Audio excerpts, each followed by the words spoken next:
You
can measure the size of an elephant. You can clock the speed of a cheetah, but you can't quantify the heart of a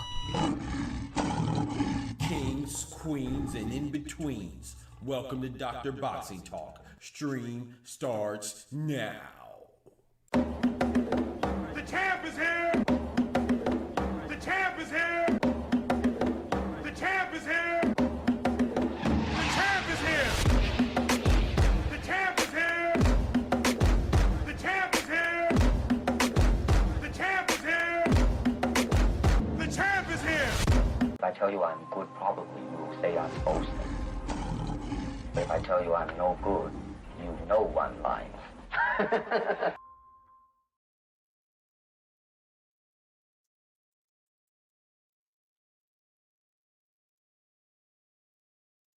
Yo, yo, yo, we are in the building. What it do for AJ's return. Rest in peace to his kinfolk, you know. Rest in peace to his kinfolk, man. Well, he's back. You know, Tyson Fury handled his business against Marius Wack. Let's see if AJ handles his business during his comeback. You know what I'm talking about? We'll see how it goes. I expect him to beat Christian Prenga, but we've seen the unexpected happen before, you know, so I don't want to take that for granted. So let's get it, man. We about to watch this fight. Let's see how long it takes to come out, because we have some disappointments. Not on this card. Well, this card is disappointing because freaking Hamza Shiraz, I don't know who the heck he's fighting. You know, that's disappointing right there. But, you know, everybody made weight and stuff like that. Everybody showed up for the most part. Josh Kelly's going to be fighting Kalman or Aguiarco. That should be good there. You feel me? I'm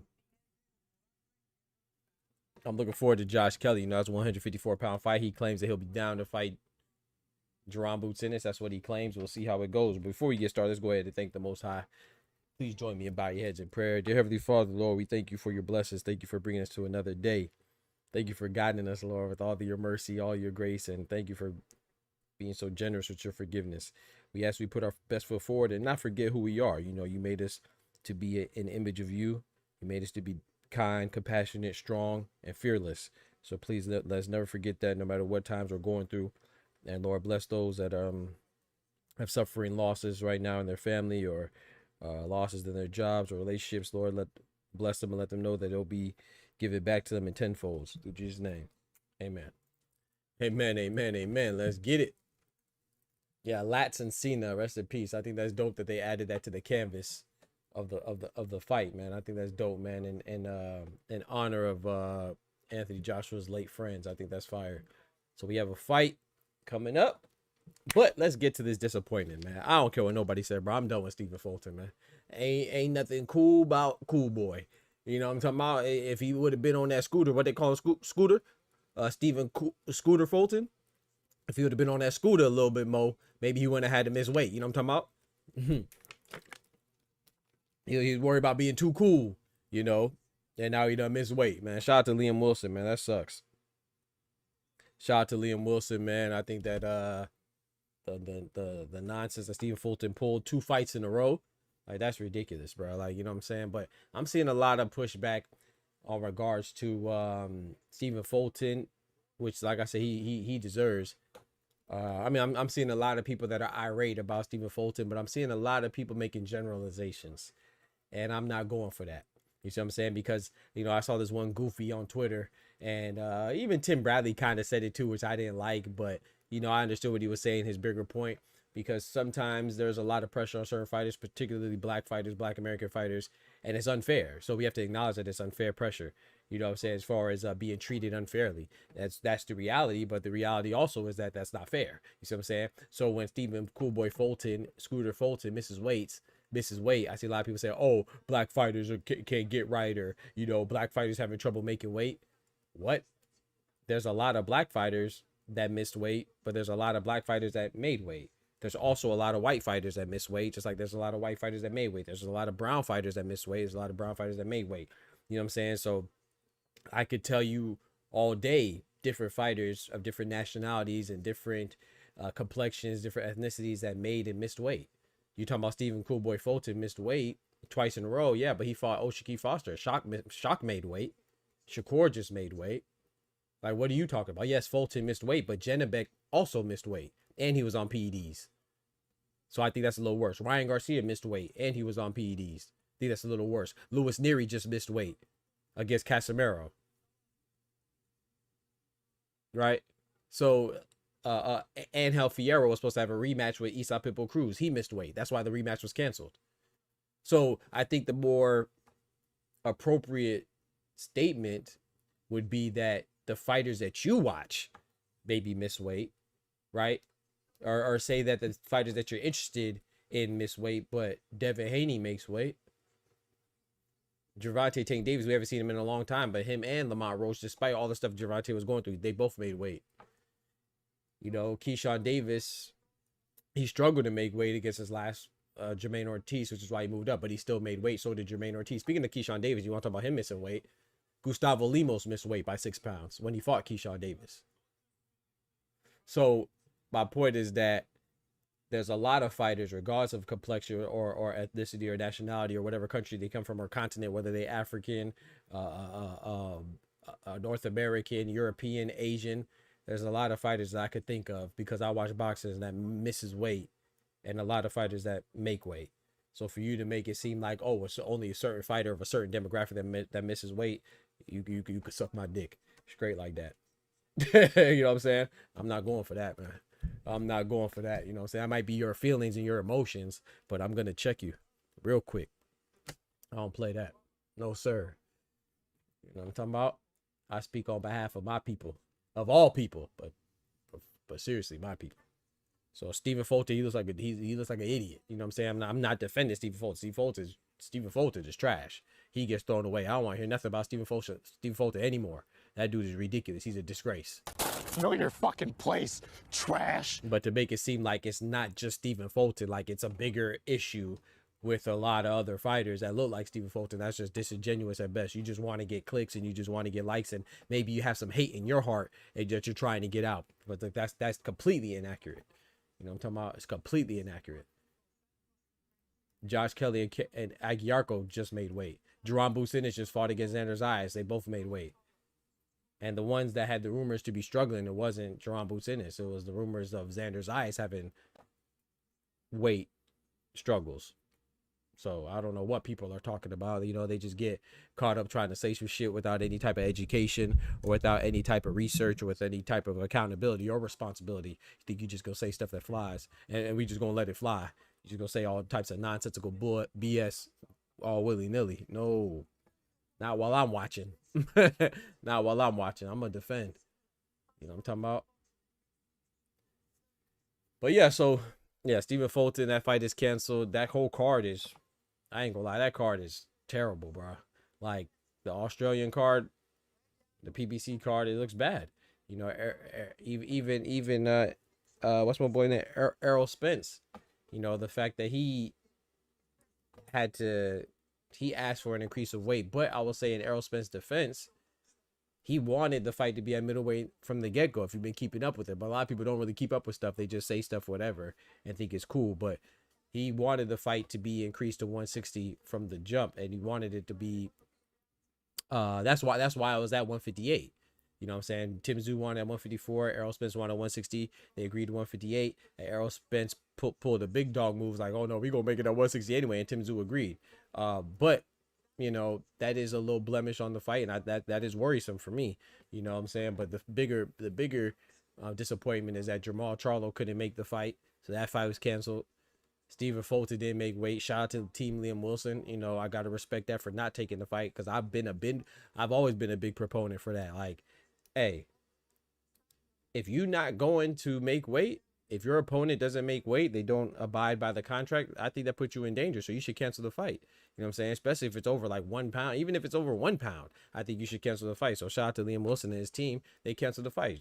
Absolutely, they should. And I think that Stephen Fulton should be fined on top of that and suspended. I've always said that. I think every fighter that misses weight, you should be fined. And I think that the other team should cancel the fight, just like with Keyshawn Davis and De Los Santos. I was proud of De Los Santos and Samson Lukowicz for canceling the fight. That's unfair, bro. You got to abide by your contracts, man. You agreed to the weight, abide by it. Be a professional. You see what I'm saying? So what Stephen Fulton doing is completely unprofessional, but it's also irresponsible for people to make it seem like to make an assessment and say that, oh yeah, well, Stephen Fulton is an example of a bigger problem for black fighters or American fighters. That's just not true. It's just not true. No matter how much you might want it to be true, that's just not true. Sorry. Come again. They haven't been, you know what I'm saying? Like, there's plenty of fighters that look and come from different places that have missed weight and made weight. They represent all cultures, you know what I'm saying? So if you're going to make that statement, that's crazy. That is crazy. You know what I'm saying? Janabek and Lim Kanuli freaking was on PEDs and missed weight. Ryan Garcia was on PEDs and missed weight. They should be banned from the sport, if you ask me. James Daly in the building. What's good, my Aussie brethren? Irony in the building, my Boricua brethren. What's good, fellas? Big members in the chat, you know what I'm saying? 3:45 a.m., James? Get some rest, bro. That means the fight. That means the fight with Errol Spence and Tim Tszyu come on. What time for you? It'll probably be like 8 in the morning for you, huh? 9 in the morning. Maybe 10, maybe 10. Shout out to my brother Oscar Perez, mi hermano Carnal in the building. Dios te bendiga, mi hermanos. That's to all my brothers, you know what I'm saying? Mi hermanos y mi hermanas. To Irony, James, and Oscar. I heard Janabek is going to 168. Yeah. Yep. He's going to 160. That's why he gave the belt. Right? I made a video about it. So you know, when you're certain people they don't make a big deal out of, right? Janabek was stripped by the IBF. Shout out to the IBF and President Daryl Peoples, because Janabek was a unified IBF WBO champion, right? He popped dirty after missing weight. And he was stripped by the IBF. But he was not stripped by WBO and President Gustavo Oliveira. Ain't that crazy? He voluntarily vacated his WBO belt.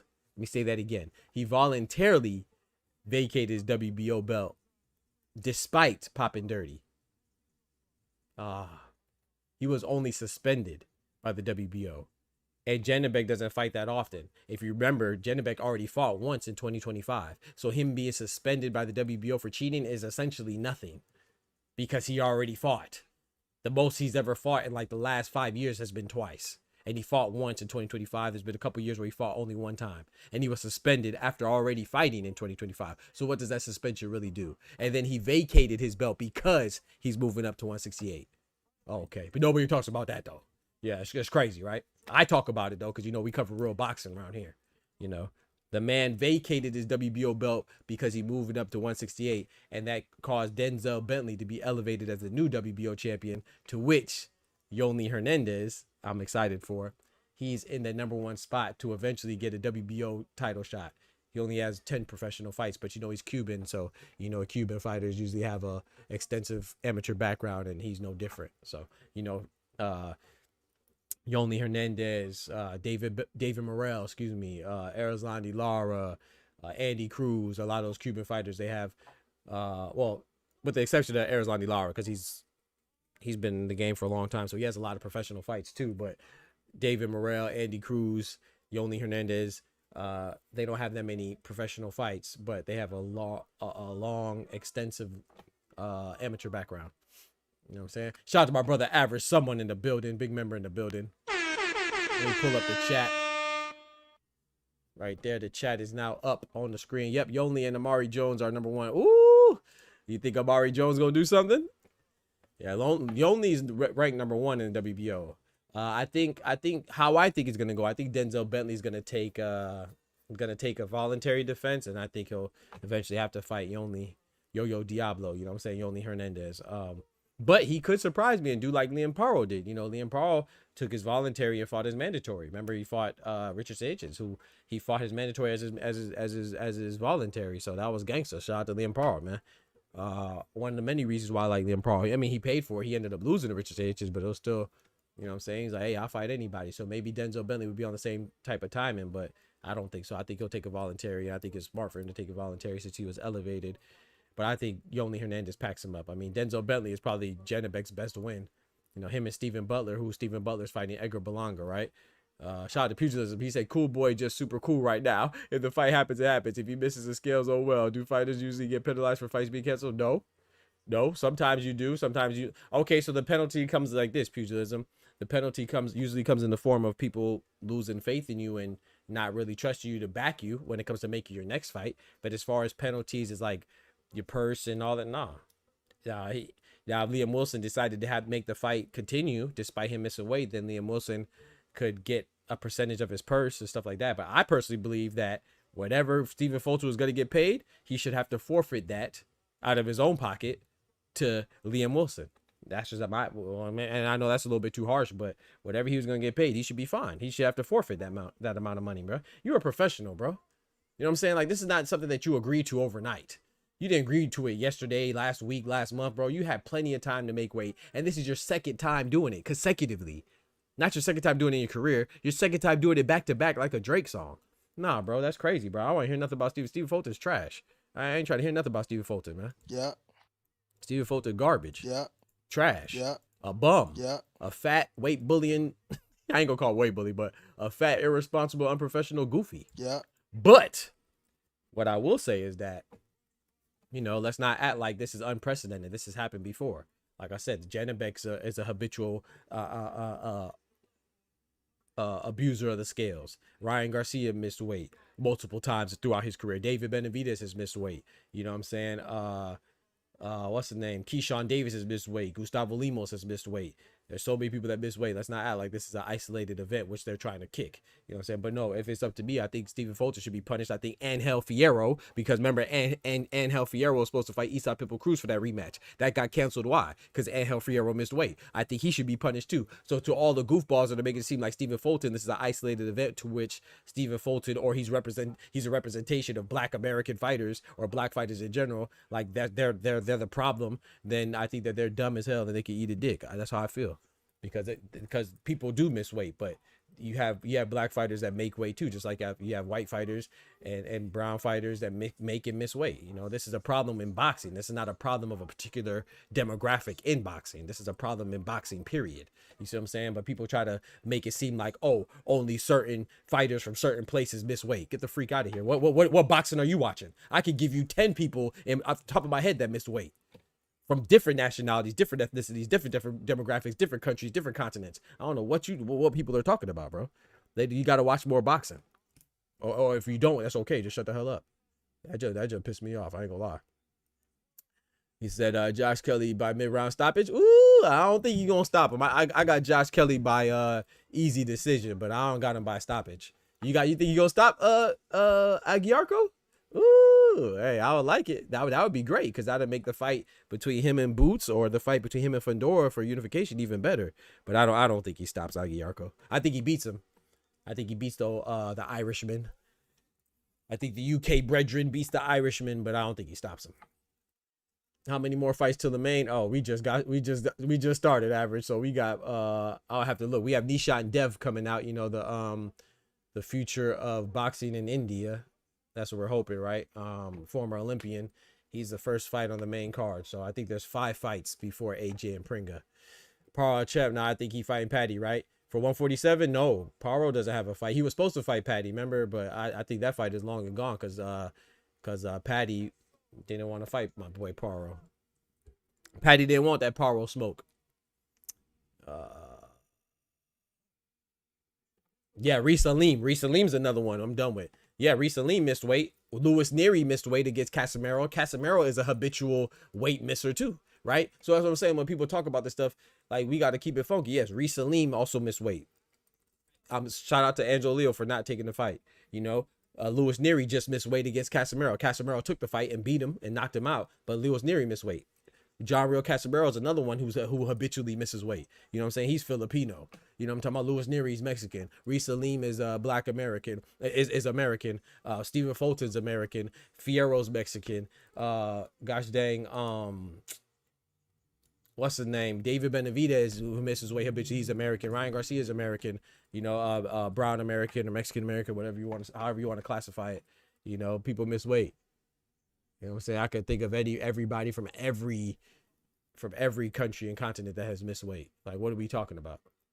Shout out to my guy, Ed. What's good, bro? Is that Anubis? My guy. We switched your name up. Shout out to Ed John Arena. Shout out to you, bro.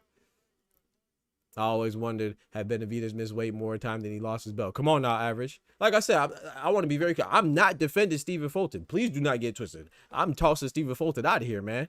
Stephen Fulton is he's terrible. I'm tossing him out like shock toss Ray Ford. I'm done with Stephen Fulton, but I'm just talking about the people that are going overboard like they usually do. You know what I'm saying? My brother Dane in the building. Anubis in the building.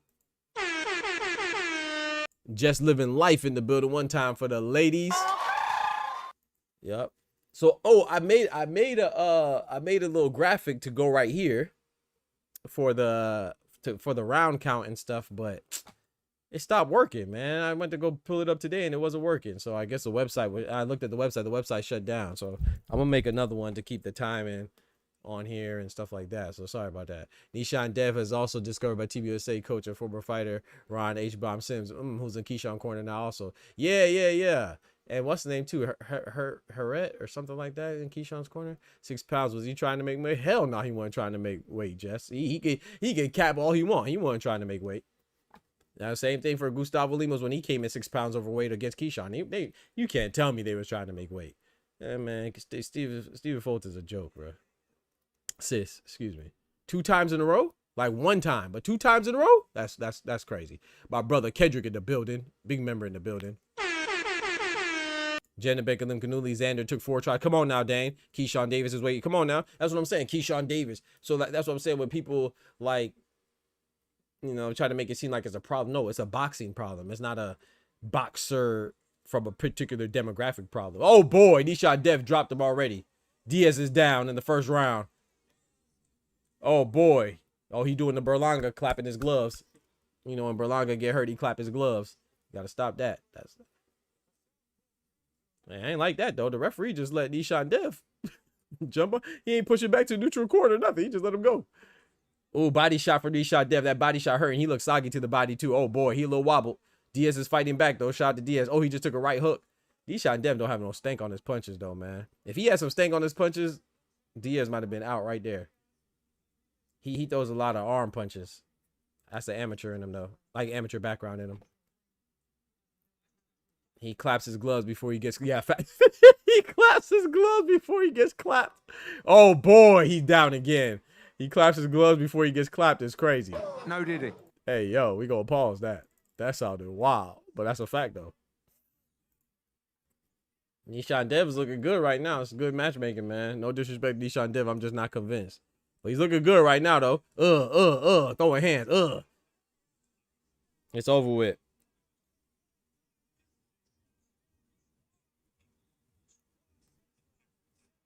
So shout out to Dane. I want to emphasize, re-emphasize for those that just came in. I am not defending Stephen Fulton. I'm doing the opposite. Stephen Fulton is trash. You know what I'm saying? As far because I even tweeted. I said, bro, if Stephen Fulton loses to Liam Wilson and he brings up any excuse about the holidays, any excuse about traveling, any excuse about a girlfriend, any excuse about whatever it is he had an excuse about, I'm done with him. Now forget losing. He didn't even fight. I'm done with Stephen Fulton. That's crazy, bro. But you know the rumors are that he's gonna fight Gervonta Tank Davis, so you know go ahead and let Gervonta pack him up if that rumor is true.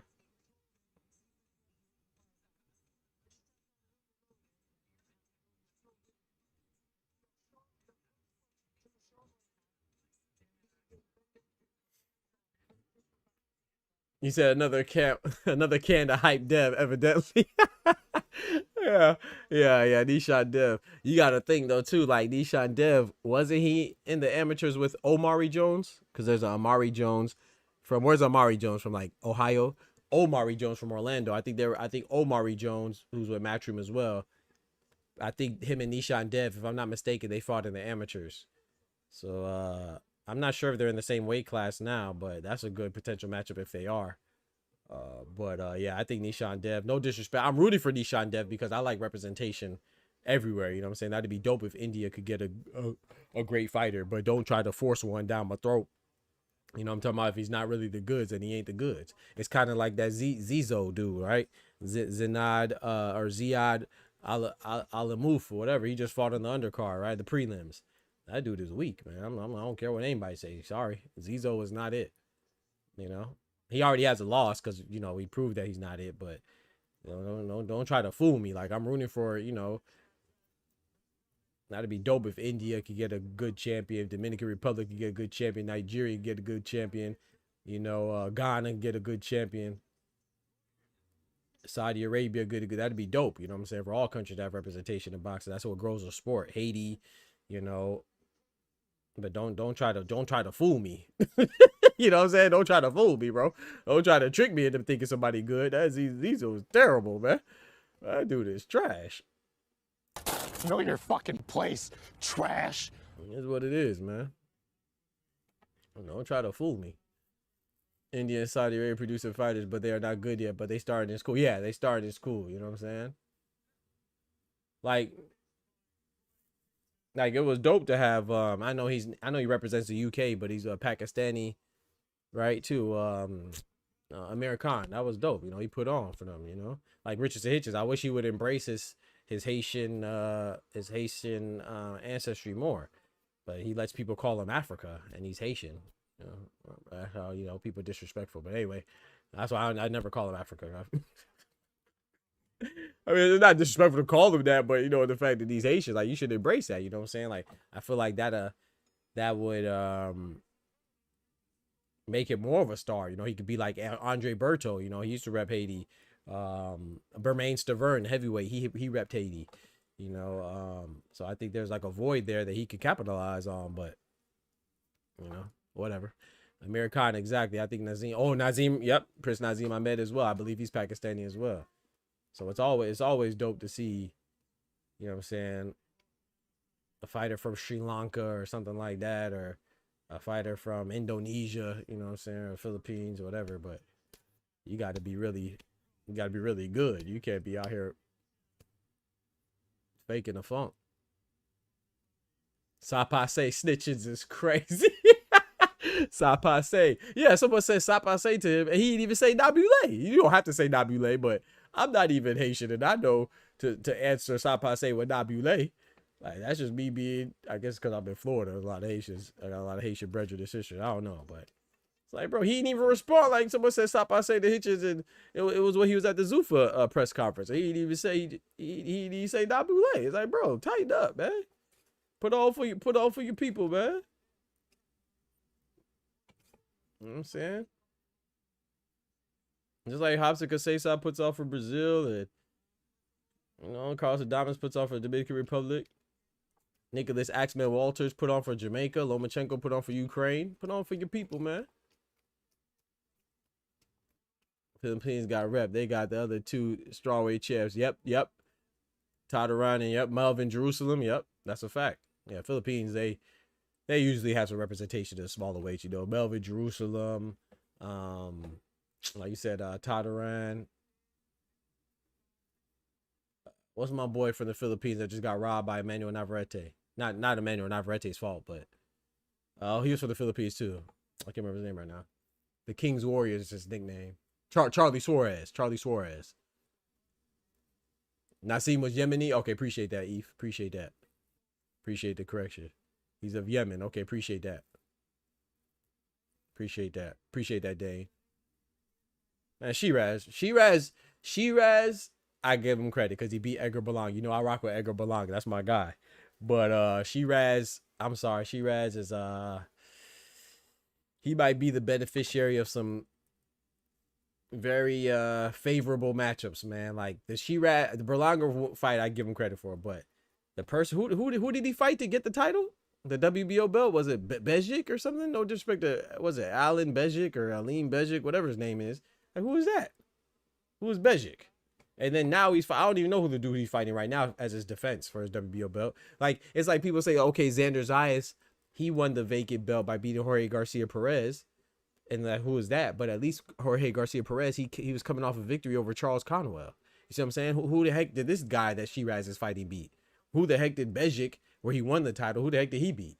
You know what I'm saying? At least that you could point to some type of trail or paper trail, you know, of who guys beat. You know what I'm saying? Shiraz, I don't know what he got going on. This dude is he's very, very, very fortunate. And then not to mention he got away with that draw where he really lost to Adames. You know how that goes. So Shiraz, I don't know, man. Shiraz has a career where they protected him. If you don't knock Shiraz out, boy, you gonna lose. You got it. And you still might lose, you knock him out. They might call it a no contest. Yeah, Charlie Suarez, exactly. James, he said, who gets a quicker KO poll, Shiraz or Joshua? I say Shiraz gets a quicker KO. He better get a quicker KO. Yeah, Nonito, my guy Nonito, Filipino Flash, needs to retire, though, man. He fighting too long, man. Shout out to Nonito Donaire, man. Legend. Nas was raised in Sheffield, England, but his family is from Yemen. Good call. Who said that? Shout out to you. Shout out to y'all. Yep. I think it was Eve. I was happy Shiraz beat the piss out of I wasn't happy, man. I ain't gonna lie. I like brother Eve. Now, when I say I like brother, okay, I know you fairly new to the channel, right? When I like somebody, everybody I like ain't the best. Like, my favorite basketball player is Ray Allen. I would never say Ray Allen's the best basketball player. He's just my favorite. I like his game. You know what I'm saying? Especially when he played on the Bucks and the Sonics. So I could separate my favorite fighters or fighters that I like from who I think are the best. I never thought Berlanga was the best. Now, you know, I just like Berlanga. I like his charisma. I like his demeanor. I like his he's funny, man. Like, he doesn't seem focused. He doesn't seem disciplined, but he's funny. He make me laugh, bro. I usually like you, bro. Like Tyson Fury, you know. That's why I always like Tyson Fury, man. He always make me laugh. He might be a butthole sometimes, but that dude funny. I could appreciate a good laugh, man. So I always like Edgar Berlanga. Yes, he's overrated. Yes, he was overrated. I knew from jump he was overrated.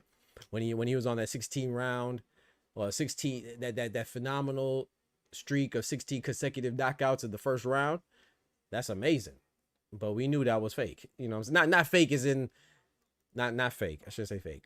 We knew that was more of a testament to the top ranked superb matchmaking than it was a testament to his greatness and his skill level. You know what I'm saying? It wasn't coincidental that once he started stepping up, his KOs didn't just slow down. It completely came to a halt, right? We knew that wasn't a coincidence. But boy, Edgar Berlanga pulls out the air gun and was shooting up. he was firing on Eddie Hearn. He was like, bro, the dude funny, man. Bro, the dude funny. And he put out the AR, bro. He put out the chopper, the AK-47, just to get binked up by Shiraz, bro. He put out all the heavy artillery on the stage. The air guitar, the air Uzi, the air chopper, just to get clapped up. That's crazy, man. I did a Ray Allen tribute the other day for him. Yeah, bro, I saw that. I saw it on the Discord. I'm mad I missed it, man. because I get so much YouTube notifications. My YouTube notifications are off already. So shout out to you. I saw that you did a Ray Allen tribute. I'm mad I missed it, man. I got to catch another one of your streams, bro. Y'all check out my brother Irony, too. My fault. Check out my brother Irony Boxing, man. Good dude right there. Knows his boxing, you know what I'm saying? He knows his boxing very well, except for when it comes to Kawasaki and... I'm just playing, bro. I'm just playing. Shout out to Joe Kawasaki. You know, shout out to Joe Kawasaki, the Joe Kawasaki enthusiast. Bro, nothing wrong with manufacturer. They still got to show up and match expectations when it's time to prove. Yeah, yeah. Well, I think there's something wrong with manufactured, Eve. Puget. I think there's something. I think there's something wrong when it becomes unbelievable. You know what I'm saying? That's when I think it's something wrong. Like, if you're, there's nothing wrong with matchmaking if you're progressing, but if you're just staying at the same level and you're being manufactured into some big old threat, you got 30 wins and nobody knows 2 of them. I think that's problematic. But yeah, if it's going, like, if you're coming up like Emiliano Vargas or Bruce Shushu Carrington, you're coming up and, you know what I'm saying, your wins are getting exaggerated. Nothing wrong with that, as long as you're progressing. Like, you know, you're going upwards. But if you just here and if you're stagnated and you're just going in a straight line and you're at the bottom, then we get a little suspicious. Like Bruce Shushu Carrington, no disrespect, but he's a champion, right? So I can't say that he's like Berlanga, but I think Shushu Carrington is a bit overrated. I know Kendrick, if he's in here, he gonna get on my head top, but I think Shushu, man, I don't think Shushu beats any of the champions at 126. And I could be wrong, you know, but I think Figueroa beats him. I think Espinosa stops him early. He might beat Angelo Leo, the IBF champion. I think that's his best shot, but I don't think Shushu beats. I think Shushu and Angelo Leo would be a 50-50 fight. I think Figueroa beats him. I think Espinosa beats him. Bro, Nick Ball, even though he got packed up by Figueroa, Nick Ball might beat Shushu Carrington. That's a 50-50 fight, in my opinion. Joe Kawasaki is the greatest super middleweight. Talk to him, Dave. Talk to him, Dave. He said he's the greatest super middleweight, point blank, period. Talk to him. He said, don't get me started. 21 WBO defenses, all-time record after record. Body after body after body. You know what I'm saying? My boy Joe Kawasaki beat Peter Manfredo. He beat Chris Eubank Sr. He beat Sakio Bika. He beat the Great Dane Mikhail Kessler. He beat Roy Jones Jr. He beat Bernard Hopkins. You know what I'm saying? He beat Jeff Left Hook Lacey. I know a little bit about Joe Kawasaki now. You know what I'm saying? You know, shout out to Joe Kawasaki, man. But he's a Hall of Famer, all-time great. But if we were making a tier list of the greats, he'll be at the bottom of the greats. You know what I'm talking about? He'll be at the bottom of the greats. That's all I'm saying. I just wish Joe Kawasaki would have left Wales a little bit more. That's all I'm gonna say. Robert Reed, Richie Woodall. Okay, you cooking, okay. I just wish Joe Kawasaki would have left the confines of Wales a little bit more, you know? That's all I'm saying. Rest in peace, Princess Diana. Shout out to Princess Diana. She was the Duchess of Wales, right? One time for Princess Diana. Rest in peace. Joe was an all-time top 5 British athlete. Top 5? All-time British athlete, like boxing, football, everything? Oof. I don't know. I don't know about that one. I don't even know if I could even if we just isolated the boxing, I don't even know if I could call him top 5 British boxers. I mean, obviously, you know, you undefeated. That's going to put you up there. What was he, 46-0? 46? 46-0, I think. I wish Floyd would have left the confines of Las Vegas a little more. That's different, though. I already, like, Vegas is the mecca of boxing. You know what I'm saying? Like, people go to Vegas. Nobody, like, a lot of times Joe Kawasaki staying in Wales was a hindrance for him getting some fights. Like, for example, him not being part of the Super Six. Him not fighting Andre Ward. He did fight Mikkel Kessler, you know. I don't even think he fought Lucian Butte. Did he fight Lucian Butte? I don't even think he fought Lucian Butte, man. He ain't fight, what's my boy? Robert Stiglitz. He ain't fight Robert Stiglitz. Like, that'd have been a good win if he could have beat Stiglitz. Where Stiglitz was from Russia? No, Stiglitz was from Germany, right? I think Robert Stiglitz from Germany. He could have fought Stiglitz, man. Irony should have been here when Ty and I got into it. Yes, bro. That would, bro. I ain't gonna lie. I would have been crying like, Dade. And I need to see that. You know what we need to do? We need to do a square up. We need to do a square up, a tag team square up with Irony and Dane versus Ty and Kendrick or something like that. That'd be fire. Or Ty and Oscar. Ty and Oscar. Ward is 12 years younger than Joe, bro. Man, come on, man. Come on, man. Canelo 12 years younger than Floyd, man. Come on, man. What we doing, man? Dubois 12 years younger than Usyk. Come on, man. Stop playing, man. People want Bud to fight Boots. They about 30 years away. Nah, it's not 30, but you know what I'm saying. They about what? They probably about like 9 years away. Ty Oscar with the Kawasaki stuff. Oh man. That'd be crazy, Kendrick. Ty and freaking Oscar versus Dade and Irony, I'll be crying. Nobody's fighting right now, Tay. Shout out to my brother Tay in the building. Big member in the building. If Haney goes undefeated, I call his style as Black Joe Kawasaki. I like that. It's similar style. I will say this, though. In Joe Kawasaki's defense, Joe Kawasaki's more action than Devin Haney. Except Haney fighting the dangerous guys on time. I was just about to say that. Shout out to pugilism. Haney's fighting the dangerous guys on time. Rougarou Prograis, Lomachenko, Norman Jr., Keyshawn Davis, if it actually comes into fruition. You know? Even George Kambosos was undefeated when Haney fought him. Come on now. George Kambosos ain't the greatest, but George Kambosos definitely put that stick on Teofimo Lopez. Okay. So we got to call it for what it is, man. If Lomachenko beat George Kambosos and stopped him, right? We gave Lomachenko credit. How many years after? We got to give Haney credit for being George Kambosos, you know?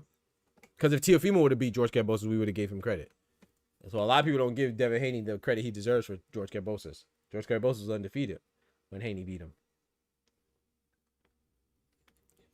Irony said, "What's the next fight?" I believe it is. Matter of fact, let me tell you right. I'm gonna look it up because I don't know, but I believe it's Buddy, not Shiraz, but I'm gonna tell you right now. Give me a second.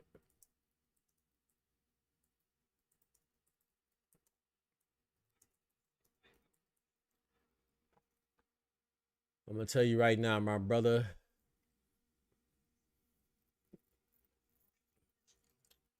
Yeah, Jacob Bank and Powell August.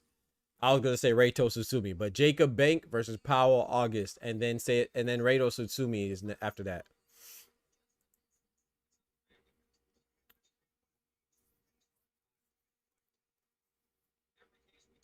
My brother Oster in the building, big member in the building.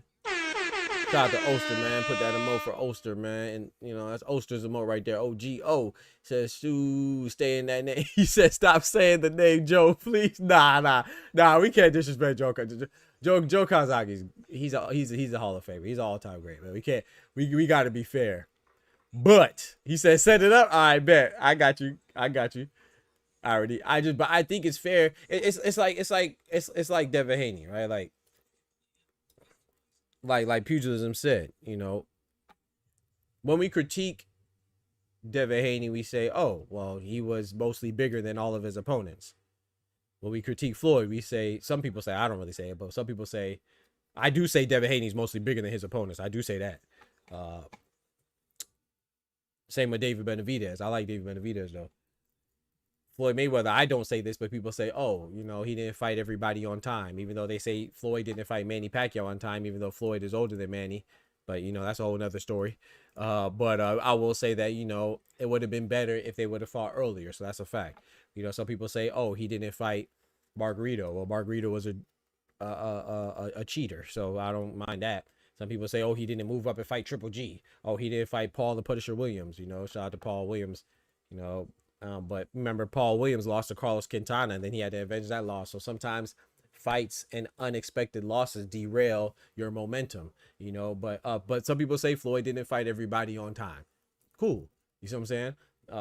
When we talk about Miguel Cotto, some people say, oh, he lost a lot of his big fights, which I disagree with, you know, but that's what people say. Oh, he lost to Margarito the first time. Oh, he lost to Floyd. Oh, he lost to Manny. You know, so I think it's fair to say that Joe Calzaghe, when you talk about him, that he left a lot of fights on the table. You know, whether you talk about Andre Ward or, you know, or you talk about Robert Stieglitz, or you talk about a Jermaine Taylor or a younger B-Hop or a younger Roy, whatever, you know, I think it's fair. That don't mean that he's not great though. No, I would never say Joe Calzaghe's not great. I would say he's not as great as ... You know, like he's not as great as this fighter. He's not as great as that fighter, but I would never say he's not great. Joe Calzaghe's great. If Calzaghe was American, the narrative would be so different. I agree with that. But I don't know if it would be different in a good way. Hey, Kendrick. I don't know. Hey, I agree it'll be different. I don't know if it'll be different in a good way. I don't know about that, Eve. So I already talked about thank you. I don't know. It would be different for sure. I don't know if it would be different in a good way. 46-0? And you waited so... Hey, I don't know, man. I don't know, bro. If he was American, I don't know, bro. I don't know if it would be different in a good way. It might be worse.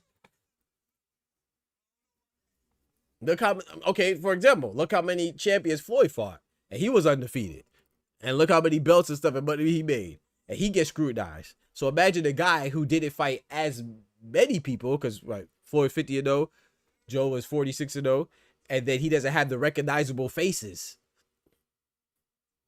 that Floyd has. So he might get more scrutinized.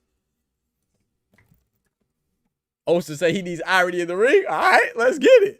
Oster acting tough. Now I got to call him out for... I bet. Let's get it. Hey, irony has been calling you out. Oh, that's a fact. The reality of the situation is Floyd didn't get all the big names, but he did. But he made sure those tier levels were covered. Yep. If there was no Paul Williams for De La Hoya, Mosley, I miss it. Nah, but Floyd got the big names though. Maybe that's why he deleted it. Floyd got you know, you got Oscar, you got Castillo, you know, Maidana twice, and that was questionable, so he avenged that. You got Sugar Shane Mosley, and a lot of people forget that Floyd called out Sugar Shane Mosley when he was coming up, and Sugar Shane Mosley denied him the fight, right? And then that's why they fought late. So a lot of people blame Floyd for fighting Sugar Shane late, but that was Sugar Shane. Sugar Shane. Go back and watch boxing, bro. They asked about Floyd calling him out, and Sugar Shane said, no, there's no point in fighting him. He doesn't deserve it. That's what he told. That's why Floyd, when they fought, if you go watch the build-up, he said, oh, you know, now I wonder if you deserve it. He was like, yeah, man, you don't deserve. He didn't deserve to fight me earlier. I remember when I wanted to fight him. So people tell half the story. You know, Floyd fought Oscar De La Hoya. Floyd fought Canelo. You know, as a young Canelo, so I give Canelo some grace. But he fought Canelo. He fought, I know Andre Berto's not a big name, but he fought Berto. He fought Victor Ortiz. You know what I'm saying? Zab Judah. I know I'm missing some people, but rest in peace, Arturo Gatti. Rest in peace, Ricky Hit Manhattan. Hit Manhattan was undefeated when he fought Floyd, right? I give Floyd all the credit. No, Dane gives Floyd credit. Nah. I never seen. You know what's funny? I never really see Dane not give people credit. The only person I can think that Dane. I don't know. Maybe Haney. He doesn't care for Haney. I don't really care for Haney. Like, I like Haney. I just give, you know, but Dane, I think Dane is pretty fair. Irony's pretty fair too. It's just Irony's like Paulie Malignaggi. Like, yeah, that's a perfect example. Irony is like Paulie Malignaggi, bro. Like Paulie Malignaggi is great and he's fair until he talks about Gervonta Tank Davis and Canelo Alvarez. That's Irony. Irony is pretty good and fair until he talks about Joe Calzaghe. He talking about Joe Calzaghe and maybe Sergio Martinez. Yeah. I don't know what Irony be on, but no, Irony's pretty fair. And correct me if I'm wrong, I think so. Floyd Jr. got whooped by Zab Judah. Lost the first half of the fight, was knocked down and checked right hook, but the ref screwed Zab. The fight was closer than we choose to recall. I was just watching some old fights. Bro, I forgot how badly Pacquiao smoked my boy Cotto, man. You know what I'm saying? Shout out to Pacquiao, bro. I was like, gosh, dang, because I forgot how bad like because Cotto was like kind of trying to impose his size, and you know Cotto's a great counter puncher. He was kind of walking Pacquiao down for like the first 2 or 3 rounds. I forgot when Pacquiao dropped him. Oof. And then when he dropped him that second time, that's when Cotto was on that bicycle. Boy, shout out to Cotto though, man. My boy Cotto fought everybody, but that's one of my favorite fighters too. Manny Pacquiao, my favorite. Juan Manuel Marquez, bro, when he put Pacquiao to sleep. Juan Manuel Marquez, one of my favorite. Dinamita too. I rock with Marquez, but when he put Pacquiao to sleep, I was like, oh boy, that hurt. Pacquiao's face down, booty up, looking like AJ versus Dubois. Cotto was dehydrated. Stop it. Oh, here we go. Here we go. Cotto, the only person I give that dehydrated excuse to was Oscar. Oscar was done. I can't even say Oscar was done dirty though, because Oscar did that to himself. That was stupid. I don't even know why he took that fight with Pacquiao. I think most people are indifferent to Devin, but hate Bill, so they both get the hate. Yeah, but that's the thing though about Bill, man. You know, it's crazy. I like Bill more than I like Devin. I think, but then again, it's kind of related to why I like Berlanga. Berlanga's funny to me. Bill Haney's funny to me. Like, see, I think the problem with Bill, for people outside of, let's be honest, most people are prejudiced. Not most. There's a lot of people that are prejudiced, especially on Twitter. So they're not gonna like Bill because simply for who Bill is. You know what I'm saying? Being a black man that's outspoken. But I think if you see, I had this conversation with Dane. I think if you look at Bill in the light that you should look at Bill as, and that's a freaking promoter, he don't be capping more than Oscar De La Hoya or Eddie Hearn or any, you know what I'm saying? He might have like a little hood twang to him or whatever, his delivery. But if you see Bill as a promoter, I don't know why people dislike Bill so much. I really don't understand. They be capping. I'm not saying they don't be stretching the truth, but who doesn't? Eddie Hearn stretches the truth for his fighters. It's just Oscar De La Hoya stretches the truth for his fighters, right? If you let Oscar De La Hoya tell it, they would say that Ryan Garcia didn't cheat and Job Ataya is ducking Zerto. And if you let Eddie Hearns tell it, right? Excuse me. If you let Eddie Hearn tell it, Conor Benn wasn't a cheater until he left him, and the best heavyweight of all time is Anthony Joshua, right? So they're gonna cap for their fighters. The only difference between Eddie Hearn and Bill Haney capping for their fighters is that Bill Haney's fighters happens to be his son, like that. So I don't really see the difference, but. Or even like Leonard Ellerbe, right? When Leonard Ellerbe speaking on behalf of Tank, you make it seem like Tank fought everybody, and you know what I'm saying, Lomachenko ducked him, and so you know that's what they're gonna do for their fighters. So I feel like once you square that with yourself, you know, you come to terms with that. I don't really understand the hate for Bill Haney. That's just me though. I used to not really care for Bill Haney too. I was like, man, this dude a liar. He be capping all the time, but I was like, this dude just a promoter, bro. He ain't like he's not like what's Kid Austin's Floyd Schofield. He ain't like Floyd Schofield now. He ain't like Floyd Schofield Sr. now. He ain't like that. That's crazy. You know, like Frank Warren. You let Frank Warren tell that AJ been ducking Tyson Fury for years. So it depends on who's telling the story, what version you gonna get. It's up to you to choose. The only guy I give zero credit to is Fury. I like Fury, man. I always respect. You know what's crazy? If this fight happened a couple years ago, Dane, assuming we don't want to overlook Prenga, but if Anthony Joshua beats Prenga, and if this fight between Fury and Joshua happened a couple years ago, I'd be going for Fury. Now I don't know who I'm going for. I had a Fury emote, but nobody was using it, so I took it off to replace it with something else. But now Tyson Fury is actually one of my favorite heavyweights. I respect the heck out of Tyson Fury and Deontay Wilder for fighting each other. You know what I'm saying? It was Anthony Joshua that wasn't fighting. You know, I didn't really care for Anthony Joshua that much, to be honest. I recently started appreciating Anthony Joshua more. But like to me, and no disrespect to Anthony Joshua, but I think he has the weakest resume. Like of the guys that were like, right, it was Anthony Joshua, the big three, right? Anthony Joshua, Deontay Wilder, and Tyson Fury. I thought Tyson Fury and Deontay Wilder had a better resume than Anthony Joshua.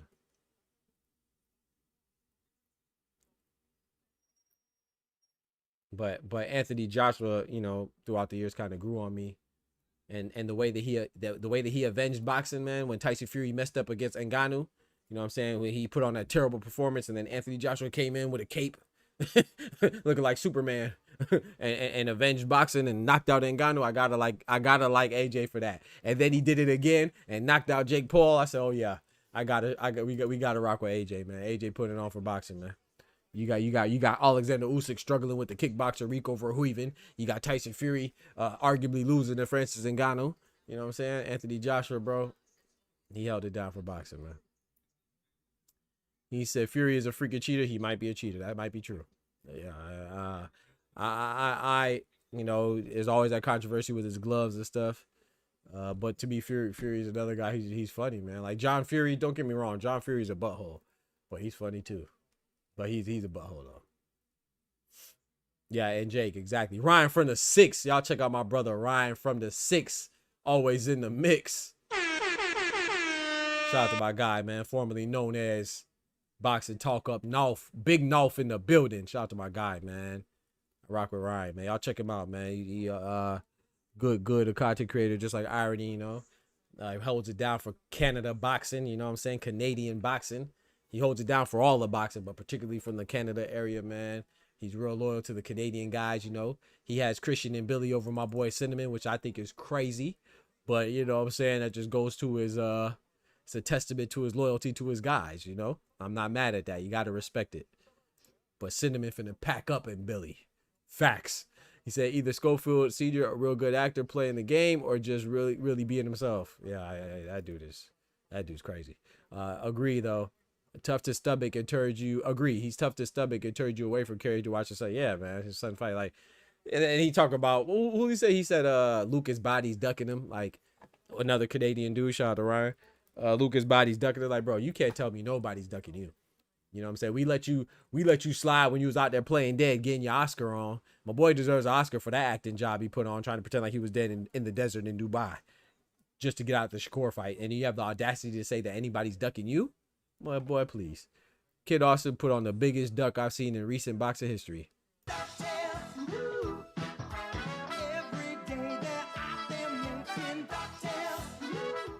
Yeah, freaking Kid Austin, and then we let him slide with the rash, right? I'm cool with that because I don't think he would duck Jojo Diaz. No disrespect to Jojo Diaz, but I don't think Kid Austin would duck him. So, you know, I thought that was legitimate. But if you question that, you could say, hey, man, you had a rash on your arm and you didn't fight Jojo Diaz, and then you want to talk about Lucas Body ducking you, bro? Stop it. Oscar says the only person I don't give credit is Job. No, that's a lie, Oscar. You give Job Ataya the appropriate credit he deserves. So do I. It's just that the credit that he deserves makes the people feel like we're talking trash about him because they're so infatuated with him and they're so delusional about him that they think he's the best thing since sliced bread. No, I disagree with you, Oscar. You give Job Ataya the exact credit that he deserves. The credit that he deserves is being a person who hasn't fought anybody besides an old Maris Bradis on his way to retirement. And he got his jaw broken in the process. That's Job Ataya's credit right there. That's it. That's it. That's it. That's it. What other credit does he deserve? He joined Zuffa and gets mad at the world. He says Zerdo's ducking him. He said Noel McCallan's ducking him. He says Badu Jack's ducking him. He says he says David Benavidez is ducking him. He says it's Eddie Hearn's fault. He says it's Oscar's fault. He says it's the IBS fault. That was the WBC's fault, President Mauricio Solomon. It's like, bro, no, bro. That man has no accountability. Like I said, Team Apataya is the least accountable, most immature team in all of boxing. Shout out to my brother Teddy in the building. What's good? Bomba. Oh, man. Yeah, he ducks your core bad. Irony right now. I'll give you a sub right now. I'll search for your channel with 2 bits. Yes, please put your channels in the chat. Irony in the chat and Ryan in the chat. Please put your channels in the chat, man. And man. Shout out to Irony. I rock with Irony, man. That's my Boricua brethren. Me and Irony be getting into it, but I got a little bit of love for my brother, man. Me and Ryan disagree too, but that don't matter. We gotta learn to disagree. You feel me? We gotta learn to be able to disagree, man. That's what's lost on the internet a lot of times. It's easy to get lost in the sauce because people feel like they're untouchable and they're warriors behind the keyboard. But we gotta learn to disagree better. You know what I'm saying. And me too. I'm encompassed in that we. You know?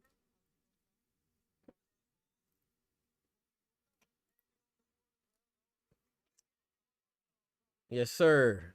All love at the end. Yes, sir. 10,000%. Yep, that's a fact.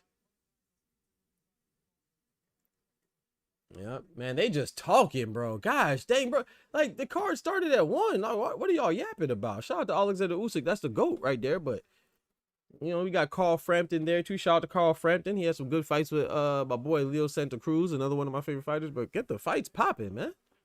What y'all doing, man? Y'all up there yapping with Adeola Depot and Tony Bellew, man. Come on, man. Grown man. Yes, sir. Follow my guy Irony. Follow my guy Ryan. That Spence and Zoo card went from being decent to going to absolute trash. Compliments of the undisciplined, unprofessional, goofy, gosh dang, Stephen Fulton. Know your fucking place, trash. Yeah, they dragging like Top Rank right now. Yeah, and Jamal Charlo's trash too, man. That's crazy, bro. I said I'm done. I'm done with the Charlos. I won't believe they're fighting until they're in the ring and that first round bell goes ding. I'm done with the Charlos. I'm definitely done with Fulton. If the rumors are true, Fulton go ahead and get packed up by Gervonta Tank Davis for a tune-up before Tank fights Lamont Roach if he beats Zepeda. Yeah, let Fulton go ahead and get packed up real quick. I feel bad for Liam Wilson. But I know you just came in, Ryan. I want to make sure, because I'm seeing a lot of people say, oh, yeah, black fighters are undisciplined. No. There's a lot of black fighters that miss weight, but there's a lot of white fighters and brown fighters that miss weight too. And there's a lot of black fighters that make weight. Just like there's a lot of white fighters and brown fighters that make weight too. And, when I say brown, I'm talking about Hispanic and Asian as well. You know what I'm saying? So, like for people that are going overboard, they can eat a dick. Like you're just going overboard. Like, yes, Stephen Fulton missed weight in his last fight, but Shock Foster is a black fighter. He made weight, right? Jerome Boots and Xander just fought. Boots made weight.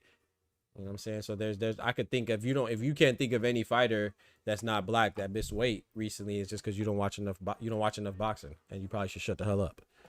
But you want to not watch boxing and make comments on it. People are crazy, bro. People are crazy. Like I said, Angel Fierro, he just missed weight. That's why the Isaac Pitbull Cruz rematch was canceled. Keyshawn Davis missed weight, another black fighter, right? Gustavo Lemos missed weight against him for 6 pounds.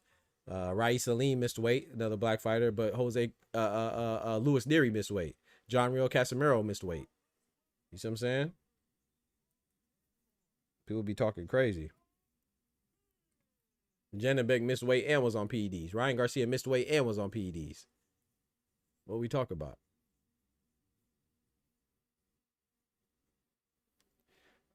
Missing weight is not a fighter from a certain demographic problem. It's a boxing problem. It's a problem in boxing. It's not a boxer of a certain nationality problem or a boxer from a certain complexion problem. It's a boxing problem.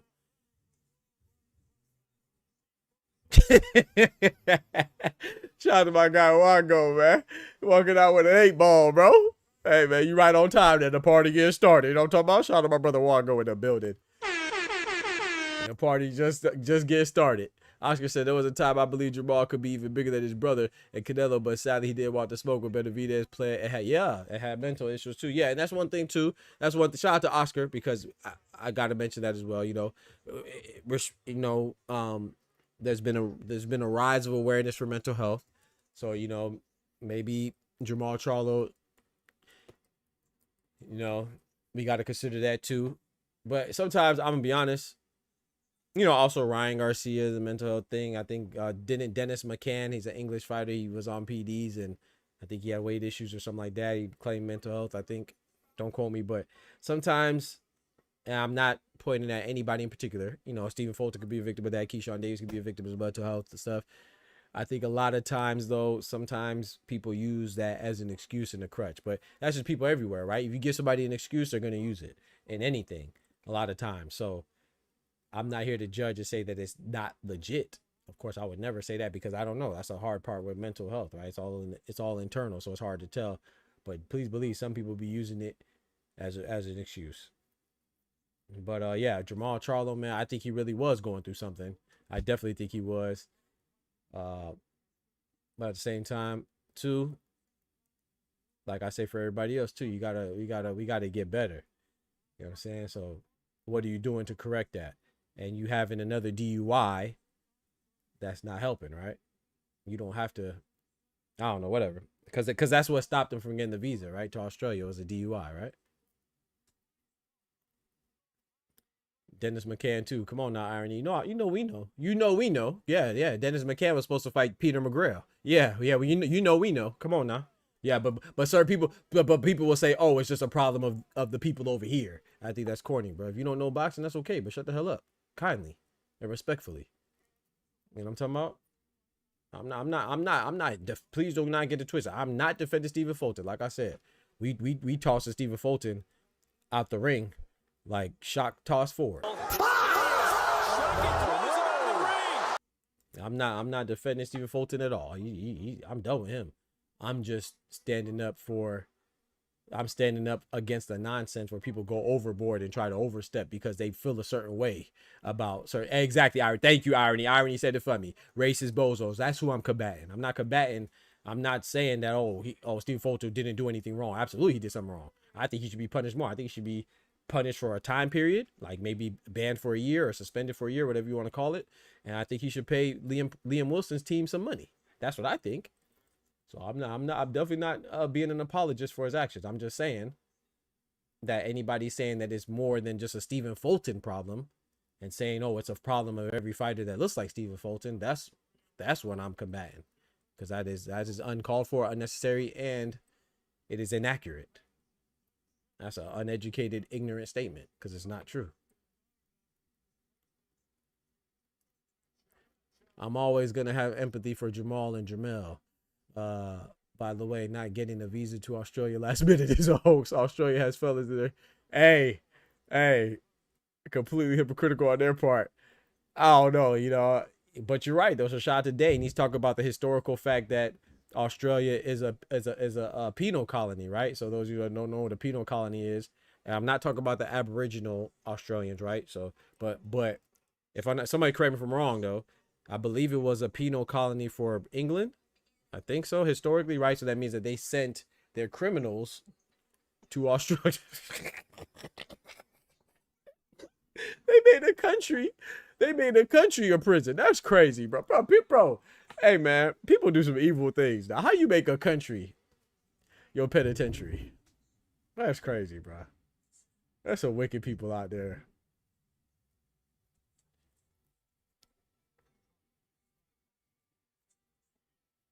Shout out to Australians, man. Shout out to my Aussie brethren and sisters, especially the Aboriginals.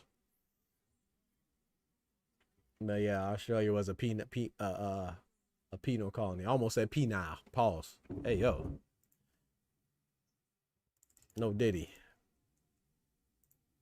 Yeah, I think the Aborigines are called Maoris, but they may be New Zealand. I'm not sure. Yeah, I gotta do more research on that. I don't want to misspeak, but definitely for sure, Australia was a penal colony, though.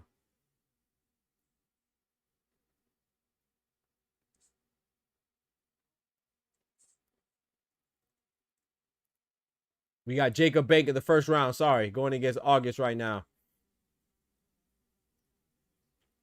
We in the first round. Bank in the blue, August in the white. Well, watch that head. Watch that head, ref. Tell him watch that head, bro. You can't be doing the Victor Ortiz or the B-Hop. This man Oster said, that's crazy, bro. Why, bro? That's crazy, oh. It's pouring. Y'all, if my stream cuts off, it's because it's storming over here. Oster the piece. I'm telling you.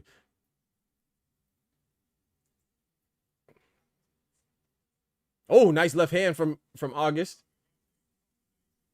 All right, Bank, keep talking to the ref. He getting popped. Maori is more New Zealand. Hey, don't get me in the line. I don't know. That's what he said. He said he thinks it's more New Zealand. That's what Irony said. But I'll have to do my research on that. I'm not sure. So don't get me the line.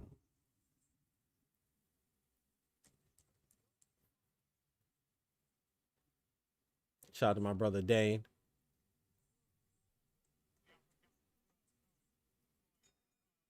Dane said thank you.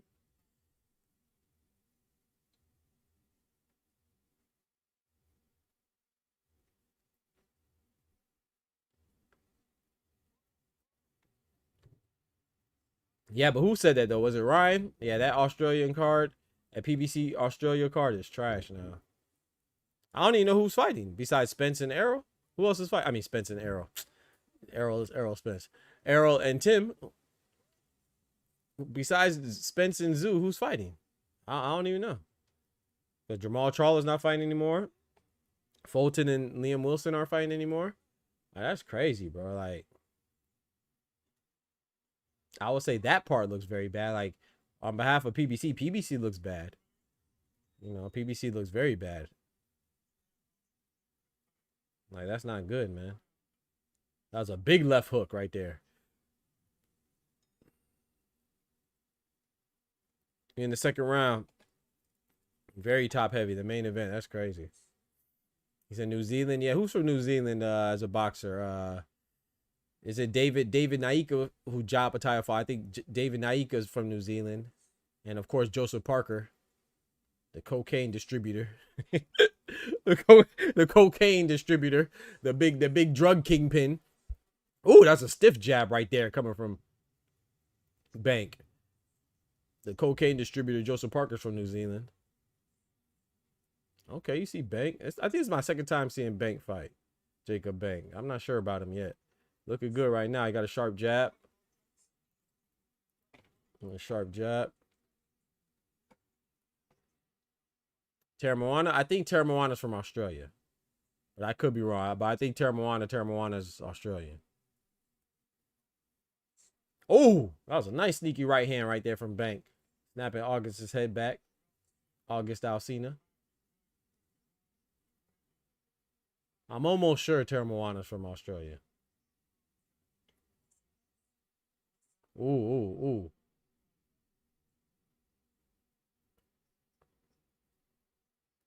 PBC for to have the top ranked wait times. Bro, I ain't gonna lie, bro. I'm not sure if I'm going live for that. I want to go live because it's Spence, man. You know, Spence is one of my favorite fighters, but man, I to turn it on for one fight, Oscar? That's crazy, bro. Nice jab from August, pushing Bank back. Correct me if I'm wrong, but David Tua is of New Zealand. Is David Tua? I'm not sure. Yeah, he probably is. I know David Tua is Samoan. I don't know if he's from. I'm not sure. I'll take your word for it.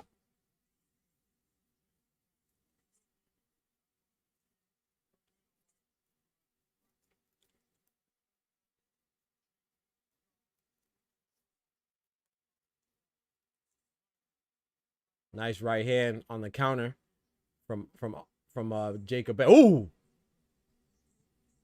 That hook almost connected on August while he was swinging. That would have been devastating. It clipped him, but not. It grazed him, I should say, not clipped him.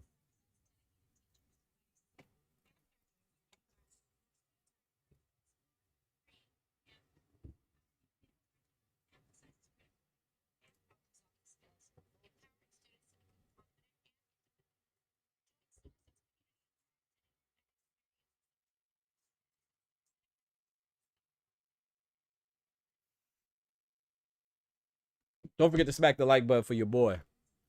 I will tune in gladly if you call only the Spence beat down. I bet. I bet. Shout out to you, Dane. Thank you, bro. All right, I might do that then.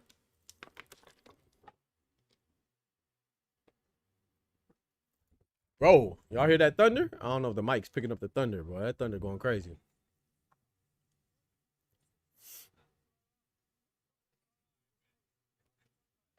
South African fighters. I could only think of Kevin Lorenas from South Africa. Kevin Lorenas from South Africa. Where was buddy that Bam Rodriguez fought? Fumalele Kafu, former WBO champion at 115. I think he's from South Africa. I think Fumalele Kafu's from South Africa. Is it? Y'all remember Corey Sanders? I think Corey Sanders from South Africa too. Remember Corey Sanders, the one that beat Vladimir Klitschko and then Vitaly Klitschko packed him up? He had to go and avenge his brother. I think he was South African. From Pretoria or something like that.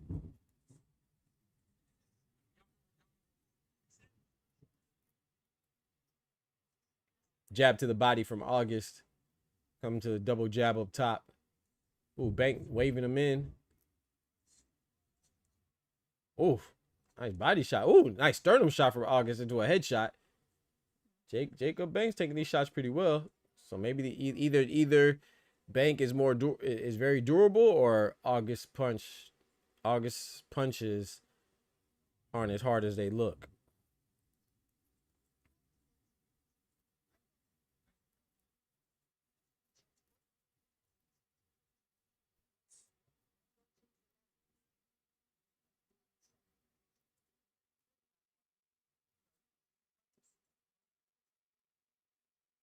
Yep, both are two. Sanders 100% South Africa. Yep, exactly. Course South Africa. Oh man, shout out to Vitaly Klitschko. Man. I like Vitaly Klitschko a lot. I like Vladimir a lot too. But fight versus James Tony, lights out. Ooh, nice uppercut. One thing I'll say about Jacob, he poses too much. Like he's trying to be too pretty, man. He got to put those combinations together. He just hit him with a nice right uppercut, and then he like tried to look at the crowd, and then he got punched or grabbed. Give him pillow fight right now. Yeah. I agree. Like he's hitting him with some good shots, but put your combinations together, man. You trying to be too pretty, man. Nice right hand. You see what I'm saying? He just landed a straight right hand, and he didn't throw nothing behind it.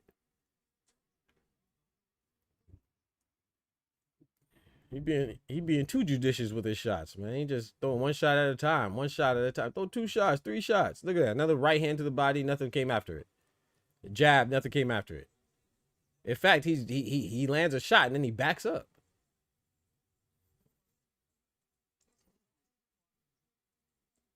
This will work for this guy, but this won't work for against somebody that's applies effective pressure. They're gonna put you in a position where you can't back up and you're gonna take ooh, took a right hand right there from August. He responded with his own right hand from Bank.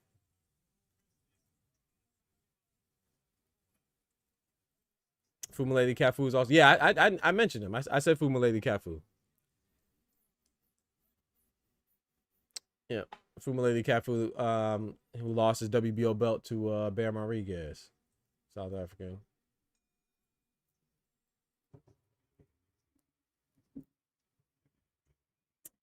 That other dude too, I can't remember his name right now. He's also with the smaller weights. Can't remember his name. He was a champion. I can't remember his name. It starts with the N. That's not really gonna help, but I can't remember his name, bro. He's another champion, smaller weights. He was from South Africa too. Any fighter with actual power would have KO'd. Yeah, I agree, Eve. I agree. Like, and I'm not saying you got to get KOs, but maybe that's what he's trying to be. Maybe Jacob Bank is trying to be like Josh Kelly. That's a person. They showed Josh Kelly. Shout out to my brother Peel Out. You got a live stream. I think so, but it's storming and raining right now. Shout out to my brother Peel Out. I plan on it. I plan on going live for Spence and Zoo, but I don't know, bro. If it's storming like this and my power goes out. Not really my power goes out, but like if it's lightning and stuff, I won't. But no, not Endo Jenny. He might be too, but nah, not Endo Jenny. I can't remember his name, bro. Not...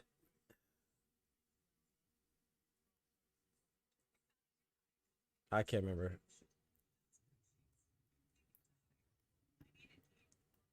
Yeah, Fumaledi Cafu. I seen Fumaledi Cafu. I'm gonna tell you right now. I think Kosei Tanaka fought him. I think Kosei Tanaka might have took his belt.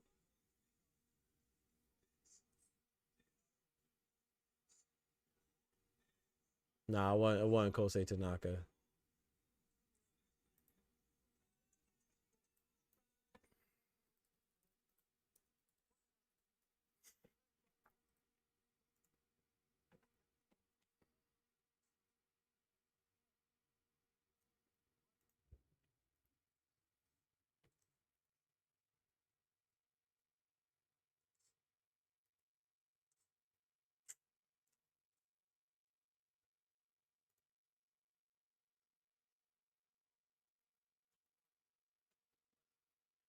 Cause he got upset. Like he was supposed to, not supposed to. Yeah, he was a favorite and he got upset. I can't remember, bro. It was on the Japan card a couple, like last year. I can't remember, bro.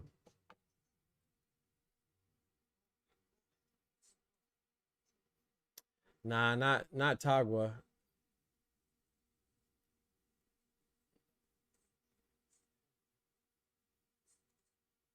Oh, really? I didn't know that Dane's mutually intelligible with Dutch. Yeah, I knew that just because Charlize Theron should be speaking to Afrikaans. But I didn't know it was close to Dutch, which is very similar to German, but I digress. August he eating clean shots. Ugh, uppercut. Straight right hand.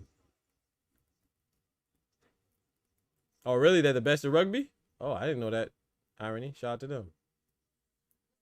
I don't really watch rugby.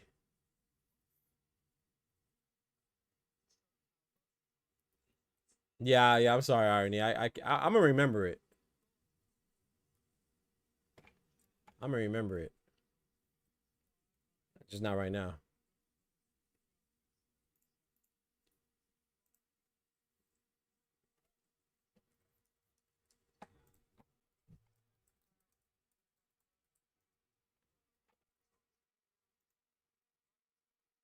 So I don't even remember what weight. I want to say he might have been flyweight.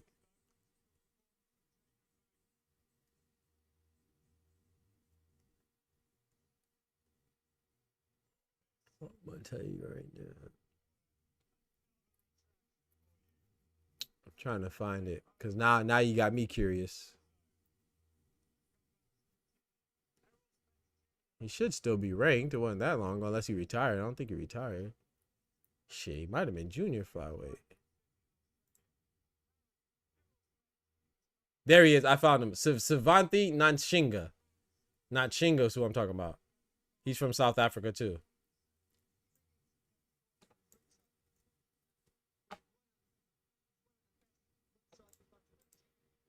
Yeah, he's a junior flyweight. So 108. Savanthi Nanshinga. He's from South Africa. Former champion.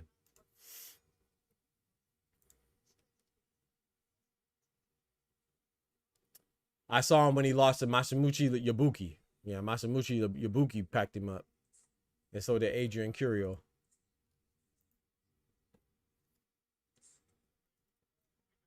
That's what I'll talk about right there. Sivanati Nanshinga. Hopefully I'm pronouncing it right.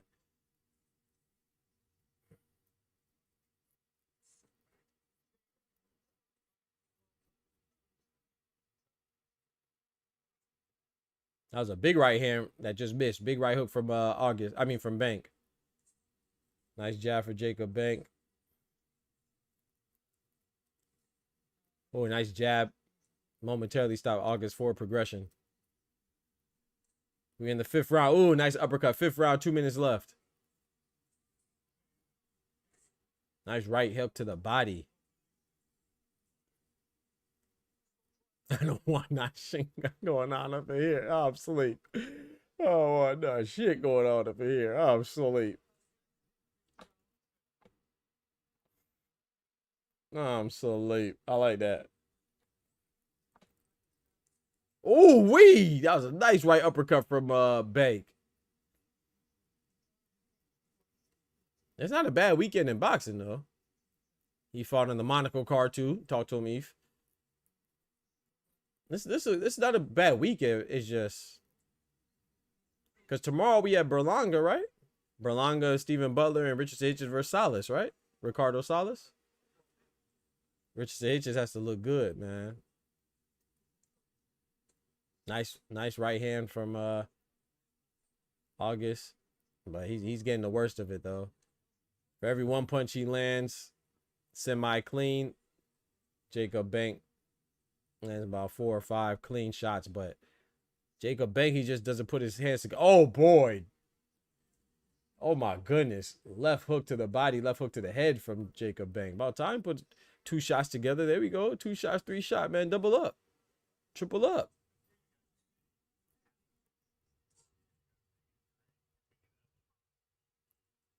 100 times easier to understand Swedish, Danish, and Dutch, but Icelandic not so much.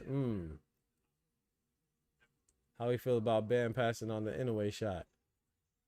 I don't mind it because I think that's an appropriate decision, Oscar. And I anticipated it anyway. I didn't think he would go rush into the Inouye fight, nor do I think he should. But they got to stop talking about it like they're really about that life, though. If you don't want it, stop talking about it like that. You got to keep the same energy for everybody that be pump faking and clout chasing. If you don't really want it, stop talking about it. But I like the Christian Medina, bro. That's not an easy fight, bro. If he fights the WBO champion, the WBO bantamweight champion, Christian Medina, is he out of Mexico? I believe he's the Mexican champion. That's a good fight, man. That's a good unification between the American Bam Rodriguez and the Mexican Christian Medina. Because what Christian Medina did to Yoshiki Takei, oh boy, had him packed up in the corner, looking like, I don't even want to say what I was going to say, but he was looking bad. It reminded me of how Kelly Pavlik had my boy Jermaine Taylor looking, man. I ain't like that. And then B-Hop embarrassed that boy Pavlik. I was happy for that.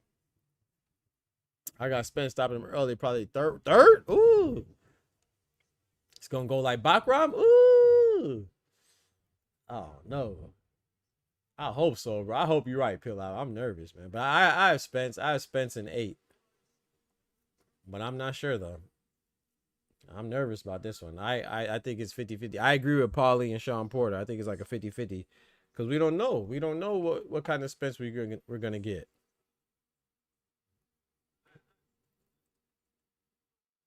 And then, it may not seem like much, but Tim Tszyu he has a momentum, right?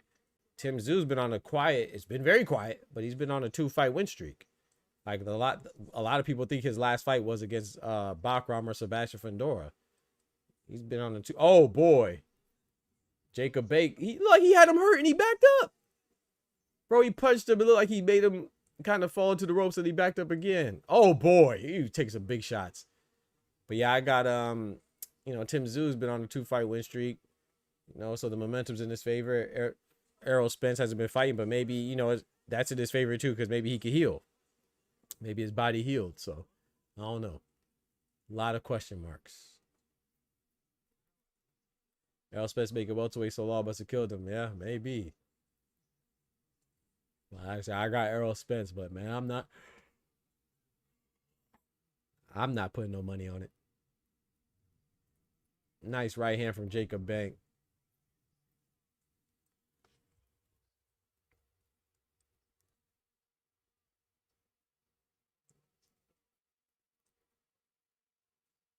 Says 50-50. You can't expect Rodney Shields to not have that towel ready in a war. Yep, if a war drags out. That's a good point. Rodney Shields don't want to be the guy known for Spence fighting too long. Facts. Rodney Shields. Oh, boy. Nice uppercut in the middle of August punching. That was a nice uppercut. Like right now, you should take off on him. I don't understand. It's like Jacob Bake is okay with going the distance.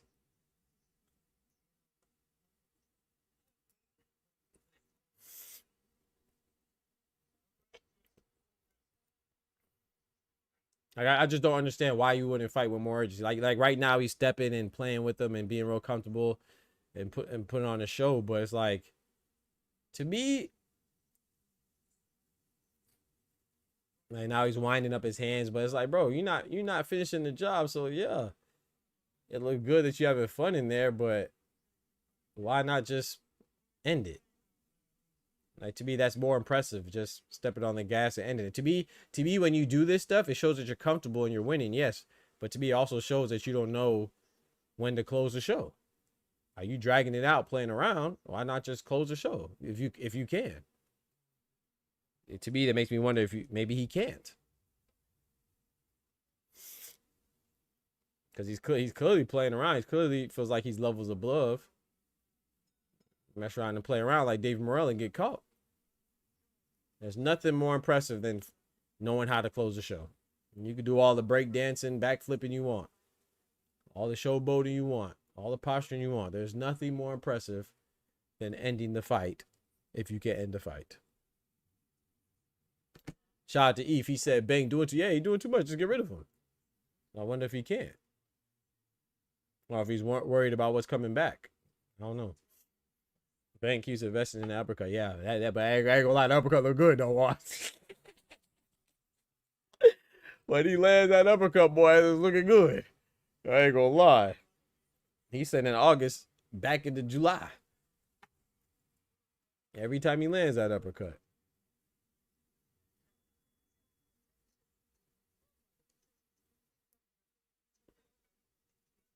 When Janabek is off drugs, I'll bet Spez beat Elam Kanuli for ooh.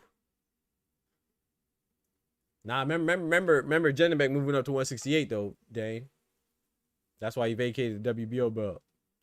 Now, if Spence beats Tim Tszyu, I could see Spence beating Denzel Bentley at 160 for that for Janabek's WBO belt. But remember too, who's at 160 is Erislandy Lara. He's with PBC, right? That's a WBA belt holder, so that's a possible fight. And then you also got Carlos Adames, who's a WBC belt holder. Another guy who said he's going to move to 168, but he hasn't vacated the belt yet. So he's currently still a 160-pound middleweight WBC champion, but he said he's moving up to 168. So I don't know. Who has an IBF belt at 160? Is it vacant? I don't know. I think the IBF belt at 160 is vacant because Janabek was stripped for popping dirty. WBO belt, Denzel Bentley was elevated. WBC belt is Carlos Adames. WBA belt is Erislandy Lara. No! Yeah. Oh, nice body shot from August, but he got clipped in the meantime. Who's the IBF belt at 160? It's vacant, right? I think so. Because that's what I'm thinking of. Ozzy Iglesias has an IBF belt at 168, super middleweight. Hey, super middleweight turning up a little bit too. You got the WBC champion Christian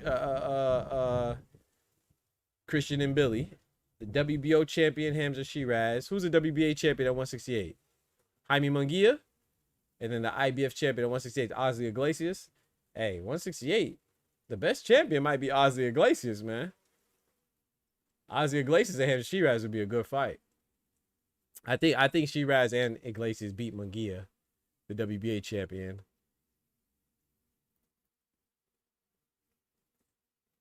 I think Canelo's gonna beat Billy for that WBC, but we'll see.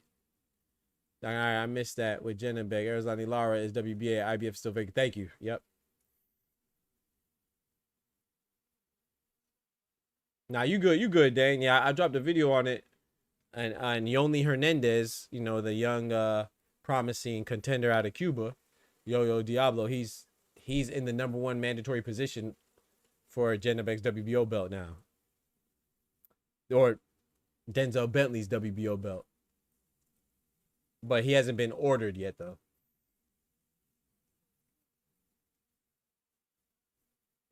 What y'all think about Pacheco now? All hype. Pacheco straight hype.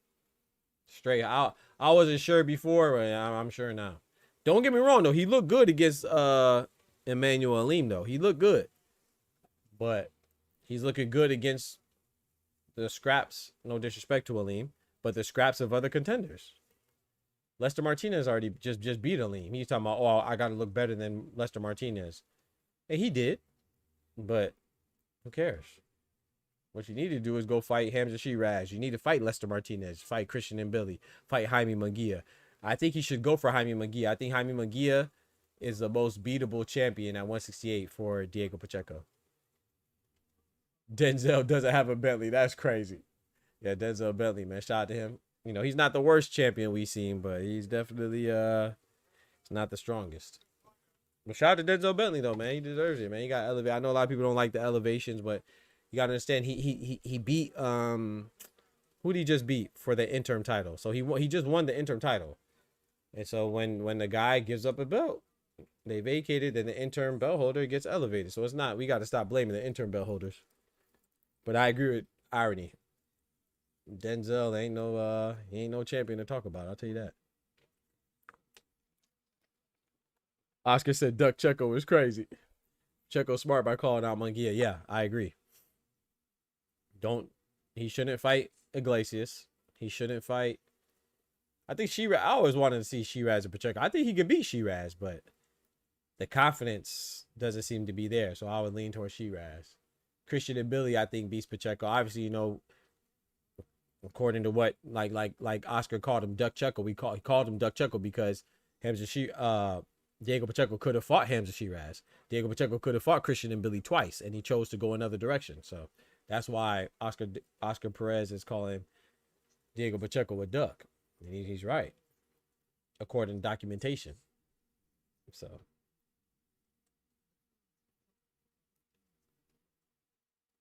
if I had to pick one who's the best at one, I think Christian and Billy and Oscar Iglesias is a good fight. I think Lester Martinez is a good fight with anybody, but I would lean towards Osley being the best if I had to pick one. Outside of Canelo, of course. I think Canelo beats them all. But I think Oscar Iglesias is the most difficult fight for Canelo, though. I'll tell you that. And it's a Cuban style that we know Cinnamon does not like to fight the Cuban style. And Osley's could punch, too. That might be Arislandi Lara all over again for my boy Cinnamon.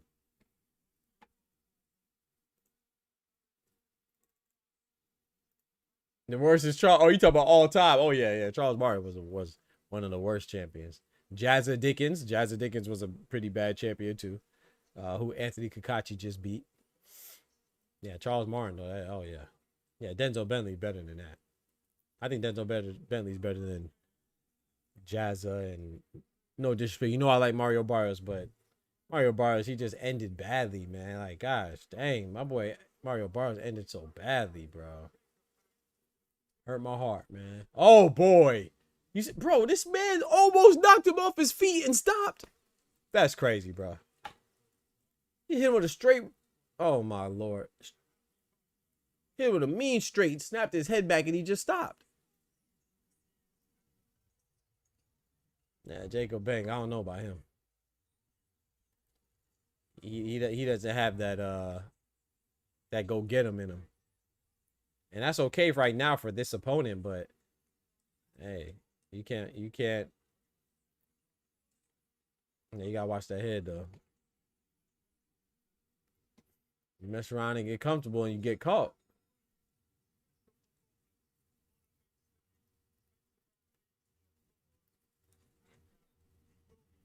Shiraz was definitely gifted a draw against Adames. Bronco Adames beat him.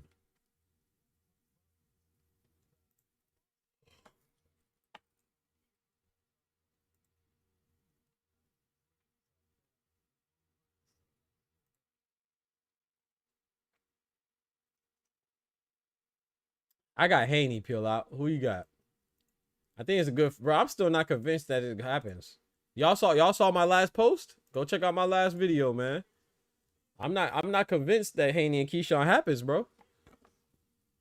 Bank pissing me off now. Stop playing with your dick. Yeah, bro, he playing with his food. Bro thinks he's Whitaker. Facts. He playing with his food. There's a reason he picked. I agree. No, Dane, I won't say I agree.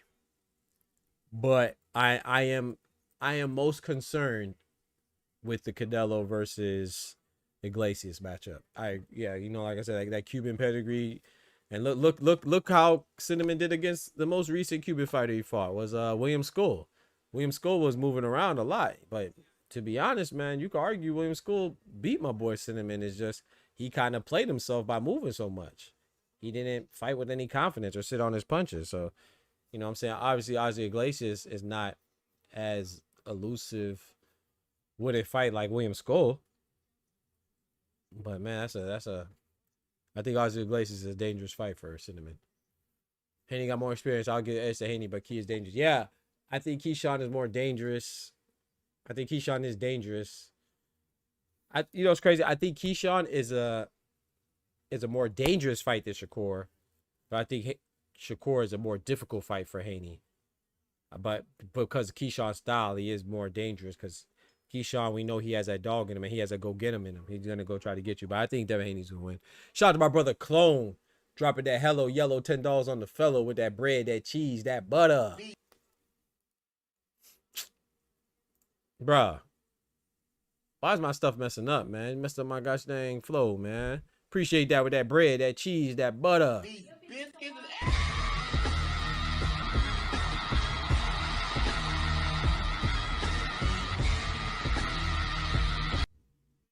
Shout out to my guy Clone. He says, bro, you don't even be telling us you going live no more.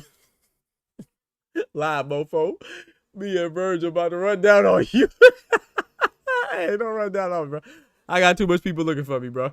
Apataya and his fans want to smoke me. Virgin and his fans want to smoke me. Shakur and his fans want to smoke me. Everybody want to smoke me, bro. And Haiti watching Keyshawn like Spence watches you. Yeah, I agree, Chloe. Appreciate the $10, man. Thank you so much for the love, bro. And shout out to you, man. Big member in the building. Shout out to you, bro. Thank you so much for the love, man. Yes, don't forget to smack that like button. Show some love in the super chat. The Cash App is right there added. Shout out to y'all for telling me to add my Cash App. I appreciate the love. Jacob Bake improves to 20-0. Good win, but I think he needs to fight with more urgency. But yeah, thank you, Clone. I appreciate that, bro. I don't know why my notifications don't go off. You know, I appreciate that, bro. Shout out to you for always showing love, my brother. That's my guy right there, man. God bless. Thank you, Clone. The reason I'm not sold on Keyshawn versus Haney, yes, Keyshawn is the #1 mandatory for the WBO. Yes, the fight's been ordered. Yes, it's been ordered to a purse bid, which will be broadcasted live from Puerto Rico WBO headquarters on Monday, July 27th. The reason why I'm not convinced is because what? Because of this guy right here. Manny Pac-Man Pacquiao. Go check out my last video. I break it down further. But look, you know I pay attention to the rankings. I be looking everywhere. And this is not confirmed. This is just my speculation. But I done speculated and been right before, especially when it comes to Manny Pacquiao getting an unwarranted, undeserved title shot. Pacquiao's a legend. He deserves whatever he can get. But as far as based off merit and what you've done for me lately, his last fight was a draw with Mario Barrios. So look, check this out. WBO 147-pound welterweight champion is Devin Haney. Who is ranked #1? Keyshawn Davis, right? That fight has not been finalized yet. So let's say for some reason Jay Prince or Bob Arum in Top Rank don't want Keyshawn Davis to fight Devin Haney yet, who just signed that DAZN deal, right? So let's say hypothetically he gets bypassed. Well, guess who's ranked #2? That would be Brian Norman. Well, Devin Haney already beat Brian Norman, so that's not really an interesting fight. So let's say that he's out the picture. Who's ranked #3 in the WBO? #3 is Teofimo Lopez. That's a great fight. But Teofimo Lopez is already occupied fighting the WBA champion at welterweight, Rolly Romero. So that brings us down to #4. Who is the 4th man up? That would be the guy I just put in the chat. Manny Pac-Man Pacquiao. Bro, if Keyshawn Davis and Devin Haney somehow falls through, do not be surprised if we have Devin Haney versus Manny Pacquiao, bro. That's crazy. That's crazy. You cannot tell me it's coincidental that Manny Pacquiao just pops up at #4 in the WBO rankings. Bro, it's not a coincidence, bro. Now, I will also say this too. Manny Pacquiao is ranked #9 in the WBC. So don't be surprised if the winner of Ryan Garcia and Conor Benn fight Manny Pacquiao as well. I'm just saying. Manny Pacquiao ain't pop up in the rankings for nothing. You better believe that. There are also rumors that Manny Pacquiao could be fighting Gervonta Davis too. So there's a couple rumors. I hope Pacquiao does not fight Devin Haney, does not fight Tank, does not fight Ryan Garcia or Conor Benn winner. I wish my boy would just retire, man. Because we all know Pacquiao beats all those guys. And if Pacquiao's in his prime, he beats all those guys. He said, man, I hope your ass wrong about this shit, but if you're not, I hope Haney packs him up. Yeah, I have all of them beating Pacquiao at this point in his career. I think they all beat him. Even Conor Benn, which is crazy, but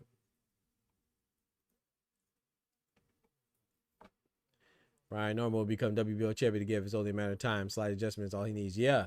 And Brian Norman, he could be fighting Tiger Johnson. I think Irony asked about Brian Norman, or was it Peel Out? Somebody asked about Brian Norman and Keyshawn. Brian Norman could be fighting Tiger Johnson or Keyshawn's brother, Kelvin Davis. I mean, not my bad. Brian Norman could be fighting Tiger Johnson, and Keyshawn's brother, Kelvin Davis, could be fighting Top Rank's new signee, Frank Martin. Pack at his prime with or without that. Oh, yeah, that's a good question. Hey, chill, man. My boy clean, man, until proven otherwise, man. Chill out on my boy Pac, man. Chill out on my boy Pac, man. I do believe Brian Norman could become WBO champion again, but I don't know if he could do it if it goes through Haney. I'm not the biggest Haney fan, but Haney is nice, man. We got to give Haney credit where credit is due. Norman smokes Keyshawn. Ooh, you think so, Dave? You think Brian Norman beats Keyshawn? I'll be rooting for Brian Norman. I don't know if Brian Norman beats Keyshawn though. But we have to see. I have to see what Keyshawn looks at 147. We haven't even seen how Keyshawn looks at welterweight yet. So there's a lot. That's what I'm saying. Don't be surprised if Keyshawn does not fight Devin Haney, because I personally believe that it's a little early for Devin. But when I say, I'm not like the people that say, oh, it's too early for Keyshawn Davis to fight a champ. No, Keyshawn Davis is a champion. He was a WBO 135-pound champion. I'm saying it might be too early for him to fight a champion at 147 because he's never been at 147 yet. I don't know what he's going to look like. His last fight was at 140 against Jermaine Ortiz. And now he's moving up to fight Devin Haney at 147. I think that's a significant disadvantage. See what I'm saying? So that's why I'm not saying it's too early for him to fight like he's too young or he's too green. No. If Devin Haney beats Keyshawn Davis, that's a great win. So I'm not taking away any credit. I'm just saying that, you know, just like I said with Juto Nakatani, I didn't think Juto Nakatani should fight Naoya Inoue as his first fight at 122. His debut at 122 should be against a contender or something like that to see how he looks and gets acclimated with the weight. That's why he fought Sebastian Hernandez. So I always say that. I don't think you should go move up a weight class and just fight the champion like that unless you're supremely confident. If you're supremely confident, then do your thing. But I just think that puts you at a disadvantage. You don't know how you're going to feel at that weight yet. Keyshawn would stop Brian Norman second coming off Bud Crawford style-wise. Yeah, I like Keyshawn. I do like Keyshawn a lot, but I like Brian Norman more. But I do think if Keyshawn and Brian Norman were to fight, I would lean towards Keyshawn. But like I said, I don't know how Keyshawn's going to look at 147. He never fought there yet. But I like Brian Norman more, though. I like Brian Norman a lot. But I do think Keyshawn is the better fighter. You're right. He ain't want to do that Olympic-style test.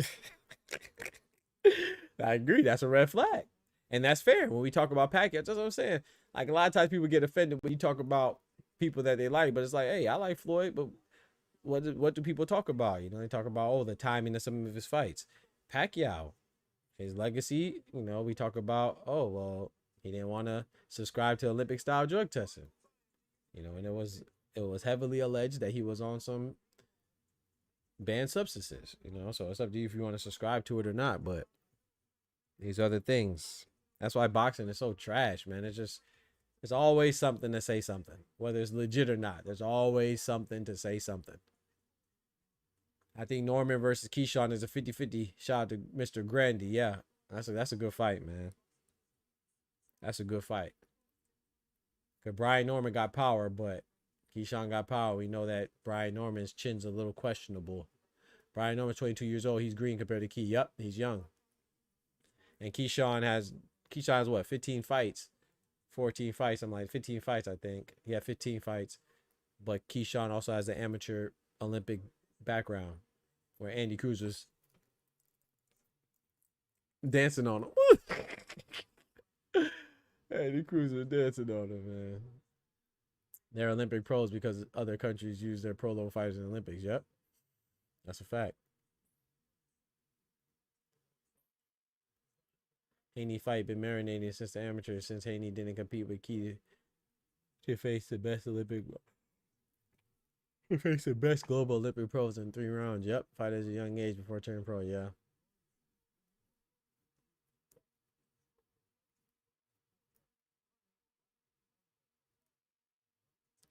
Megan Barnard. You got Sean Porter.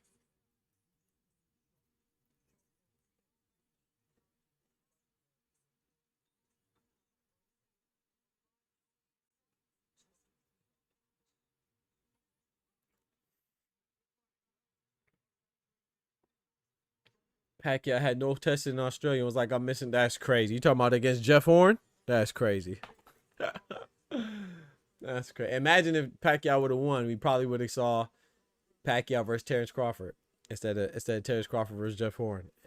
And imagine if Errol Spence didn't get hurt. We probably would have saw Pacquiao versus Errol Spence instead of Pacquiao versus your Dennis Ugas. It's crazy, man. And some things just aren't meant to be, huh?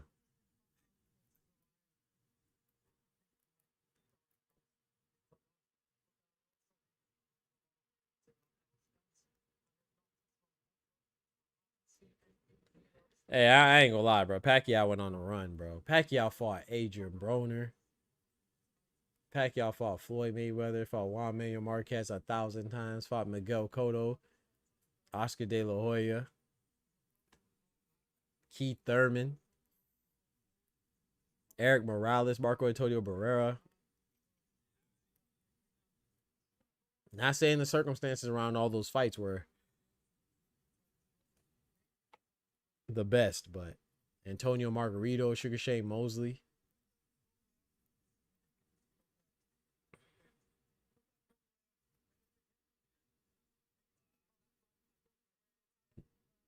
He fought Joshua Clottey. Cause I remember when he clapped him, and the referee said, "No, don't do that," because Joshua Clottey didn't want to open up. He just was blocking all the time. Shout out to Joshua Clottey though; he's a good fighter. Miguel Cotto beat Joshua Clottey too. Where's Joshua Clottey from? He's from Joshua Clottey's from Ghana, right? Shout out to Joshua Clottey, man. I think he's from Ghana, representing, holding it down for Ghana, man. Shout out to Joshua Clottey. Pacquiao fought Ricky Hatton.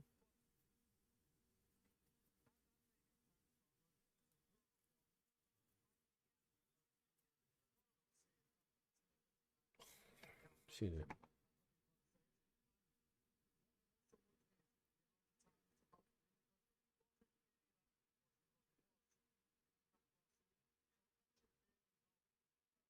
How does Haney beat Keyshawn? How does Keyshawn beat? Ooh, that's a good question. I think, yes, I do. Keyshawn will have the ring cut off, or he's forced to come in versus Norman, who is a solid boxer. Yep, with straight, with power, strength, size, athleticism. Keyshawn has never experienced. I agree with that. We missed out on Pac versus Bud. Talk to him, Irony. He said, yeah, Clyde's from Ghana, but he behind I Corte Azuma. Yep, Azuma Nelson. That's a fact. He said, how does Keyshawn beat Haney? I think Keyshawn beats Haney by and I'm not trying to be like simplistic, but I think his only shot, I'm not trying to be disrespectful, but I think his shot against somebody like Haney, he has to catch him. He has to catch him in between shots. And I'm not saying going there like Keyshawn is skilled. I'm not saying he's not skilled, but I'm saying that I don't think he's as skilled as Haney. So his chance would be trying to force Haney into an exchange and catch him in between punches, and you know what I'm saying, and just wear him down like that. But for me, Haney's game plan is pretty simple. Just neutralize Keyshawn Davis, what he wants to do. He wants to apply pressure and outbox you. I think Devin Haney could fight behind his jab and move all night. Is Keyshawn Davis able to cut off the ring to the point where he's going to effectively stop Devin Haney from being able to move? And I don't know. I don't think so. I think Devin Haney's going to keep it relatively simple and just pop him, pop all night. And I think if Keyshawn does get him in a bad position, I think Devin Haney's going to clinch and spin out of it. It's like people say like, oh, you know, same thing they said about Floyd, like, oh, you know, he's pillow fisted. Brian Norman Sr. told Brian Norman Jr. that Devin Haney couldn't hurt him, and then he went out and got put on his back pockets. You know, so like punches hurt. Like they say, oh, Floyd Mayweather, he just run through his punches. Nobody approached Floyd Mayweather like that, because punches hurt. So I think Devin Haney might have more pop than people like to admit. Same with Regis Prograis, right? Remember Regis Prograis tried to run him down and he got put on his back pockets too. It's not even about hurting. You know what I'm saying? Like Regis Prograis said, he was just surprised. He's like, hey, man, I wasn't really hurt. He said, I was just surprised that he had pop like that. So I think people go overboard with that pillow fist and stuff.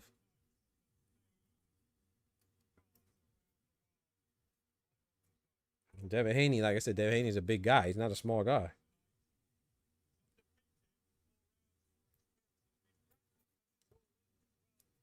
I know every fight is different, but that Keyshawn who fought old boy with the lazy eye ain't beat Haney. You talking about Nahir Albright, man? The nurse slash boxer slash singer? Shout out to Nahir Albright, man. I like Woo. I'll say it again. Pac-Man dodged a bullet in. His name is Edwin Valero. Tough fight, though. Tragic. Yeah, man. Rest in peace, Edwin Valero. Edwin Valero's out of, where was he from? Ecuador? He was Ecuadorian, right? Irony? Or yeah, I think he's from Ecuador. Edwin Valero. Yeah, but he did some wicked stuff. Didn't he kill his family too? Didn't he do like a Chris Benoit? He killed his family and killed himself? If I'm not mistaken. That's kind of wicked. Tragic though. Very tragic. Same thing Chris Benoit did, right? Killed his family and killed himself. That's Venezuelan. Thank you. He's from Venezuela. Thank you. Thank you. Man, he's Venezuelan. I knew it. Figure Ecuador didn't seem right. Haney versus Keyshawn is part 2 of Haney versus Norman. Yeah, I kind of feel that way too, Oscar.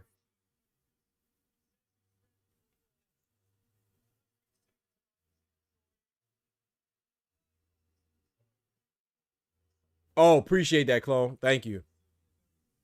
Thank you. You got to say unalive. Thank you, bro. Appreciate that. Thank you, clone. It's so funny that the words that they ban and that they are sensitive to within the words and the content that they allow. Contradictory in nature, but hey. But thank you, clone.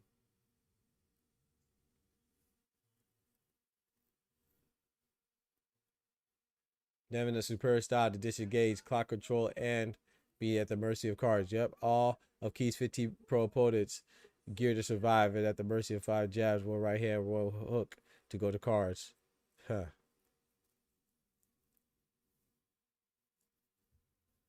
All right, we have Reito Susumi coming out against I don't remember who he's fighting. Bro, who are the ring ambassadors again? I ain't gonna lie, the ring ambassadors have been looking shaky. Who's the ring ambassadors, chat? We have what? Hamza Shiraz. Reito Susumi. He hasn't really been looking impressive. Who else? Bruce Shushu Carrington. He hasn't been looking impressive. Hamza Shiraz. Oh, Alakel, who we just saw on the undercard. Zizo, another one we just saw on the undercard. They both looking shitty. The only ring ambassador that's been holding it down is Abdullah Mason. Abdullah Mason is the only ring ambassador that's been really looking impressive. Unless there's somebody else I'm missing that's a ring ambassador. They need to let somebody else scout the ring ambassadors.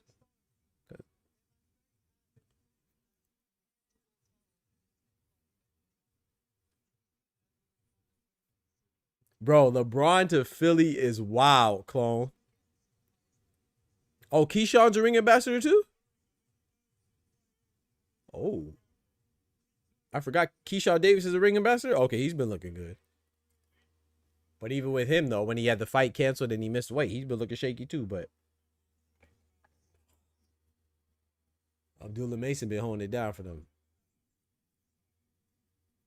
Usyk is still the ring champ. No, not the ring champs. But you know the young fighters that they call the ring ambassadors? Like Turkey, like he had like a roster of ring ambassadors. Not the ring champs, but the ring ambassadors. It's like those young fighters that he deemed as like the next.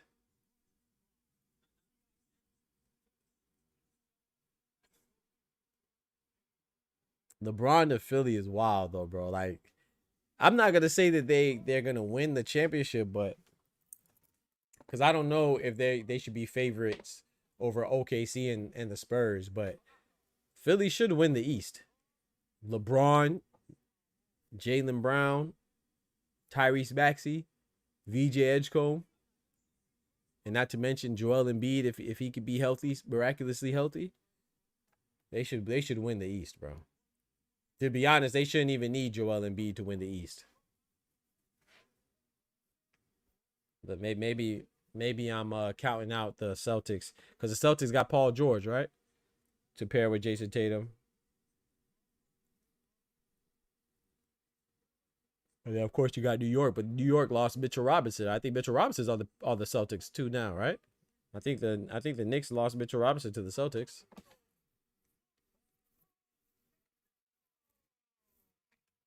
Yeah, if they all healthy, that's a crazy lineup. Tyrese Maxey, LeBron, Jaylen Brown. The one would probably be Tyrese Maxey. The two would probably be VJ Edgecombe. No. Yeah. They probably put Jaylen Brown at the 3, LeBron at the 4, and then Embiid at the 5.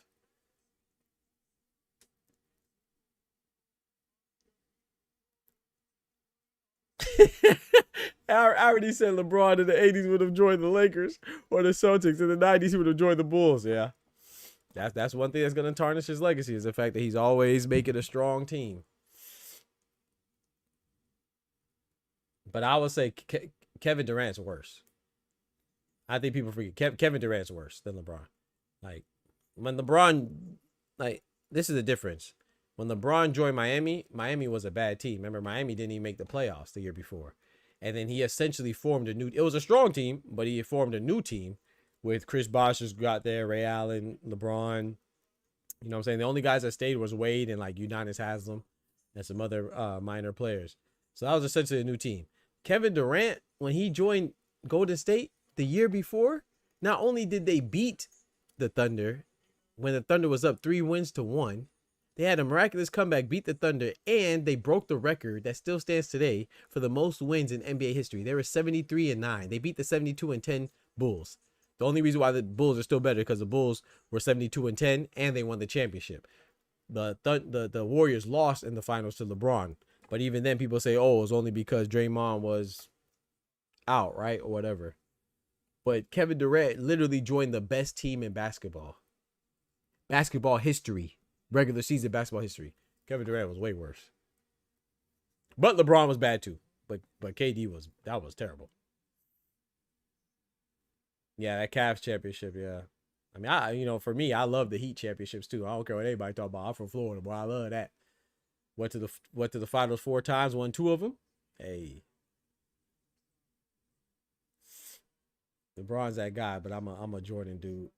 I prefer Jordan, but LeBron is definitely I'm not a LeBron hater. LeBron's a beast. That's Draymond's fault. Facts, irony.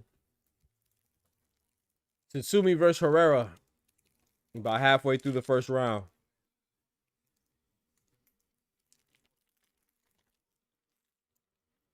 Reito Tsutsumi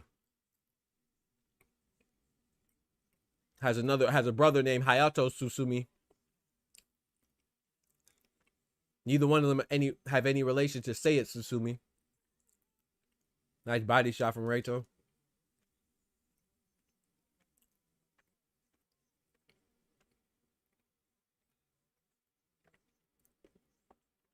Tsutsumi in the black and white. Herrera in the green and orange. Looks orange on my screen. Could be red. I don't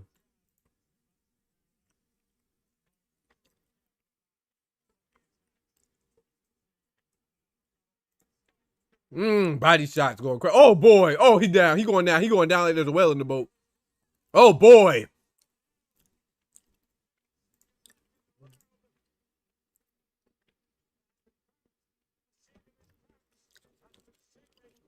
Okay, Tsutsumi looking good now.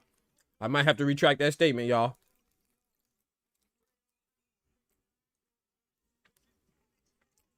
You got a clincher. Oh, Lord.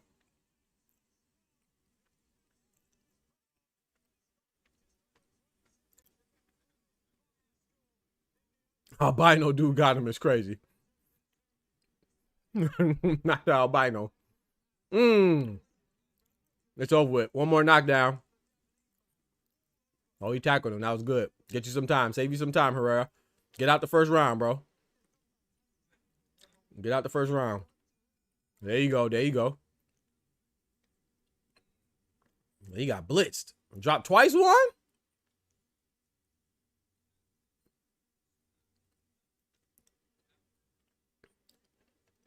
He got the blonde hair. He going Super Saiyan, Wango.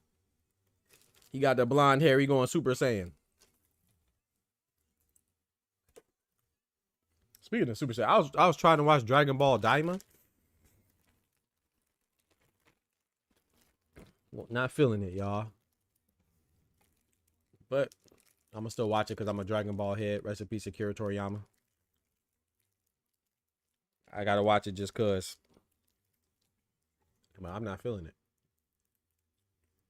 Vegeta going Super Saiyan 3 was dope though.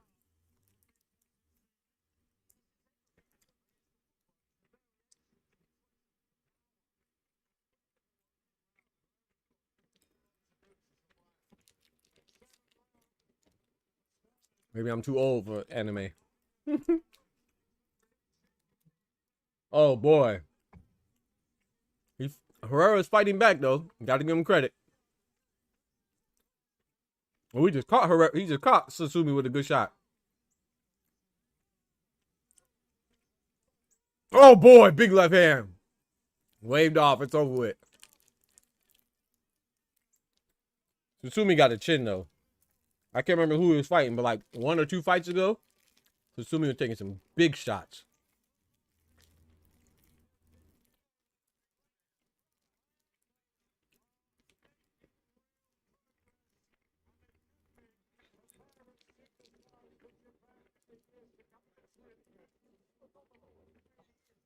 X-Men 97, yes sir. Storm and Gambit and Rogue and Wolverine. I like Beast too, even though they nerfed my boy because he's smart. I like Beast though. That's why I like him, because Beast's smart, but they need to let Beast unleash the Beast more often. Oscar said Dragon Ball Diamond goes hard. Really? I don't know, man. What are those things called that were holding the Dragon Balls? Tokagami? Like, those fights are cool, but... Oh, boy, that was a big left. Well timed, too. Accurate. And he just stopped and looked at him, too. Look at Ray Toe. Okay, I see you, bruh. I'm just... You know what I'm tired of, Oscar? I'm tired of the recycling of Dragon Ball, bro. Like... Come on, bro. How many times we gonna see Frieza, bro? We done seen Frieza. Frieza Form 1. Form 2, Form 3. Final Form. Ultra Final Form. We done seen Cyborg Frieza. Golden Frieza. Now we have Black Frieza. You know, we done seen Cell. Imperfect Cell. Perfect Cell. Cell Max. Like, come on, bro. Like, now in Dragon Ball Daima, we done had Boo, Super Boo, Oob, Majin Buu, and now we got, what's his name? Majin 2 and Majin Do and Majin 2. Like, come on, bro. I'm tired of seeing all these derivation of people, bro. Give me new people, bro. And to me, that's just lazy. Like, you like your creativity, man.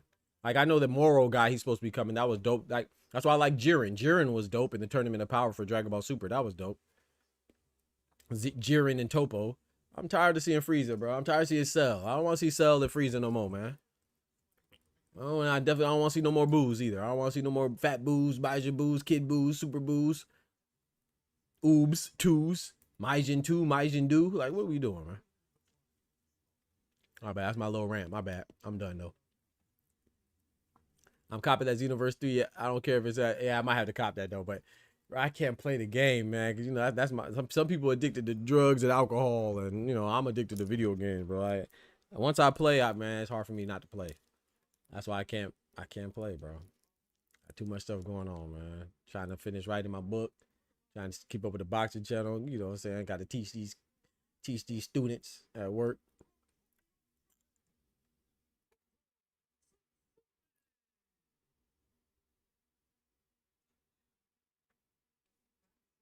He said, nah, he said Dragon Ball Super has Vegeta beating Goku, New Broly, a planet named Cereal, and a guy named Granola. Oh, yeah, Granola. I heard about Granola. Excuse me. I haven't read the manga, though. So I'm waiting for them to develop Granola. And what's the other guy?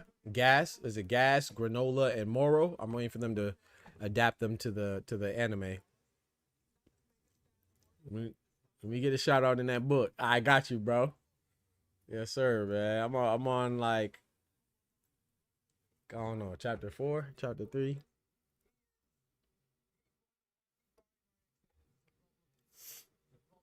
Other than becoming WBO champ twice, 147, becoming WBO interim champ 154. Sergio is only champion to sack up and defend versus the Punisher at 160. Yeah, man, that was bad. Sergio Martinez and Paul Punisher Williams. Those are two good fights. The first fight was good. The second fight was just devastating. Sergio Martinez put him to sleep. Oh my lord! Shout out to the Punisher though.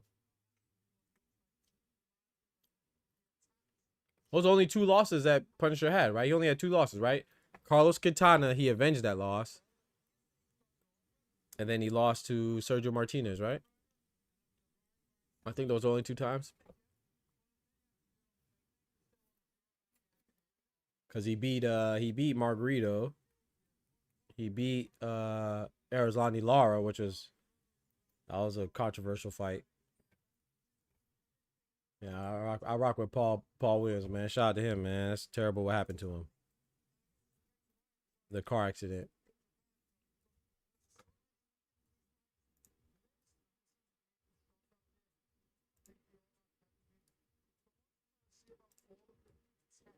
God bless him, man. It was a motorcycle accident, I believe, right?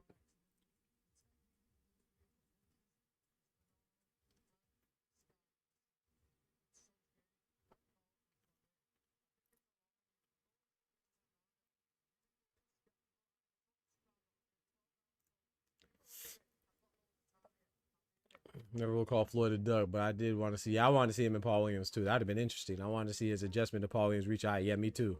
We don't know who really beat Margarito. We don't know who really beat Margarito. Hey, Paul Williams beat him. You know what I'm saying? And I think Margarito was cheating when he fought Paul Williams too. Once, you know. And I don't have any evidence. I'm just saying once you get caught cheating, when he got caught by the late great trainer Nazim Richardson with the Sugar Shane Mosley fight, I just assumed that you probably cheated in all your fights. You know, because Margarito beat Sergio Martinez. He beat some other guys.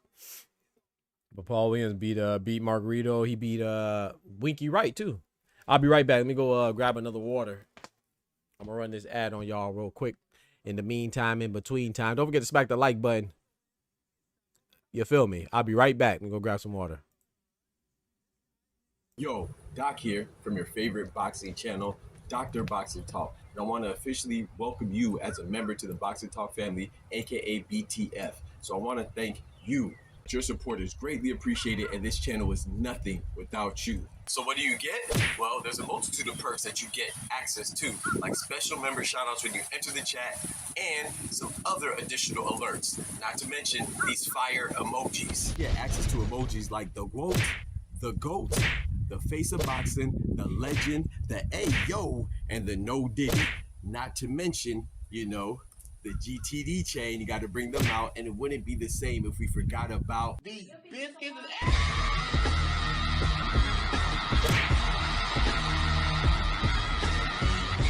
And so many more. Not to mention, if you subscribe to some of the highest tier levels, you get to do things like pick the topic of discussion, and you get to have your very own emote. Yes, your ugly mug will be featured on the channel by yours truly. It's just another way for me to give back to my most loyal supporters. And of course, there's even more additional perks than that. But most importantly, you'll get the satisfaction of knowing you're a key, essential, imperative part to keep us going and growing. You know, we get the hustle off the muscle. So it's important that we rock together, And remember, God is good all the time, and God is good. And you know that we prioritize facts over feelings, so that's why you rock with us. So big salute from Dr. Boxing Talk, and yeah, can't wait to see you in the next stream. Thank you for the support. If I tell you I'm good, probably you will say I'm boasting. But if I tell you I'm no good, you know one line.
Respect, Wongo. Respect, my brother.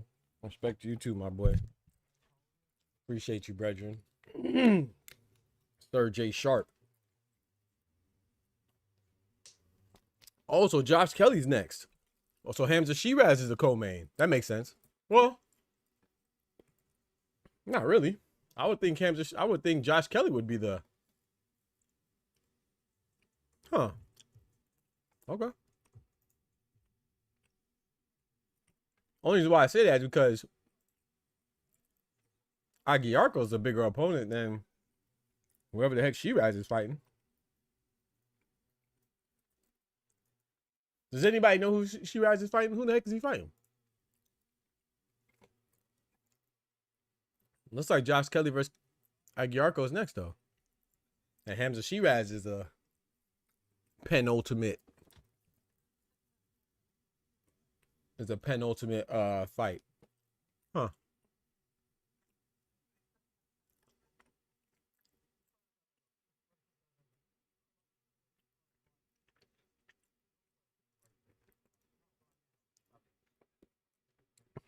So I'm scared though. I don't like how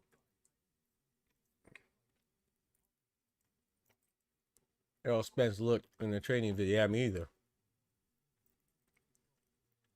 I'm going with Spence, but I'm not sure. I wouldn't put my money on it, I'll tell you that.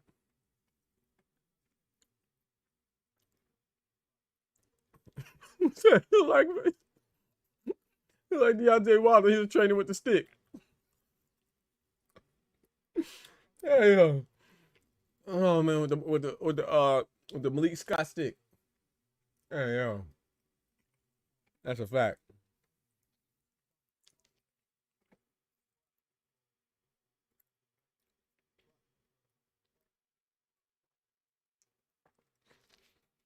Bro, they're really gonna drag this out till 6 o'clock. Ain't no way, bro. I feel like they really might try to drag this out till 6 o'clock, y'all. It's 3:30 now. 3 fights shouldn't take 2.5 hours, bro.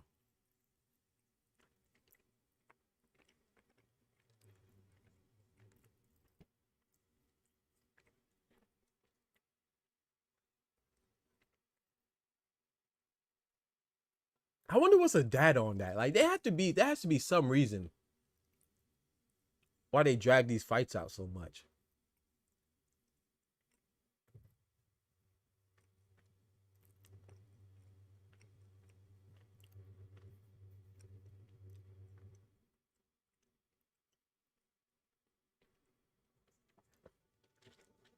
I mean, maybe the data shows that the longer they run the show for, the more people tune in, which that makes sense because more people have a time if it's a big enough window. But what about the peak time? I'm sure that if you had it shorter, the amount of people that tune in at a particular time would be higher. The concentration would be higher. Whatever.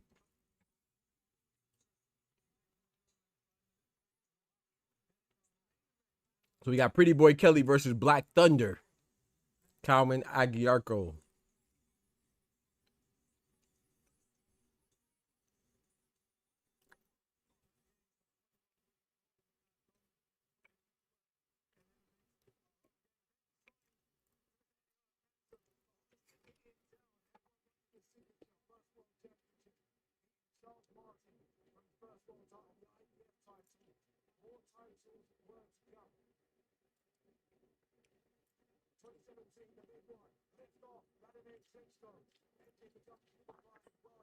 But I can't believe AJ lost to Andy Ruiz, bro. That was crazy.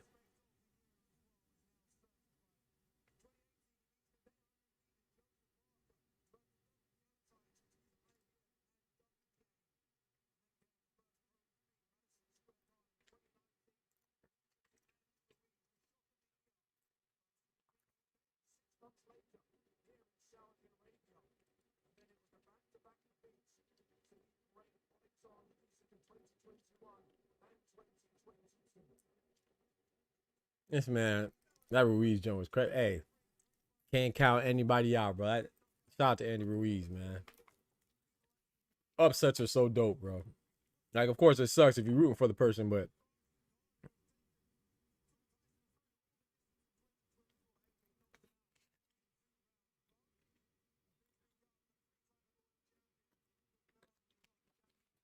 it's like, man, Liam Paul beating Subaru Matias. Andy Ruiz beating AJ.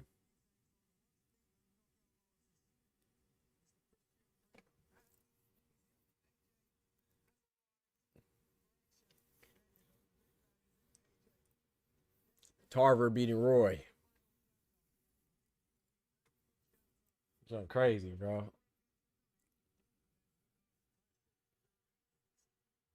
Buster Douglas, the big one, beat Mike Tyson. If Ryan Garcia didn't cheat, he could have been on that list.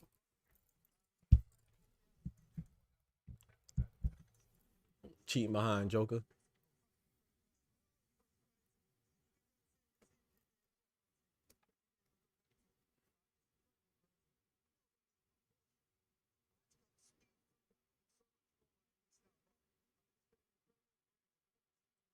Kind of choppers we got like to change mine. My chop drop ops never change mine.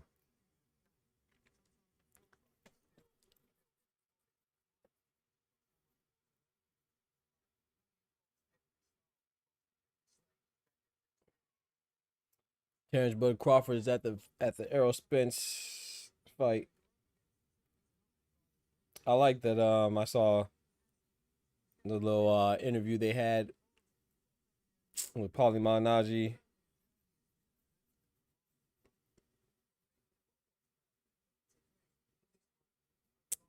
Who was it? Sean Porter, Paulie Malignaggi, and Terrence Crawford.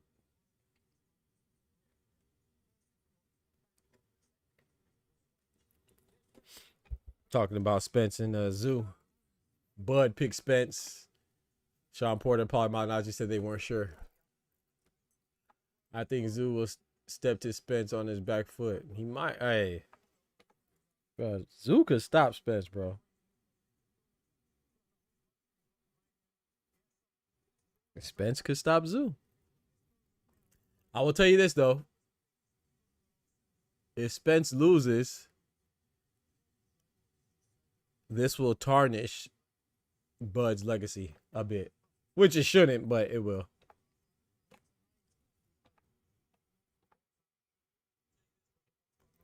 It shouldn't, but it will. We know how people are.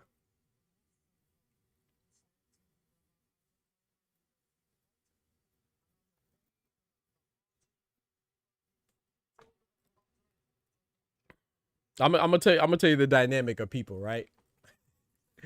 If Spence loses, people will say Bud's win isn't as good over Spence. It's gonna diminish it. But when Fulton loses to like Oshaki Foster, right? People say, "Oh, it's because Nia Inoue already made him bad." It's crazy, bro. Like people are gonna give credit, when they want to. If Errol Spence loses, it's not because Terrence Crawford made him bad already. It's gonna be because he wasn't that good. When Stephen Fulton loses, it's because Inoue made him look like a shell of himself. Bro, people are funny, bro. Like the contradictory is crazy. The contradiction is crazy. The hypocrisy is crazy.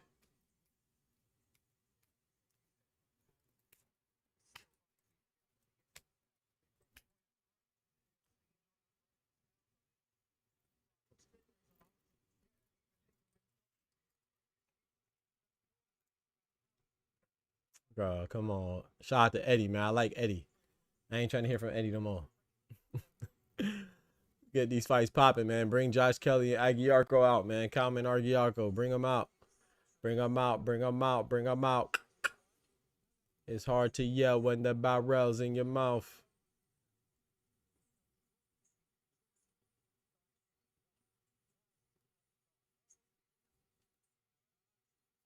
Bring them out. Bring them out. Bring them out. It's hard to yell when the barrel's in your mouth.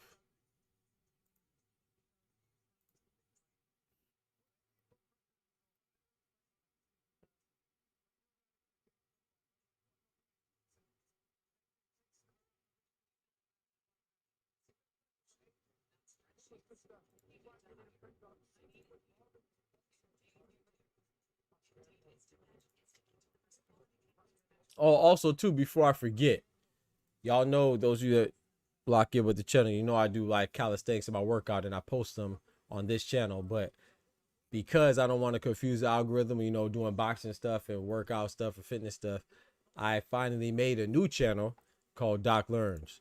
You know what I'm saying? So if you want to be part of the fitness journey, you know what I'm saying? I would love to have you join me over there. You know? So from now on, all of my muscle ups and back flips and my handstand progressions and all my calisthenics related stuff, you know, is going to be posted on the Doc Learns channel. It'll be up and coming. So, you know what I'm saying, join the journey. Remember, health is wealth, and be healthy. You know what I'm saying? Just be healthy and be the best you can. Eat right. I don't eat right all the time, but I try to, you know what I'm saying? Got me a little tangerine, you feel me? I try to eat right and stuff like that. I also work out, helps my mind and all that stuff. Gives me a good balance. So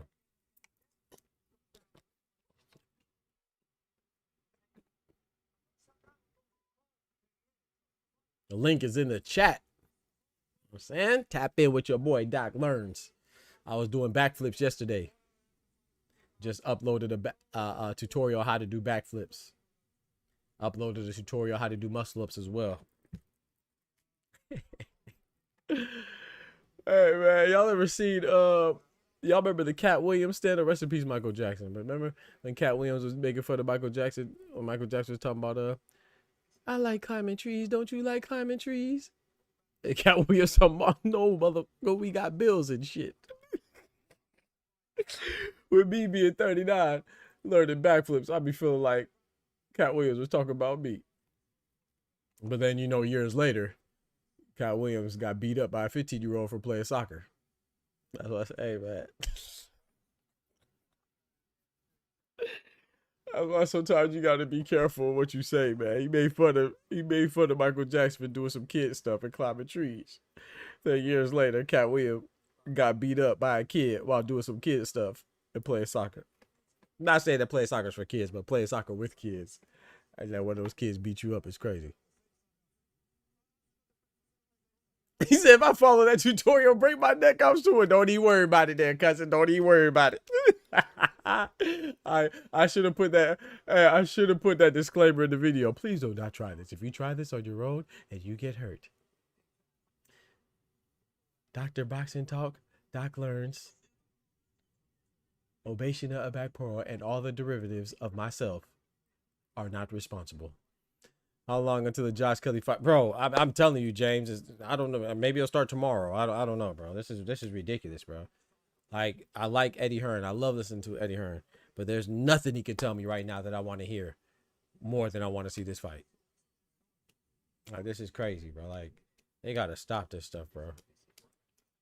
A championship fight that goes 12 rounds is 36 minutes of action, right?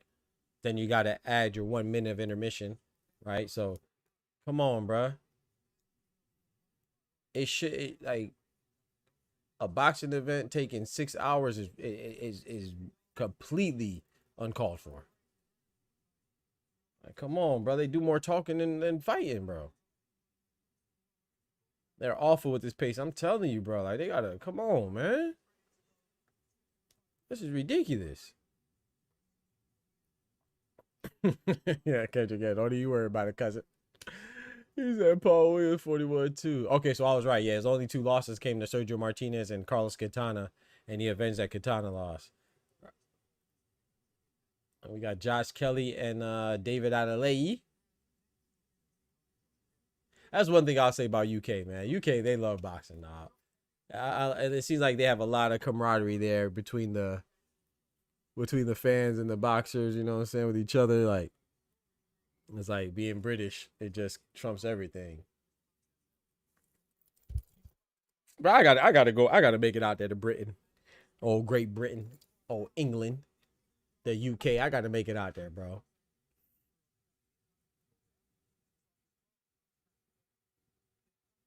You can't keep ducking this undisputed fade, bro. Paul B. Martinez though was KO'd in the rematch. Yep, for the WBC. The punches only title shot other than the 2 WBO 147 shots and WBO interim title shot. I'm telling you, bro. He must be walking for the pyramids to side. I'm telling you, Kendrick. Like, gosh, dang, bro. This is wild. Like, fights can end early. So if the fight ends early, boom, you up. You at bat, baby. Gosh, dang. I'll be right back. Let me go wash. I'm gonna wash my orange and grab a napkin.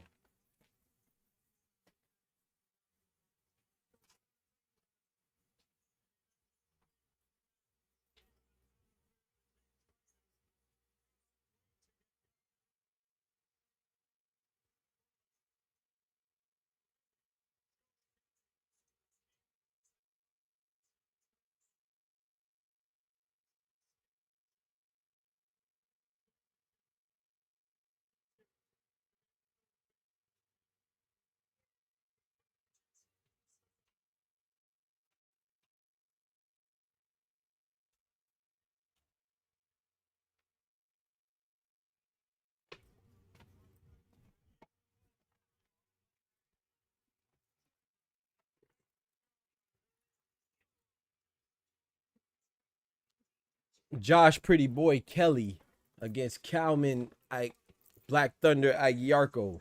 Jarko.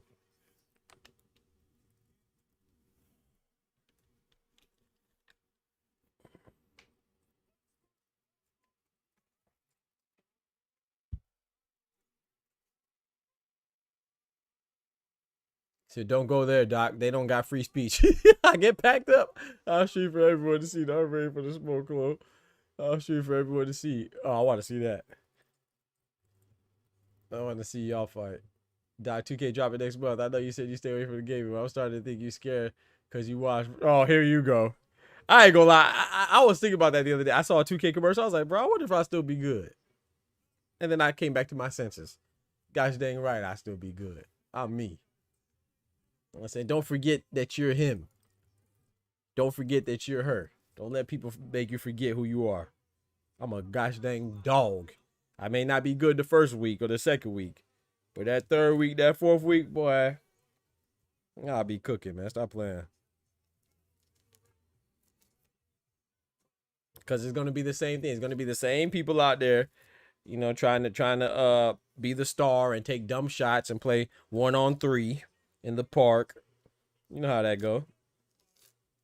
All it's going to take is me to adjust.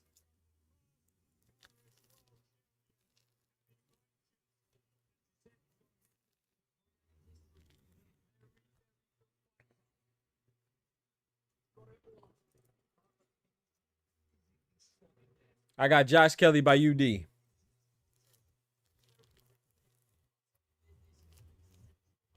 Still be good, bro. I watched your highlights. You was getting cooked. Cap.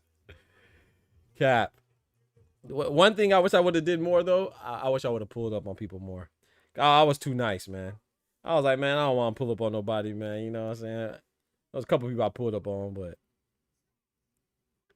I didn't want nobody to feel like I was picking on them. But if I play again, well, I'm pulling up on all the big names. Whoever think they good, I'm pulling up. Not saying I would win. We'll see, but I would definitely pull up.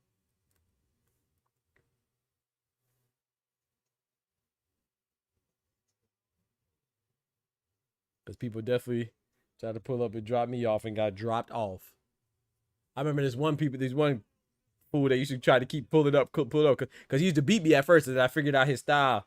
Was it on the twos? I think it was on the twos. He would like try to troll me and try to pull up. He was pretty good though. But then I figured out what he did, and it was over. It was over with. Because at the end of the day, you still got to think.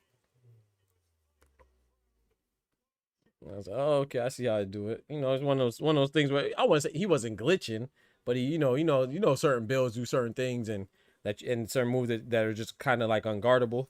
It's gonna put you in an animation, and so I figured out how to stop getting put in an animation. It was over with. And then what happened? He stopped pulling up. Bum. Nah, I keep pulling up like you was before, man. Don't stop because you taking L's now. Don't stop now.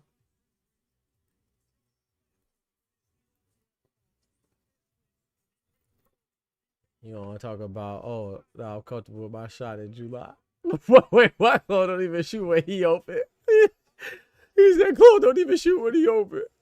All right, let me see the telling tape where they found out how many rounds of fight. Yeah, exactly, Kendrick. They making up stuff, man. They just dragging their feet, bro. He said, bro, Kendrick be ball hugging, Kobe Mama mentality. Yeah, his Cole don't even shoot when he open. He gonna talk about, oh, nah, I forgot with my shot in July. I can't pass on Team McClone and Ty. I'm Kobe in 06. That's crazy. Oh, I know Ty trash. Ty trash, huh? I know Ty trash. Ty don't even seem like he'll be good at 2K. Ty's my dog, but I just feel like he trash. I ain't gonna lie.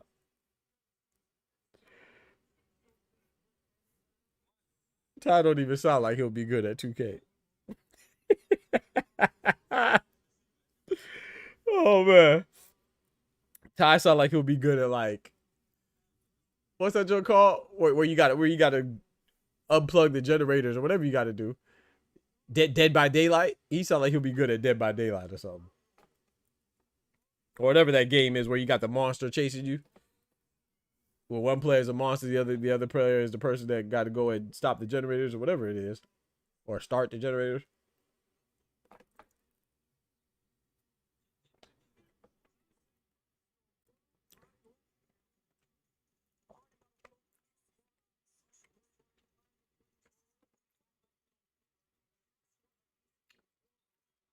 He good at Madden? Oh, okay.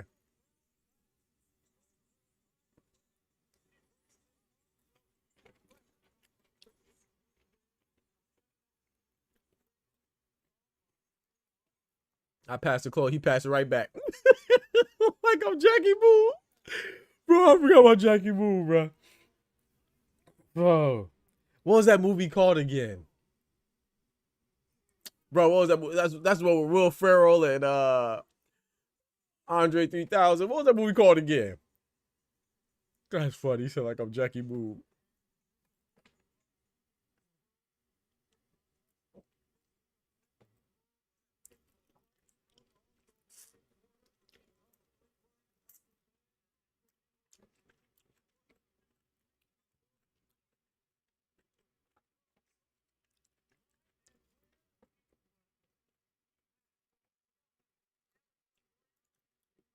All right, they're in the ring now. They look at Josh Kelly looking. Remember, Josh Kelly just came off of a spectacular victory over Bakram Murtazali, the former IBF champ. But he does have a blemish from David Avanesian. That's his only loss when he was young. He was winning that fight too. He just got a little bit too comfortable. And then once the tide turned, it never turned back. You know what I'm saying? You know the ebb and flow of the tide. Once that thing ebbed, it ain't flow back. I'll tell you that.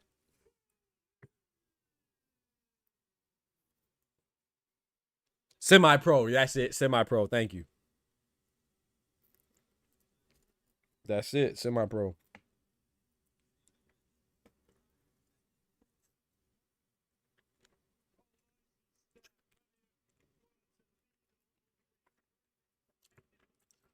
Aguiarco and Josh Kelly have a common opponent that they both recently beat. I mean, they both have a common recent opponent that they both barely beat. They both barely beat Ishmael Black Panther Davis. One by split decision, and the other one won by majority decision. So that's a good little measuring stick. That this is a pretty even matchup. You know, styles make fights, but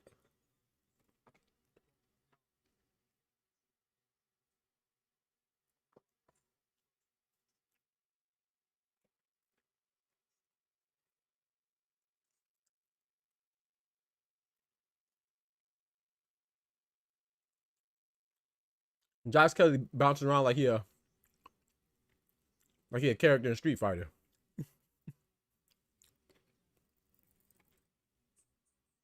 1-1-2 from Josh Kelly pushed Aguiarco back. Aguiarco wasn't ready for that, but you know, he wasn't really hurt though. Just surprised. I got Kelly in this one. That loss pushed Kelly to tighten up. Yeah, I agree. And now he's the IBF champion. I agree. I got Kelly in this one too.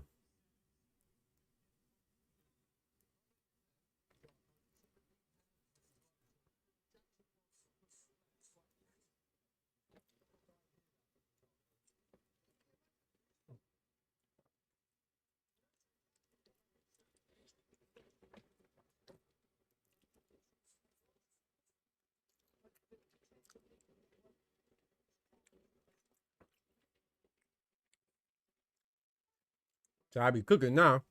Now I know you ain't laughing. Doc selling the card. Doc and cards is a different story. That's a fact.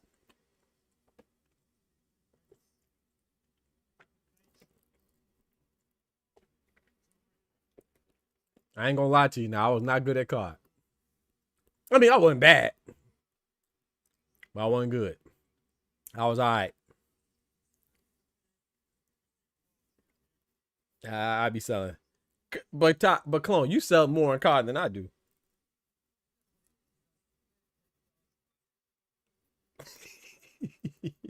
Ooh, nice right hand from Calvin Argiarco. Maybe it missed. Nice jab from Josh Kelly.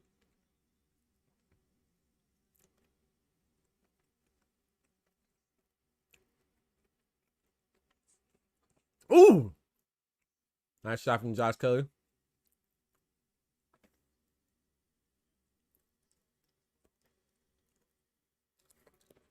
Josh Kelly seems very comfortable. Have they fought before, like amateurs or sparring or something? Josh Kelly looks comfortable, like this is something he's done before. You know what I'm saying? He looks real comfortable. Which I mean, he's always been he's a pretty slick fighter.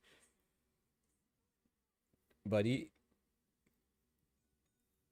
man got his hands down and all that stuff in the first. He's a cocky fighter anyway, but he just seems very comfortable, very fast. Maybe he just studied a lot of tape or something. But he fighting him like he fought Calvin, like he just sparred him yesterday or something.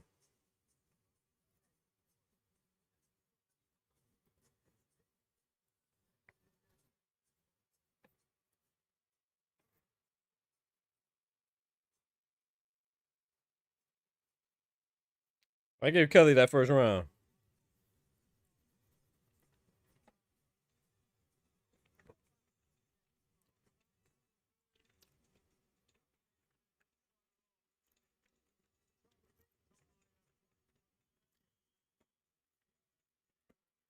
Did Kelly remain standing? No stool?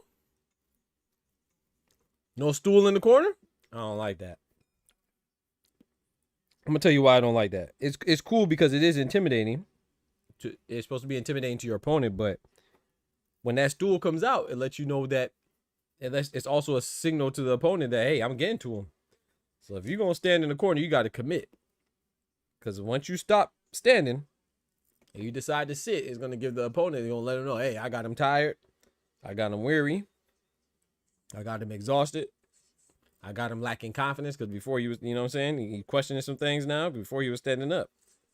Oh, nice right hand from Josh Kelly. Look like they cross feet too, though.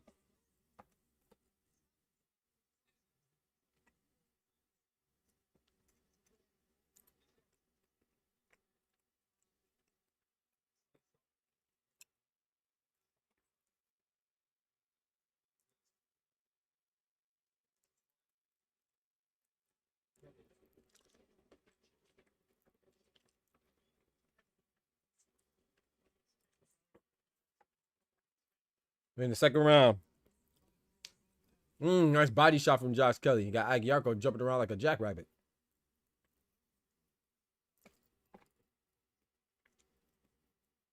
Josh Kelly trying to set him up with a check hook, it looks like. Remember, Josh Kelly dropped Bacram too. He didn't really hurt him, but once again, it's kind of like Devin Haney, right?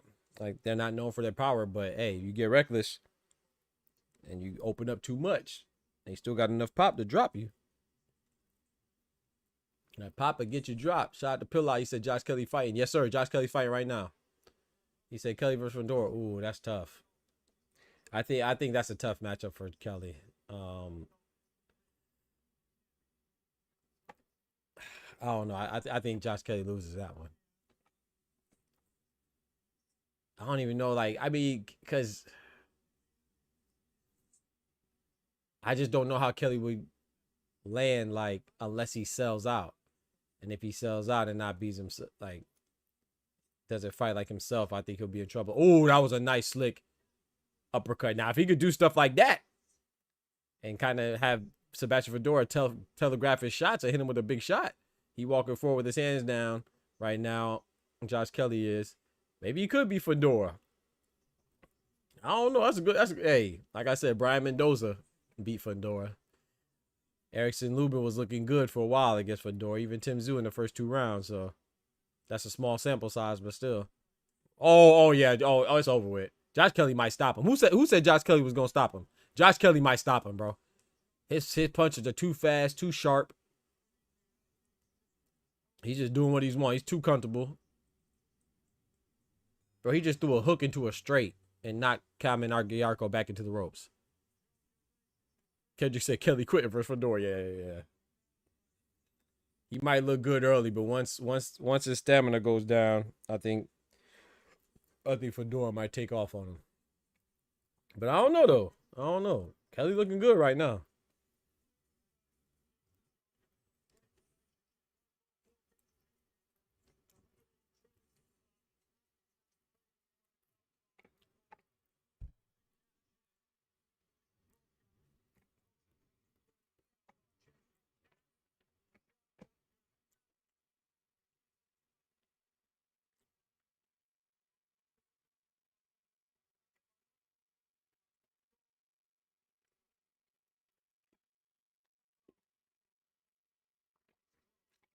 Ajarko is how they're pronouncing it. My bad. I'm calling him Aguiarco. Ajarko, my fault. 3rd round. Let's get it. I gave the first 2 rounds to Josh Kelly. The 2nd round was clearly a Josh Kelly round. 1st round, I think it was Kelly round 2, but I don't know what people see. I definitely think that 2nd round was Josh Kelly round. 2 rounds to nothing, Kelly. Kelly amateur style is terrible. He went straight right away from the shot. It sounds easy for him, but you don't need to get too cocky. Yeah, I agree. They must have some history sparring or something.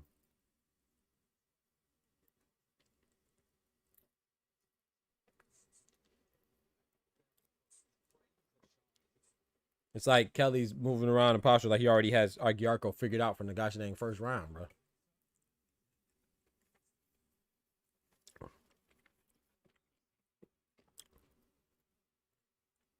What's that saying? You had me at hello? And Kelly had him at hello.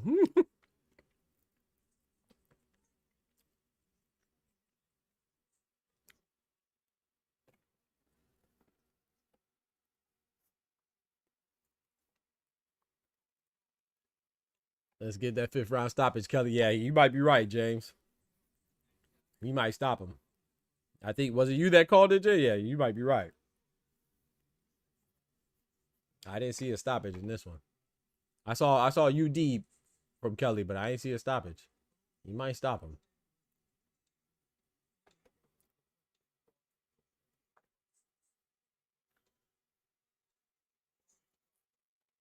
Czar, what's going on, my boy?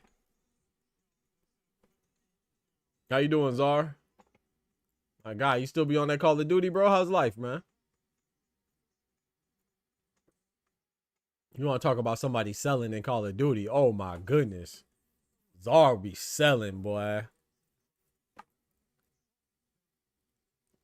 But Czar started getting better, though, too. I must say, he did start getting better. Nice body shot from Aguiarco. Ooh, nice headshot from Aguiarco with the left hand. All right. And Kelly better not fall into that trap again with David Avanesian. Getting too comfortable and getting caught.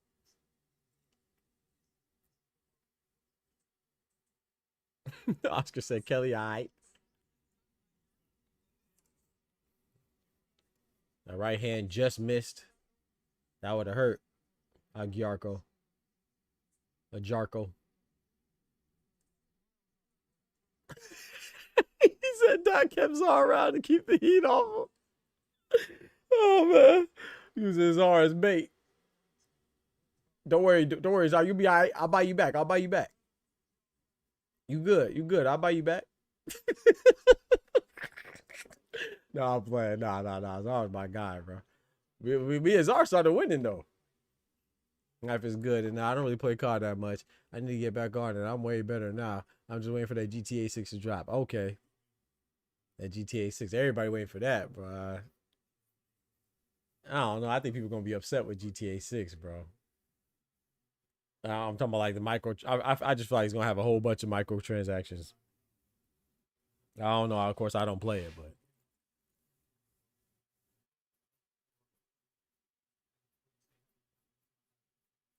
I hate how games turn into like when you buy the base game, it's not even a game. Like you're buying like the shell, and then they fill in all the contents later. Boy, they be getting a whole style wow off the game. Crazy, bro. We in round 4. Let's get it. Making $500 off one game for the content. That's crazy. We'll buy a game, you can't drive a certain car, but you can see the car in the game. You ain't got access to certain missions, but you can see the missions in the game. You can't access a certain part of the map, but you can see the map in the game. Oh, nice stiff jab from a Jarko. He said, I carry your body ass in car. I don't know, bro. I don't know, bro. Kendrick said, I'm not buying 2K this year. I'm waiting for GT. I feel that. It's a consumer's fault for wanting to pay for dumb shit or pay to win. That's a fact. That's a fact. Yep.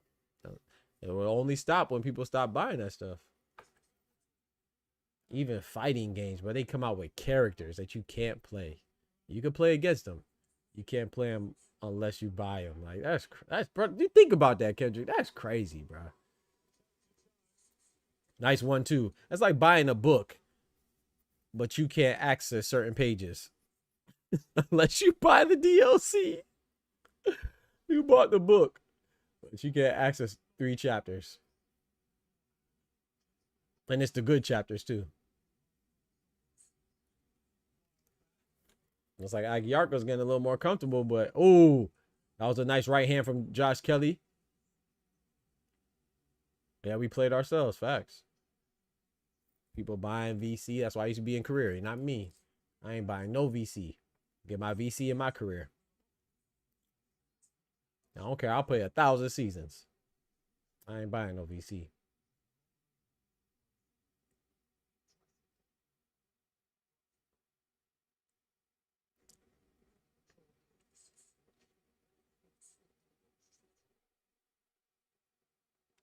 Ken said they only doing what we allow at the end of the day. Amen. Amen. Nice jab.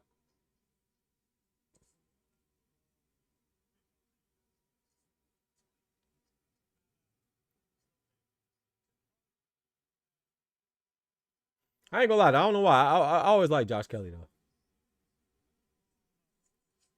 Oh.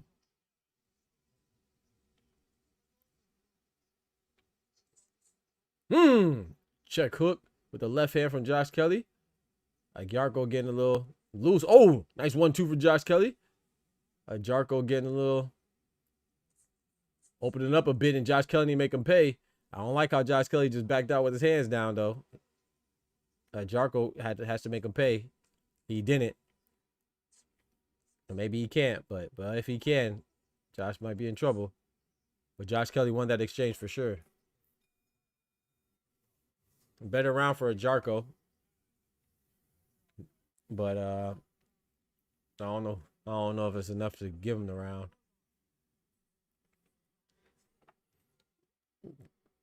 Josh Kelly's trainer, Adam Booth. That's another funny bloke. He's a funny bloke.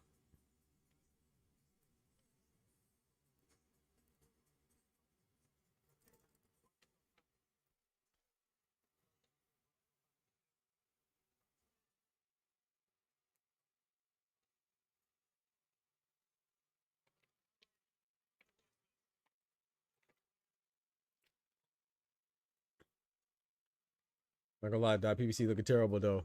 They fighters don't have discipline, and I don't see too many new fighters for them to build it. Yeah, bro.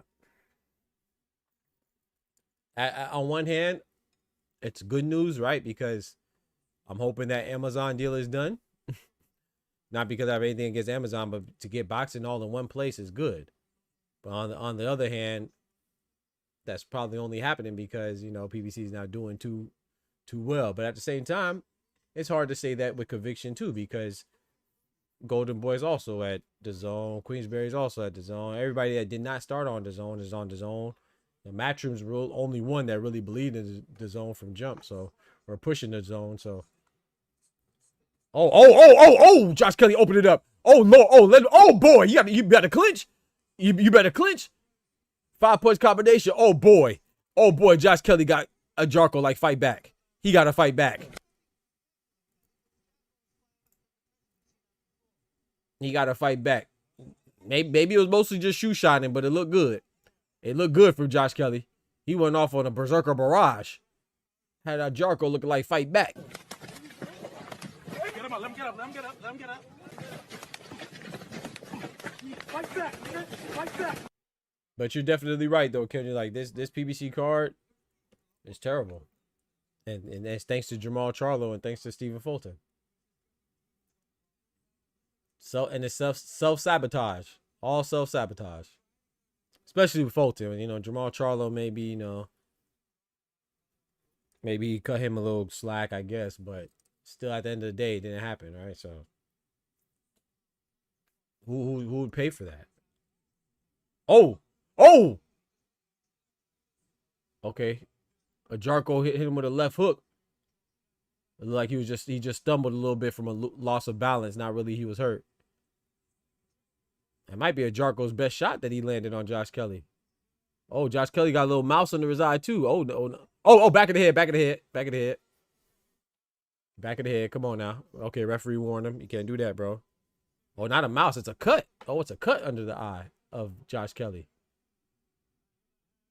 Now we know when Josh Kelly gets cut, things usually go downhill. At least that's what happened against Avanesian, right? Avanesian cut him, and that's when it was all bad for Josh Kelly. So hopefully Josh Kelly doesn't have any flashbacks or deja vu.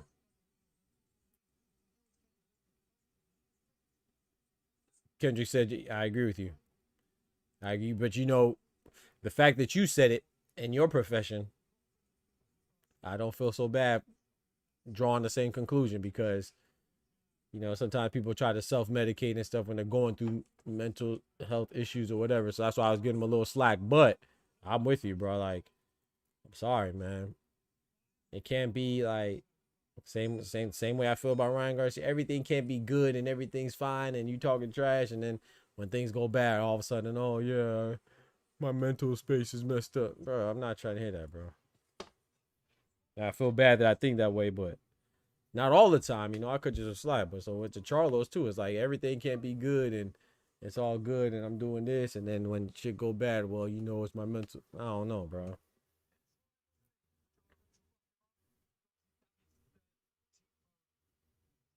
But you know, I'm not living in other people's heads, so I can't really.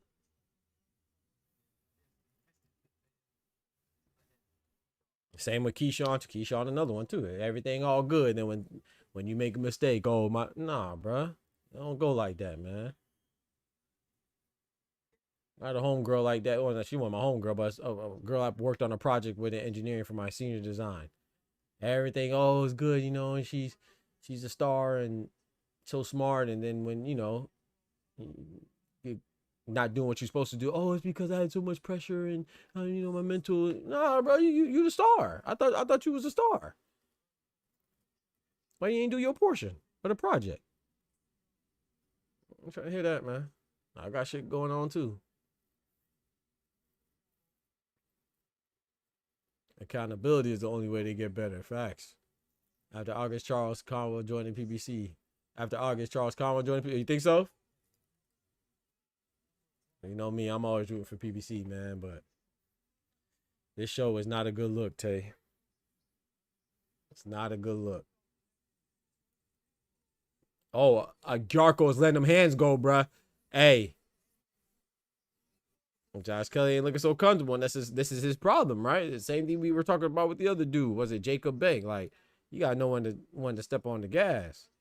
It's good to be cool and showboat and stuff like that, but you gotta know how to get them out of there, man.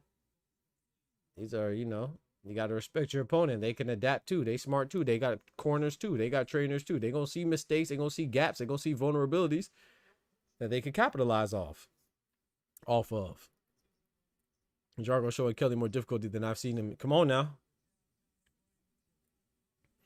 Josh Kelly tried to jump in and he getting popped with rapid shots. Rabid shots. Rabid and rapid.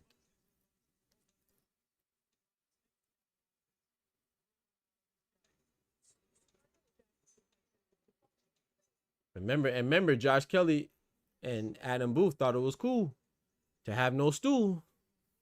We're gonna see how long that lasts. They might end up looking like Boo Boo the Fool.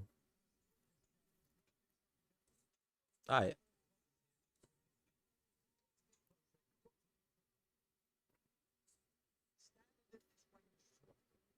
Because that is a clear sign that you getting uncomfortable when that stool come out when you ain't never had that stool out before. I don't even understand that. You got to commit to it like B-Hop. Back of the head, back of the head. Josh Kelly got to stop that, man. You got to stop that back of the head, bro. Oh, he took a point. I like it. I like that. Establish some decorum. I like it.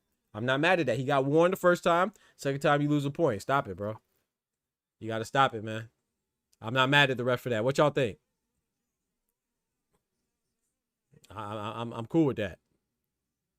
Y'all got to tighten up, man. Kelly looking for a way out, but he got to step on the gas. Just put pressure on. I agree, Tay.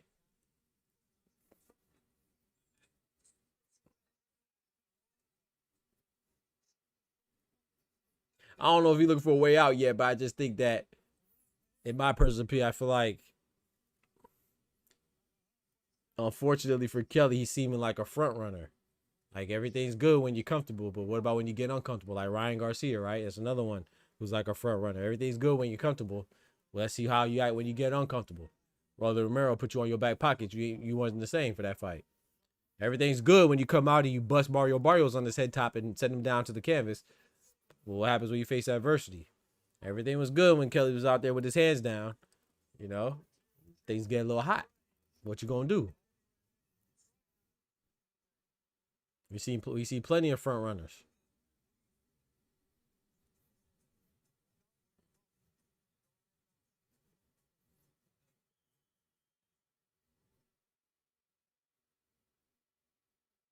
Yeah, that's a good point. That's a good point taken. I ain't gonna lie. That's a good point deduction. Yeah, exactly. It was a couple punches too, not just one. Yeah, exactly. Yeah, I can't argue either, Kendrick. I agree. 10-8 round for Buddy. What's y'all scorecards? Yeah, I think Jarko won that round. So, matter of fact, let me start writing it down. Cause we in the 7th round. I gave the first 3 to. I haven't been writing down my score. I ain't gonna lie to you. I gotta tighten up. I haven't been writing.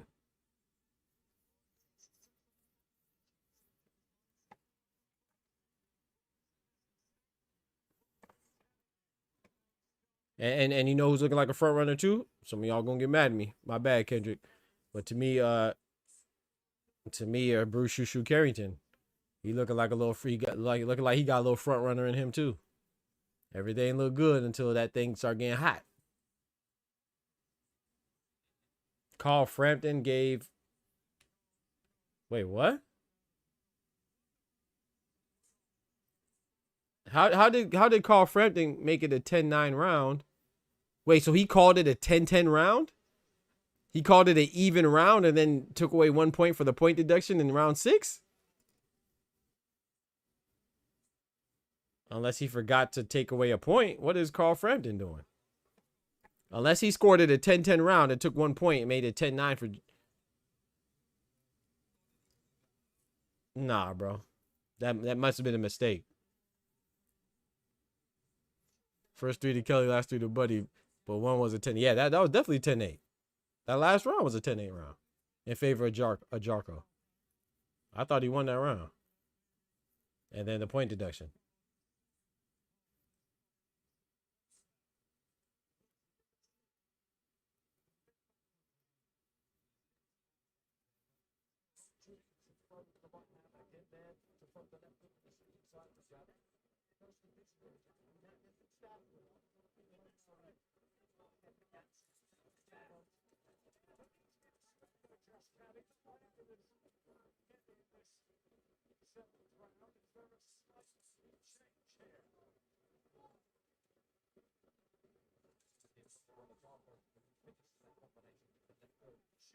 This is what I be talking about though, Tay. Josh Kelly, Fandora. Oh boy. Josh Kelly, Fandora be talking about, oh yeah, I saw some vulnerabilities in Jerron Boots Ennis. You saw some vulnerabilities when he was fighting a beast in Xander's Eyes. Xander's Eyes might expose some vulnerabilities in you too. He might put some chinks in your armor too, or expose those chinks in your armor. They make it seem like he was fighting a poo putt. So if you saw vulnerabilities when Jerron Boots Ennis beat Xander's Eyes, what kind of vulnerabilities do you think that Boots is seeing right now? You feel me? If you saw vulnerabilities when Boots fought Xander's Eyes, what kind of vulnerabilities do you think Boots saw? Or I should say, and Bozy Ennis saw when Fandora fought Brian Mendoza. You know, Virgil Ortiz said he saw vulnerabilities when Jerron Boots Ennis fought Xander's Eyes. What kind of vulnerabilities do you think you displayed when you fought Serhii Boachuk or Mean Machine Kavalaskis? I mean, I'm just curious. I'm just curious what the thought process is, or maybe there is none. So imagine the vulnerabilities that people are seeing right now. You fighting Aguiarco.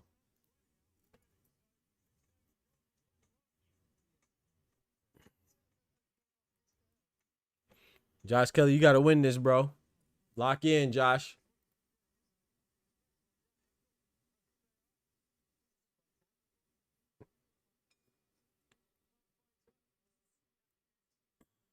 Josh Kelly tired, says Tay. Come on. According to Eddie, the winner of this fight will fight Boots. Is willing, it has signed to fight Boots. We heard that before, but Boots wants Fandora though. He wants to prioritize Fandora. So either way, it seems like Boots will get a good fight next. As far as the unification, not, you know.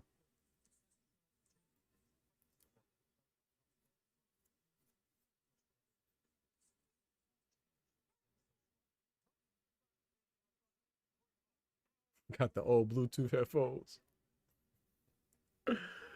And you know what's funny though? I still think that Josh Kelly is, but it was I still think Josh Kelly is the biggest is the hardest puzzle to solve for Boots between Virgil Ortiz and Sebastian Fandora. But and remember I said that I think Boots would eventually wear him down. But this is making me realize that maybe Boots will wear him down faster than I thought. Because the Josh Kelly that I was thinking of was the Josh Kelly we saw for like the first 3 rounds of this fight. But if Aguiarco could get you out of your game in 4 rounds, you know, imagine, I don't know. I don't think that Doc Kelly is food for Boots. Yeah. Especially if he's tired already. This is... Oh! Jarko caught him with a left hook. He got caught too, but... Kelly get tired after 3 rounds. He get cooked. Kelly not making 6 rounds. Oh, no.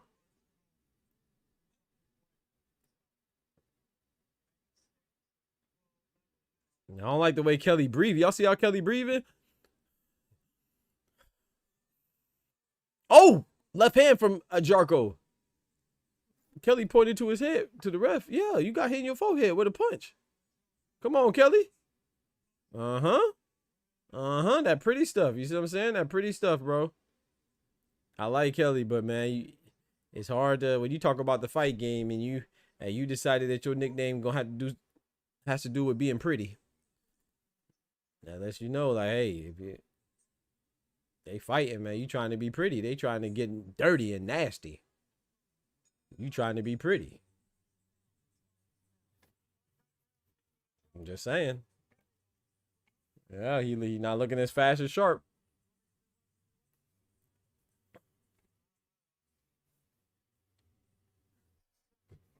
That left hook right there, boom.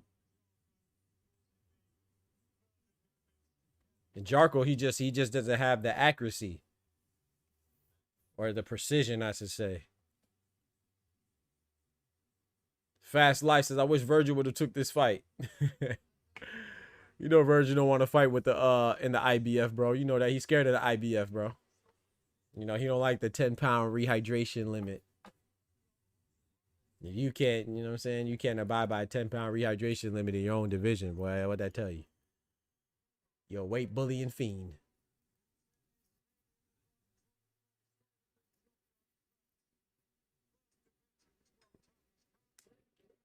Round number 9. That was a good round, though. I don't know who won that round. That was a good round. Probably a Jarko.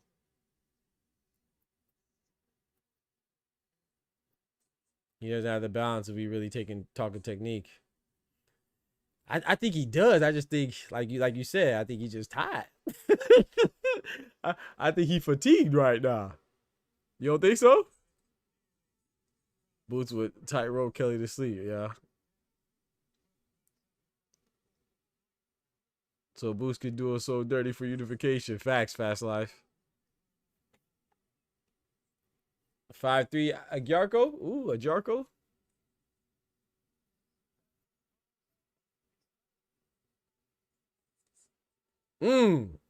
Nice exchange right there. Nice sneaky left hand by Josh Kelly. I'm talking Agyarko. Kelly has good balance. Oh, you're saying, okay, I got you. You're saying, yeah, Agyarko doesn't have good balance. I agree.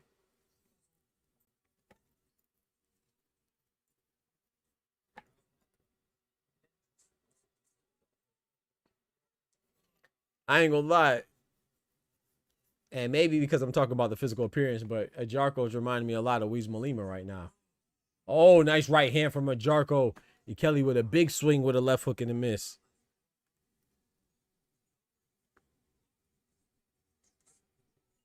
Bro, Agyarko is catching him with some hooks in between his shots, bro.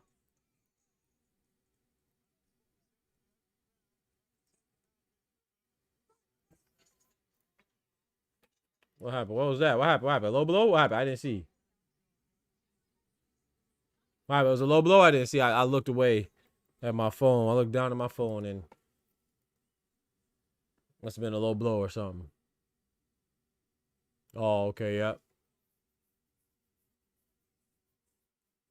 Saw the replay.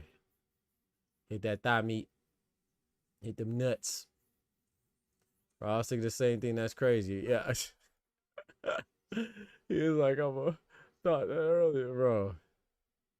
He is like Lima. I thought that earlier. Yeah, bro. That is crazy. We all thought that. Yeah. And there's no disrespect to Agyarko, but oh, nice shot from Kelly. Nice 1-2. Oh boy. Oh. Let them hands go. They let them hands go. I will say this. If and this is no disrespect, I think Fandora and Boots both get Agyarko out of there fairly easily. And so this is kind of like, I thought it would go the distance, but I thought Josh Kelly would, win relatively easy. I'm talking about, I thought it was like gonna be like a 9-3. 9 rounds to 3 in favor of Kelly, but this is damn near even.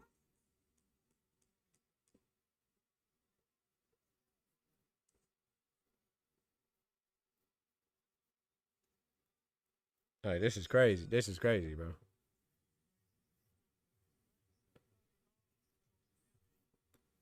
Kelly better renew that. He better renew that protective custody contract. He can't hang with Fedora. Yeah, I don't know, man. Or Boots. And, I wouldn't be surprised if Kelly wins. And this is contingent. Like I said, this is contingent on Ben. But if Conor Ben wins and Kelly wins, I wouldn't be surprised if they fight. Or they try to make that fight. Because that's a fight that Kelly's been wanting for a while, and Ben, they talked about it too. They're both UK guys. I'll tell you this. If it's true that they signed to fight Boots, Kelly better not fight Boots. So you better not lose to Lima little brothers. Round number 10, man. You better not lose to Lima's little brother. It's crazy. Come on, Kelly. I just think Kelly and Boots is a bigger fight. You know what I'm saying? You know, obviously Kelly's from UK, so that's a bigger boxing. They have a bigger boxing scene than Ireland does, right? Ajarko's from Ireland, right? They have a decent sized boxing scene too, but not like UK. So, oh, nice left hand from Josh Kelly. Caught him on the release of the clinch.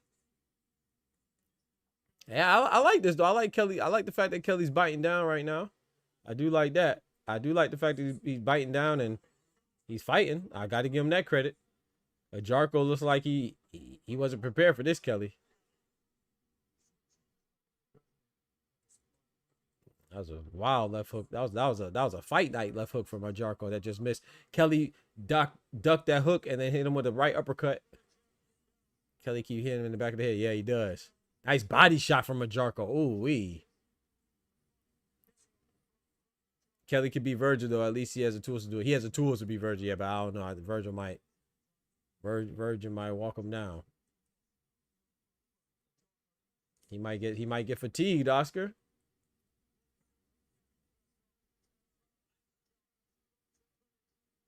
His conditioning got to be on point. I think he could do it stylistically, but his conditioning got to be on point. Got to be better than his conditioning for this fight. It could be maybe his breathing, maybe his nose is compromised too. I don't know. Because he was breathing pretty heavily. Oh, that was a nice hook from Jarko after the uppercuts from Kelly.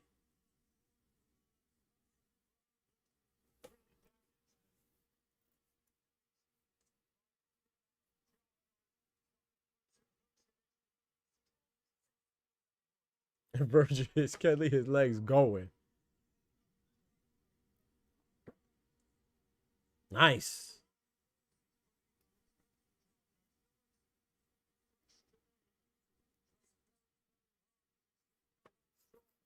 Could be a post-championship slump. That's true. Riding a high from beating Bakram and that's a possibility, pugilism, you know. But the great ones, you got to string them back to back to back, you know, consecutively. You got to put on great performances consecutively, man. Especially if the guy that you're fighting is considered to be a step down from the, you know, your last fight where you beat who was considered the boogeyman. Nice hook from Jarko. That's a close round, man. I'm leaning towards Kelly on that one. Could be a post-championship slump, says pugilism. Some guys don't train as hard after they win the belt, yeah.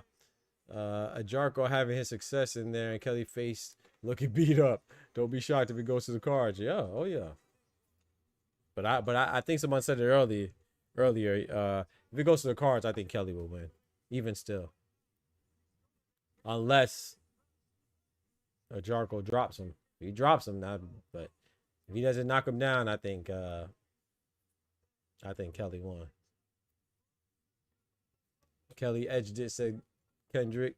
Tay says Kelly round. That's another fighter from Ireland, Katie Taylor. Shout out to Katie Taylor. I'm mad Katie Taylor never fought Chantel Cameron, but respect to Katie Taylor. Definitely a legend in the sport.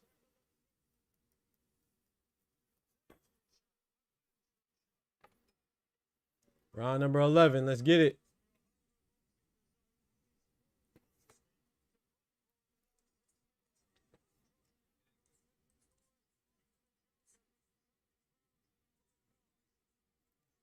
Right uppercuts from Josh Kelly. Only way Kelly loses if his Jarko pulls at Abbas. Yeah. Abbas Barau.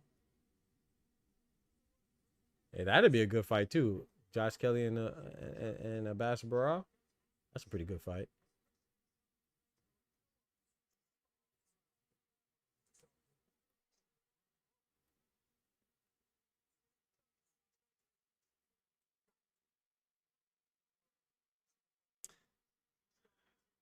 Like I said, I predicted a UD victory for Kelly, but I predicted it'll go the distance, but I did not think it would be this contentious.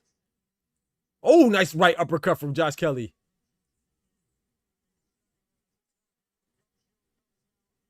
I think a headbutt. I think Kelly complained about a headbutt. It was unintentional, though. Don't take a point, ref.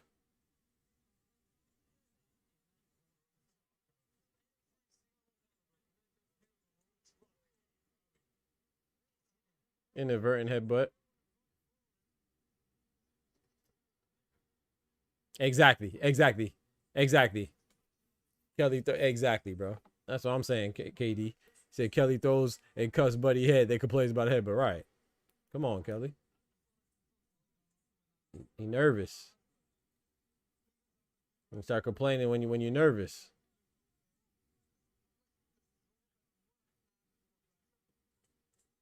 They both exchanged some nice punches right there. Trading shots. Halfway through the 11th round. 1 minute and 22 seconds left.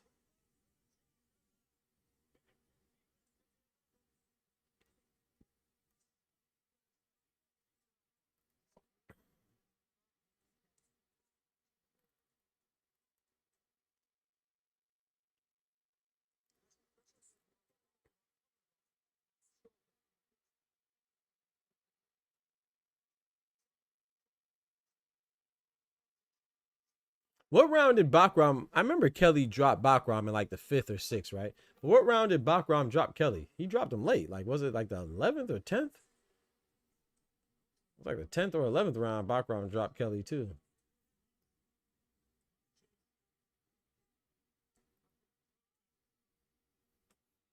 I don't remember. I just remember it was late. I feel like it was like the 10th. I know it wasn't the 12th.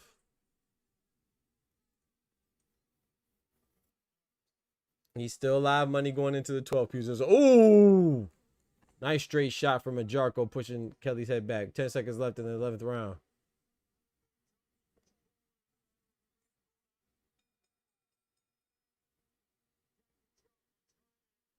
Well, Kelly bloodied up. That cut on the bridge of the nose might be from the headbutt though. I don't know.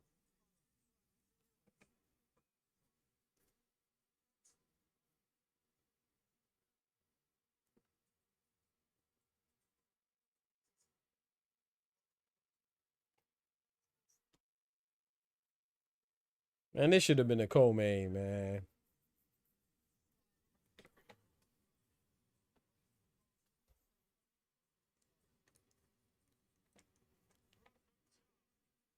Oster said Spence by first round?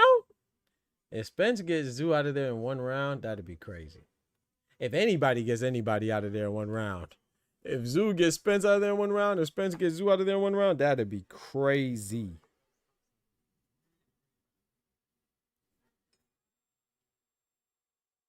Yeah, he got 2 cuts, 1 below and 1 above. And a cut on his nose. Oh boy, Josh Kelly going through it. Well, we know that kind of thing we gonna get when Streaker gets boss. We just don't know what kind of Spence we gonna get.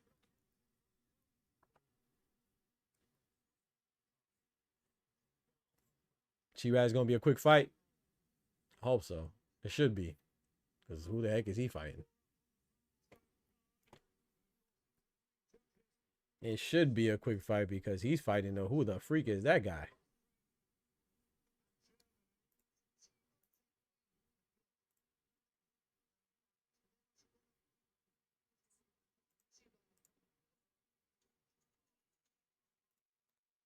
He's fighting who the freak is that guy? Who the fuck is that guy? Who the fuck is that? You know damn well who I am. Who the fuck is that? I don't know who the heck Shiraz fighting. Yeah, ref shirt look all bloody. Kelly's pants all bloody.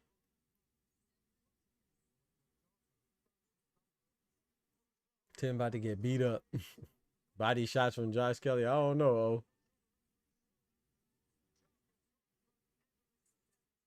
Nice right hand from a Jarko.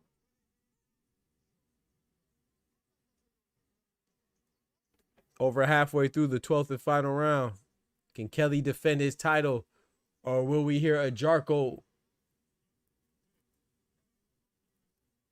get announced as the new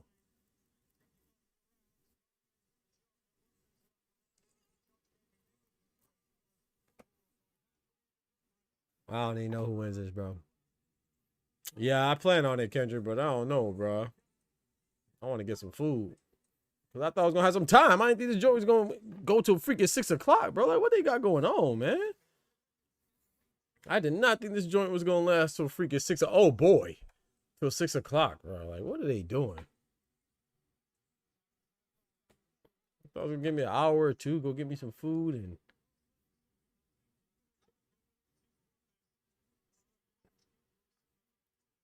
I don't know if I'm gonna stay on, but I'm gonna try to come back on.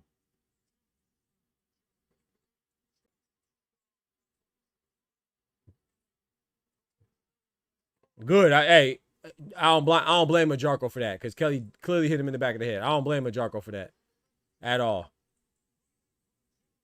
I don't blame Majarko for that at all.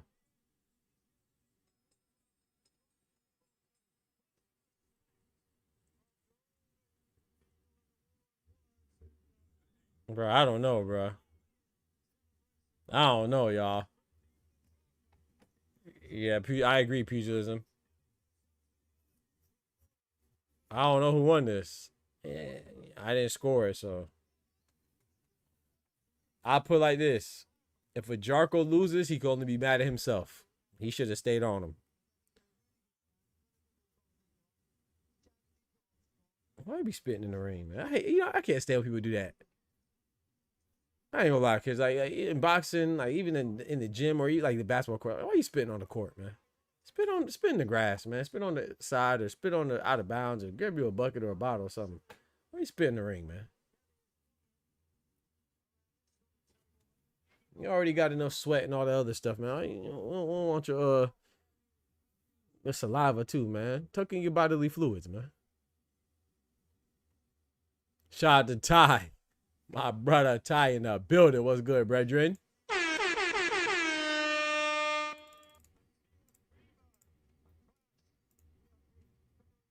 Xander would have stopped Kelly. Talk to him. Talk to him. Xander would have beat everybody except for the person he lost to, in my opinion. The only person he wouldn't have beat is the person he lost to, Boots. At 154, in my personal opinion. But I'm pretty big on Xander though. So a draw, maybe a draw. If Kelly loses, he can only be mad at himself. If Jarko loses, he can only be mad at himself. I think a draw is appropriate, but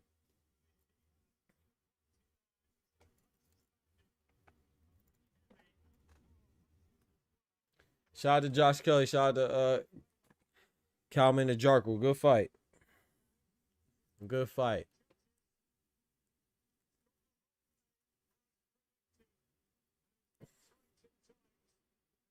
You said, don't give me the win. I don't want to fight Boots. Yeah, not like that.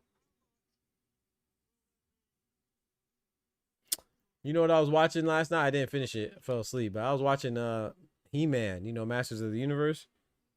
I used to watch He-Man as a jit, bro.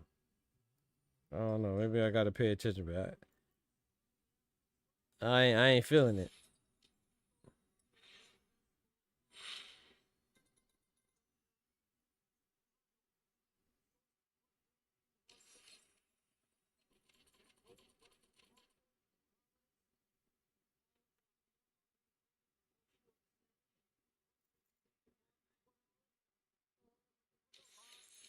$115, $112. It got to be a Jarko.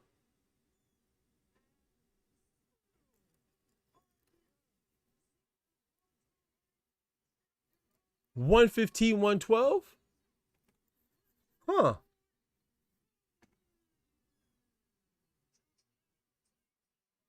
$115, $112 seems like that would be for a Jarko considering the point deduction. But maybe. Hey, like I said, it was a close fight. I ain't mad. I predicted Kelly would win, and he won. That was very close, though.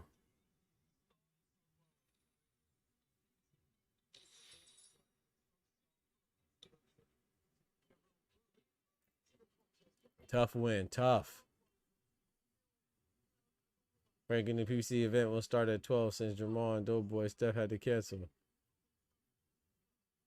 You joking? Or you for real? PBC event need to start as soon as this ends. What's stopping them? There's only one fight. Hell. Kelly off that snort. There's no reason why that fight shouldn't. The PBC event, there's no reason why it shouldn't start and stop within an hour. Don't nobody know. Nobody else fighting.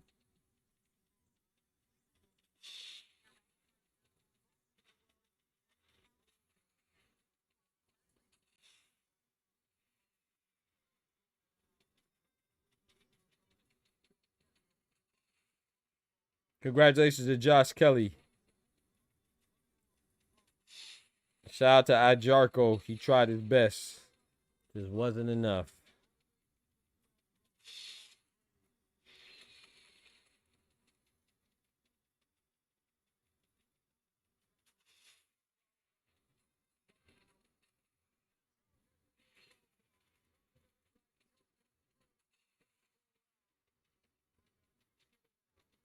But chat, remember what I said though, right? Remember what I said though, chat. Remember I said they have a recent opponent. That's a common opponent, Ishmael Davis, and they both did relatively the same, right? Ajarko beat him by, I believe, majority decision. I believe Josh Kelly beat him by split decision. They both went to decision. It was a close decision against the same opponent. So, like I said, styles make fights, but I used that as a pretty. That ended up being a pretty good benchmark. You know, I used that. I watched those fights to see how they match up against each other, how they performed against Ishmael Davis. Like I said, it was a majority decision and a split decision, and this is a close fight. Just like they both had close fights with Ishmael Davis.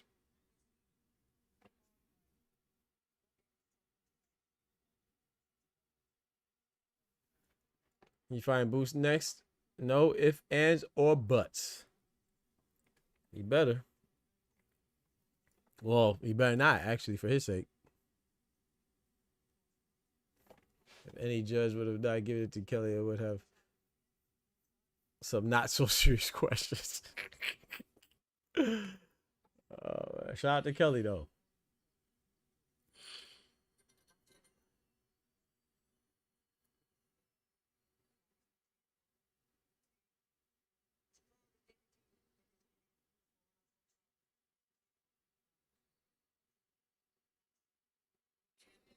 I do wish they would stop. I don't know what they're asking them right now, but I wish they would not ask them who's next because they just fought, man.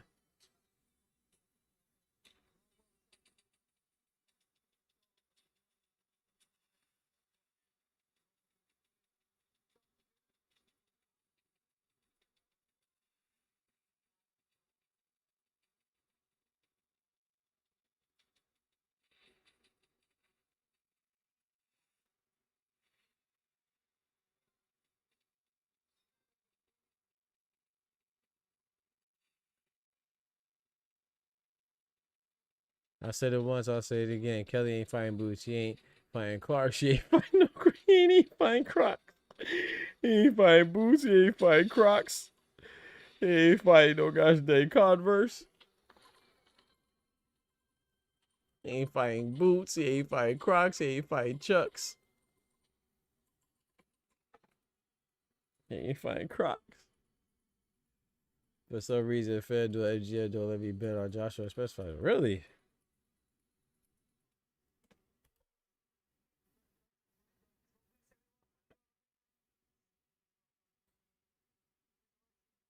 I think this is the Jarko's first loss too, no?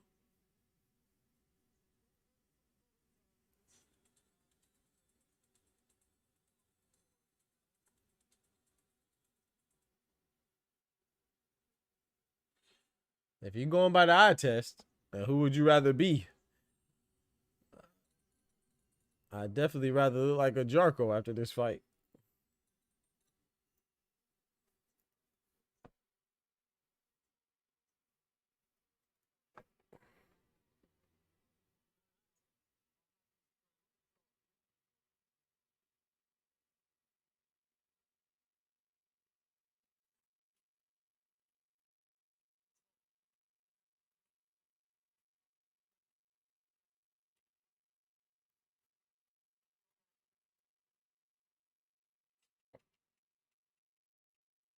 John crazy, bro.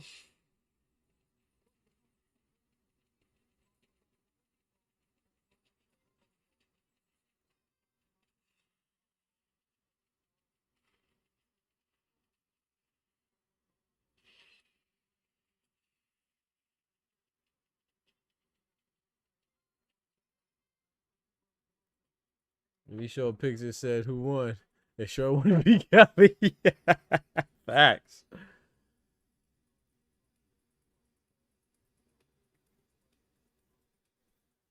I want to see how they factored in that point deduction though, because we know Carl Frampton, it didn't look like he counted it.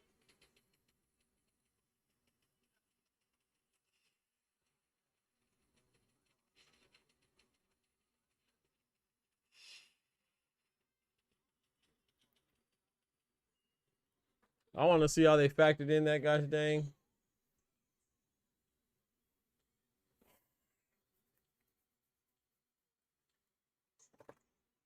I want to see how they factored in that point deduction, boy.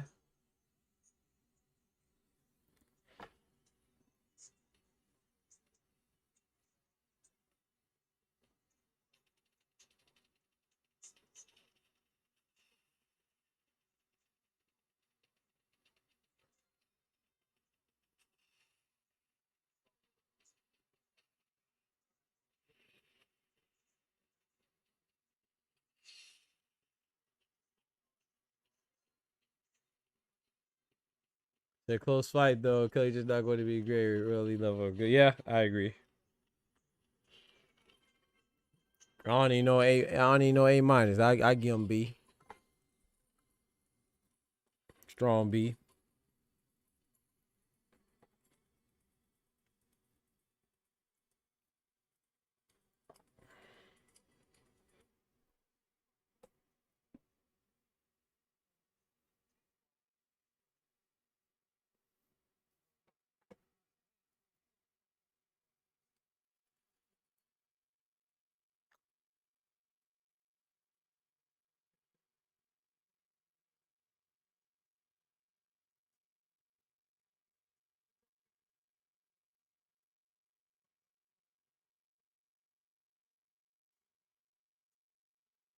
Oof.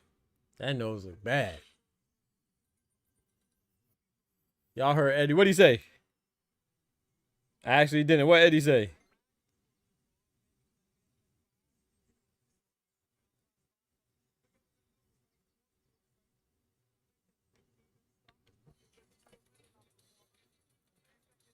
Eddie said that shit. Oh, he said boots next or something?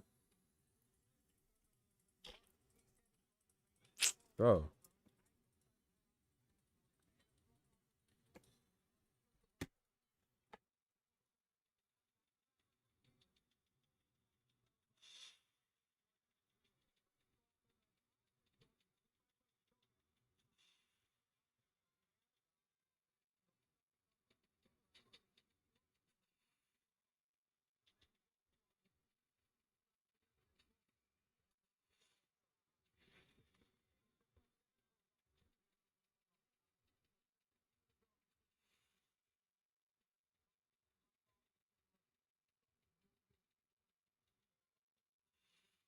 I ain't gonna lie, bro. Virgin should be ashamed of himself, though.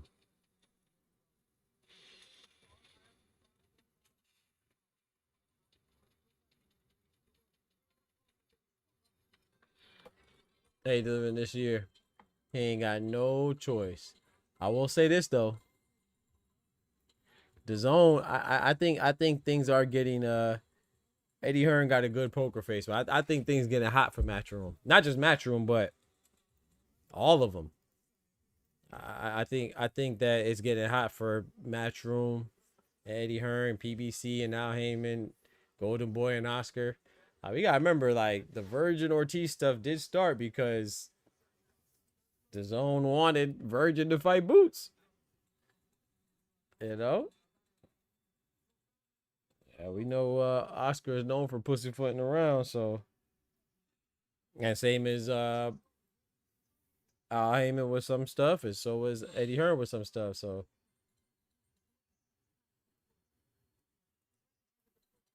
I think the zone is like Hey man, we give you all this money. Y'all got to start giving us the product, or we gonna get rid of y'all. Put on badminton or something.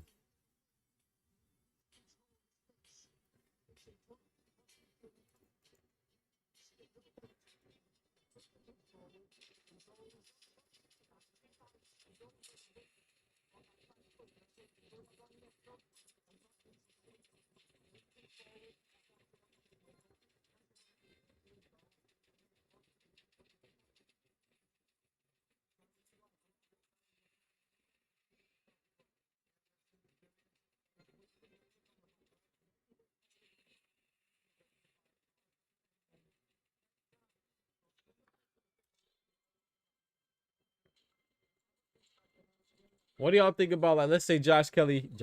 Let's say AJ beats Christian Prenga. Y'all think AJ with Usyk out of the picture, you think AJ could become undisputed? Or do you think the winner of Tyson Fury and AJ could become undisputed? I ain't gonna lie. I just don't see. I could see AJ potentially beating Caballero. I don't see Tyson Fury beating Caballero. I don't see AJ beating Dubois. I don't see Tyson Fury beating Dubois. Outside of Dubois, I could see AJ becoming undisputed again, but Dubois is a champion, so Dubois will have to get knocked off by like Caballero. I could see Caballero beating Dubois. AJ for the beat Fury and retire. Nah, AJ not going undisputed. He got to beat Triple D. Hey, but hey, you never know, man. You never know. Right? You never know. Because let's say Virgin Ortiz fights Josh Kelly. Hypothetically speaking, we know it's not going to happen because of IBF, but let's say he does. I didn't think Virgin would beat Bakram, but I could see Virgin potentially beating Josh Kelly. So you may not have to beat. He may not have to beat Dubois. He just got to get somebody to knock off Dubois. Doc, wake up. My bad, bro. I ain't really sleep. I was just playing this guy's dang cell phone game. We'll see. I still haven't seen Eddie make a big fight for his guy. Shakur did his own work with Tio. AJ does his own things. Xander made the fight with Boots. Eddie just go along for the ride. No. I give Eddie credit for Shakur and Tio because that was technically Shakur's last fight, right? It wasn't part of the contract, right? But it was he voluntarily went with did that fight with Eddie. So you think it was more so top rank? Nah, I give Eddie some credit for that Shakur for the Tio Shakur fight. Shit, wasn't it a matchroom card? I mean, I get what you're saying, but I think that was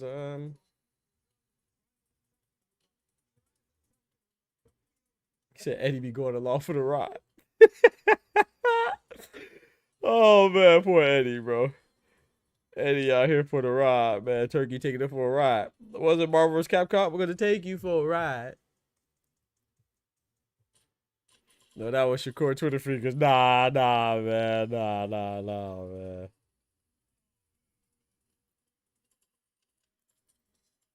I'm gonna get Eddie that credit, man.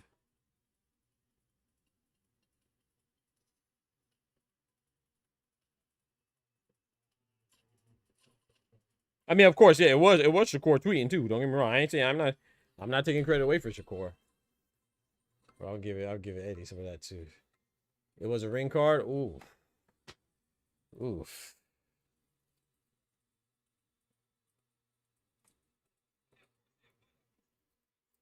Who else was on that card?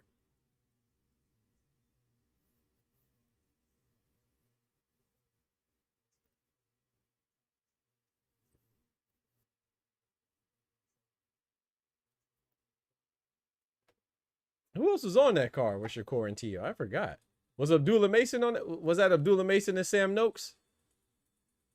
Was that the same card? Abdullah Mason, Sam Noakes, Tio Shakur.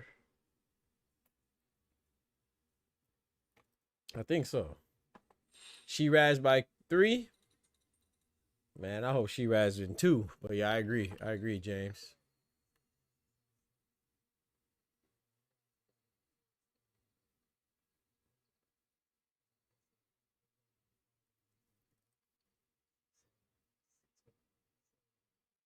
Hitchens and Oscar Duarte.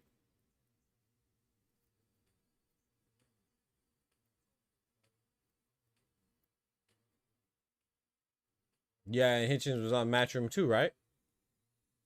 At that time. That's before he signed with Zuffa, right?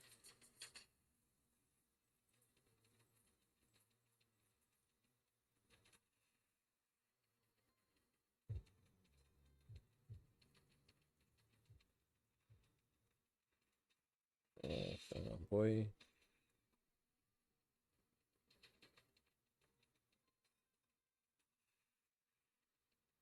You forgot the duck part. Come on, man. My boy was sick, man. Chill out.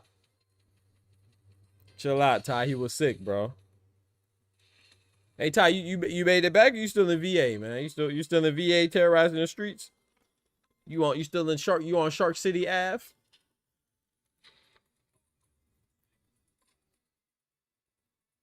Hitches was in purgatory. Mason was okay. Debit card. Mason was on the debit card. Mason the same notes on Devin and Brian Norman. Okay, okay. I don't remember who was on the Shakur Teofimo card.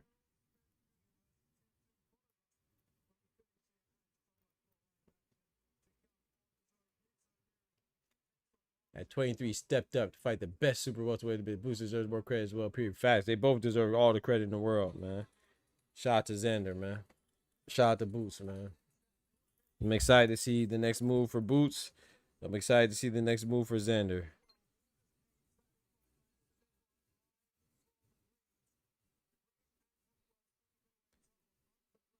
Shout out to Aguiarco, but I'm glad Josh Kelly won. Like I said, I think Josh Kelly and Boots is a bigger fight than.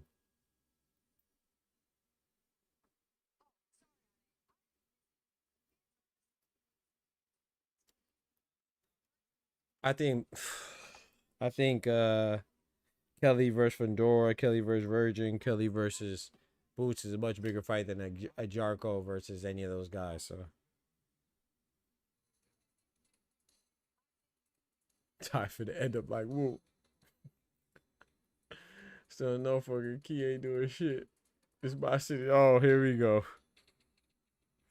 Here you go.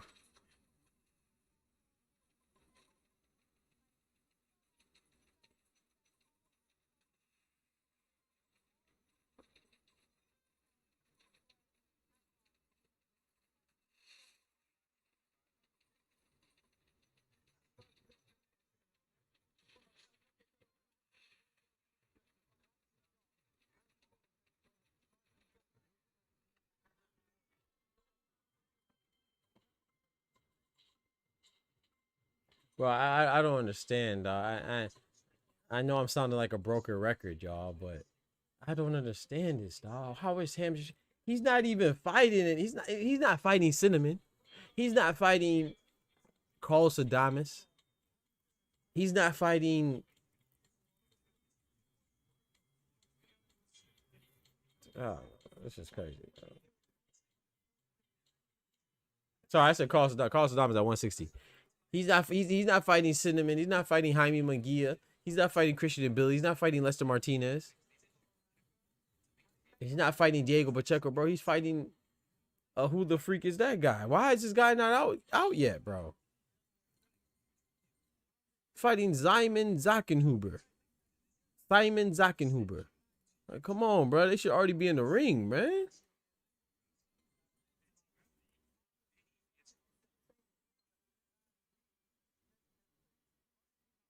Newport News, Virginia. I misspelled it. She has fight some guy who was 29-1. Right. I'll tell you who he's fighting.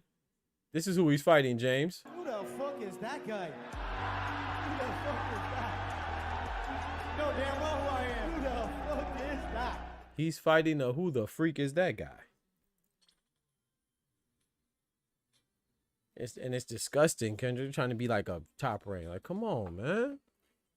We over here talking to Andy Lee, bro. Like, why are we talking to Andy Lee, bro?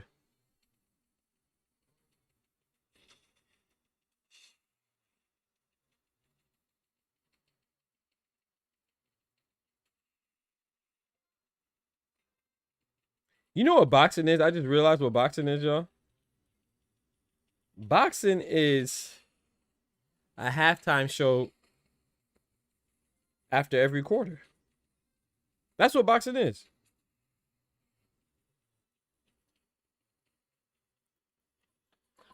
Like in basketball, football, they have 4 quarters and have a halftime show at the half. They have one. No, boxing has a halftime show between every fight. Like, this is crazy. It's like having a halftime show at the end of each quarter. That's crazy, dog.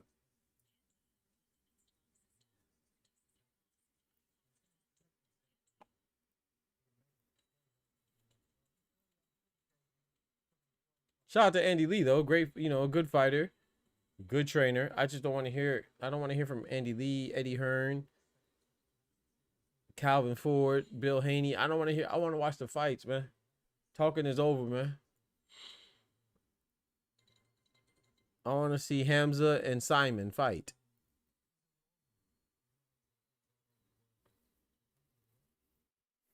I don't want to hear from Robert Garcia or Bozy or Bomac right now. I want to see them fight, man.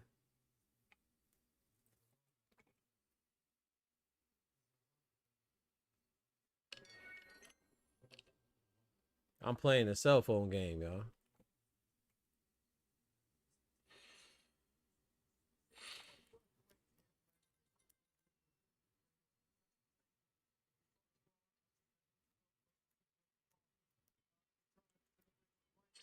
I don't want to hear from Ade Oladipo. I don't want to hear from Carl Frampton. I want to hear from Tony Bellew. This is crazy, Oster. So never thought about it that way, but yeah, way too much like, yeah, that smaller reverse, they get you out of there quickly, safe for everybody. Exactly. Like, I don't know.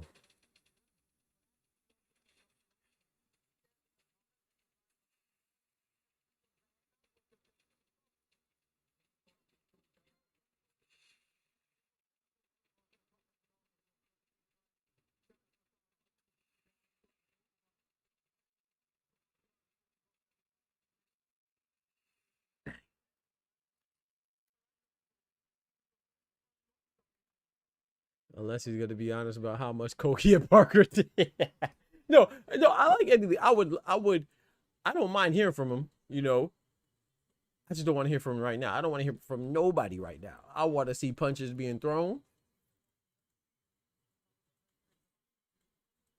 You know what I'm saying? I want to see his philosophy. I don't want to hear his philosophy right now. Bring out the fighters, man. What the heck?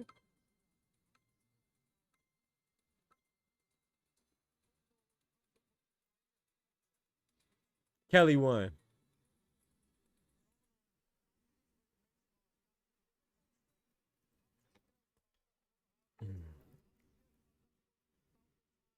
Hamza Shiraz is gonna display what y'all been working on during this training camp. He's gonna show your philosophy in real time against Simon.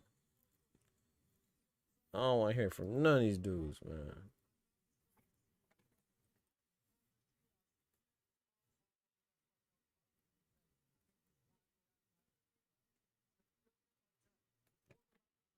Okay, I heard that nonsense. Did Tony Bellew just say he thinks Hamza Shiraz is one of the pound for pound best fighters in boxing?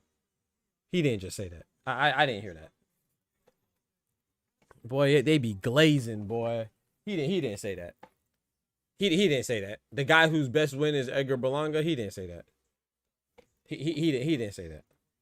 I didn't hear that right. Ain't no way I heard that right. Ain't no way I heard that right. Maybe he's the best pound for pound fighter on the street that he lives on.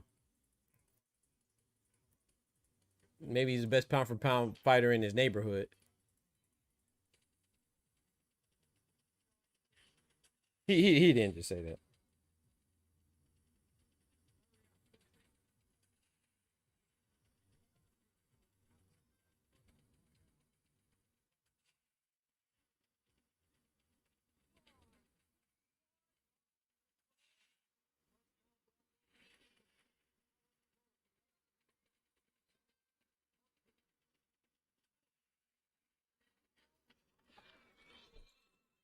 Only store Coke too. I don't even know if Coke could do that. You on something. Best pound for pound. In that case, Earl Spencer, but Muhammad Ali with this. I'm telling you. Ain't no way he said that. I guess being a guy with imaginary Tommy gun gets you a pound for pound fight.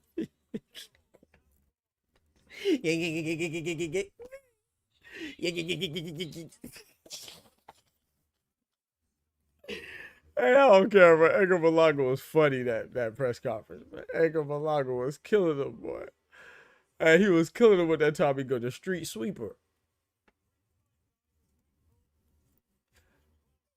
Edgar Malaga was killing everybody with that gun, boy. That air gun. I'm going to Houston next. Pray for the bet. You be safe though, man. You saw that. You saw what happened to Charleston White. He was out there. You better walk light.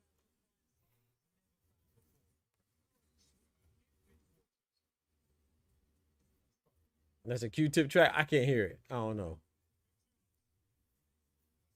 I'm past the statute of limitations. Okay, there we go. Let's not forget.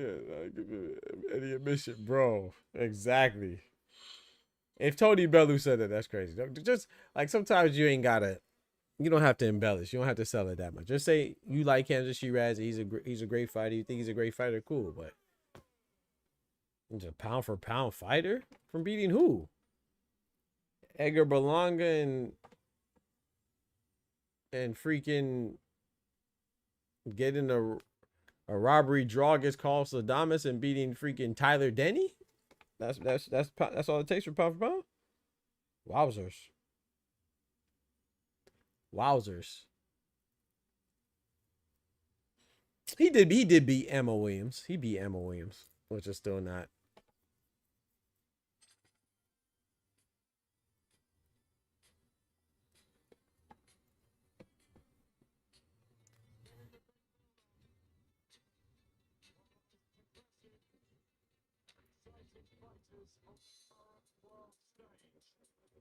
Say you had another brother baby Baba house.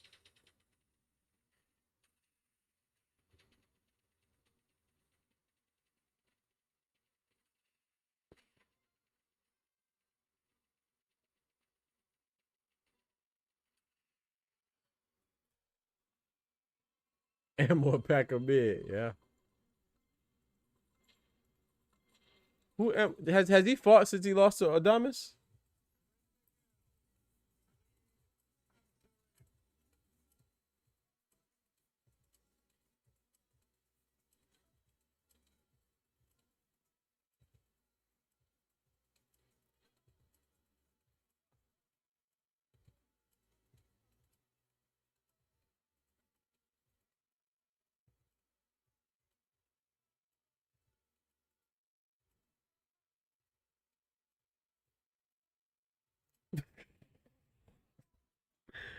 Let me not laugh, bro. Let me be respectful. Tony Bell's the same guy that said he don't fight twice a year. He fights every 6 months. He don't fight twice a year. He fights every 6 months. Facts, Oscar.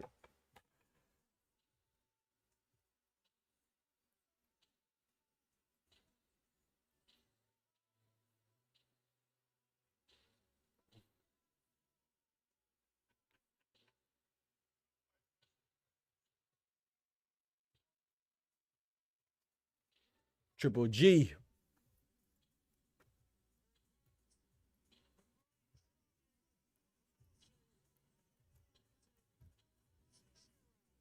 Bro, can you imagine Triple G fought somebody like Hamza Shiraz? Oh my gosh.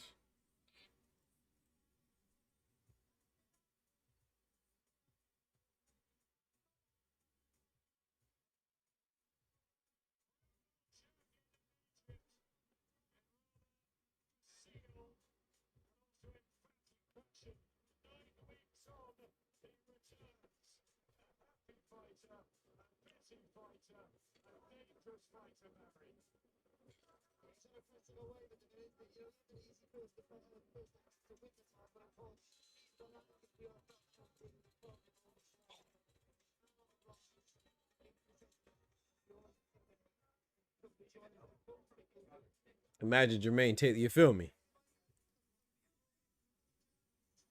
Andre Ward, bro. Like people.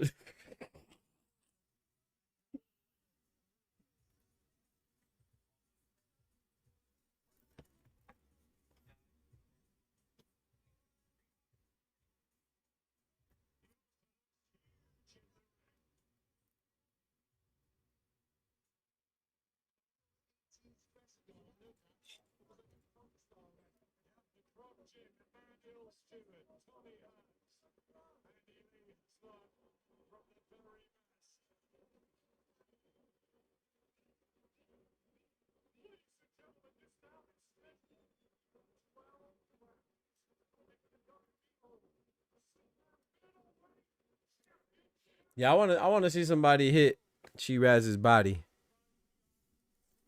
I wanna see how he takes body shots.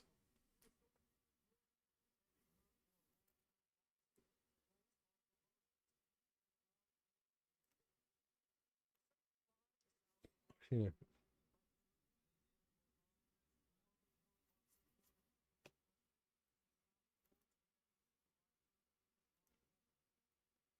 You lied. No, he didn't. Oh, okay. He didn't fight anybody. Emma Williams.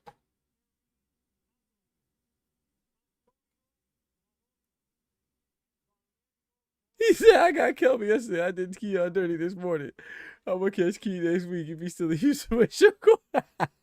All right, bro. Ty, if you put pressure on him like that, you need to go ahead and go pro, bro. For real. Why not?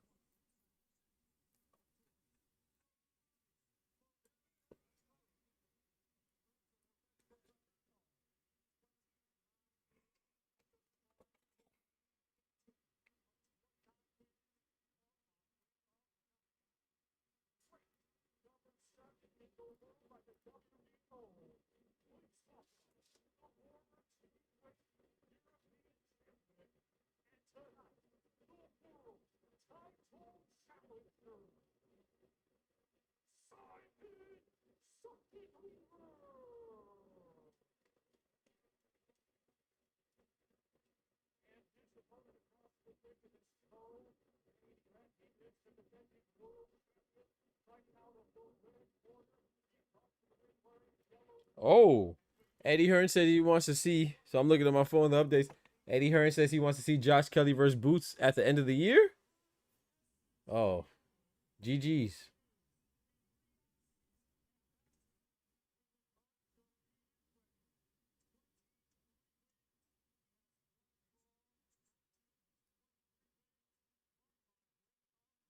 GG's to Josh Kelly.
Wow, that's crazy. All right, let's get it, man. Hamza Shiraz versus Zach and Hubert for the WBO Super Middleweight Championship. You did say it, Ty. I just couldn't hear it. Some stuff I catch when it gets like quiet and stuff, and I'm not talking. What is it, July? That nose gonna heal? Ooh. I mean, it may be a superficial cut. It look kind of deep though. After what I just saw, Josh Kelly would do well to survive. Yeah. Against Boots or Fundora, though.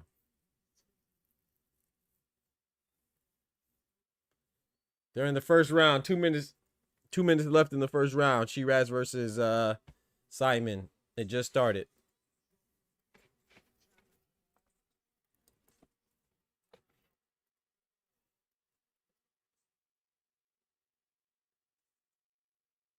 Nice body shot from Simon.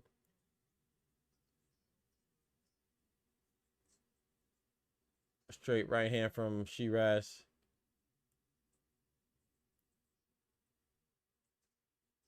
Joshua by KO in 3. I like that. I got Shiraz by stoppage in 5. About time, Dane. About dang time. This dude's not good. Better not go past 5. I'm telling you, Kendrick. I'm hungry, too.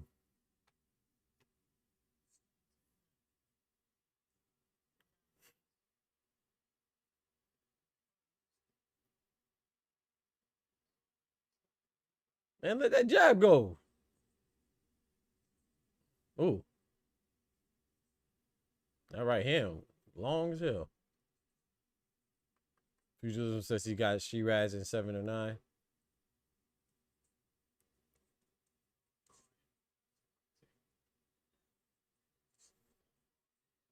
Plus 600. Futurism said it was plus 600.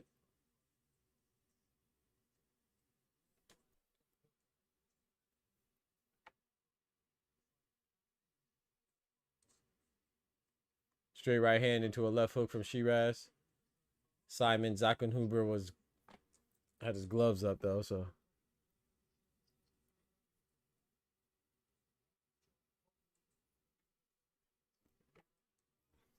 Nice body shot. 1-2 to the body from Simon.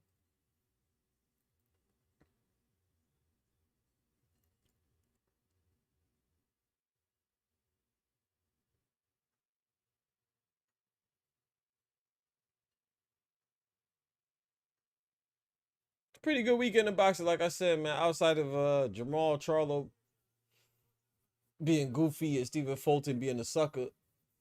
You know, we got this fights right now. Then we got Spence versus Zoo. And then tomorrow, good Lord willing, we have,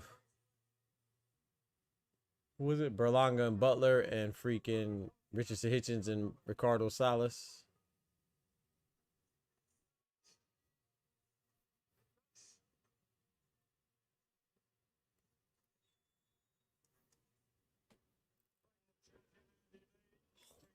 Yeah, a couple of them punches were good to the body. I agree. Round 2. First round wasn't really nothing. I give it to Shiraz. Give it to the champion just cause. Neither one of them did much. Who else is fighting besides Berlanga and Hitchens?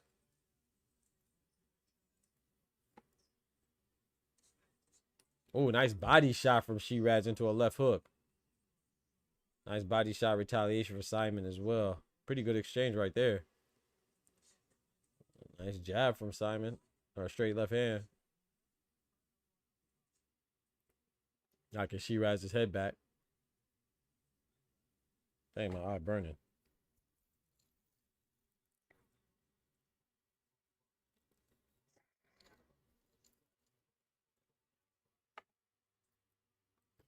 Zoo stop Spence in 6. Talk to him, James. Boxer Wiz, what's going on?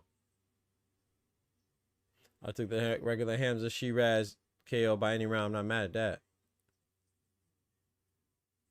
This is on the zone, Ulster. Yes. Yes, sir.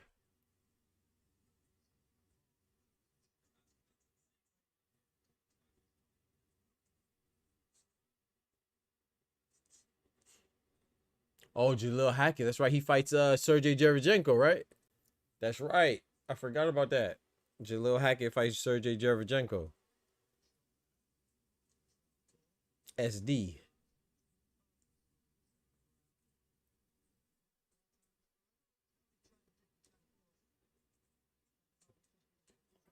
Nice body shot from Shiraz.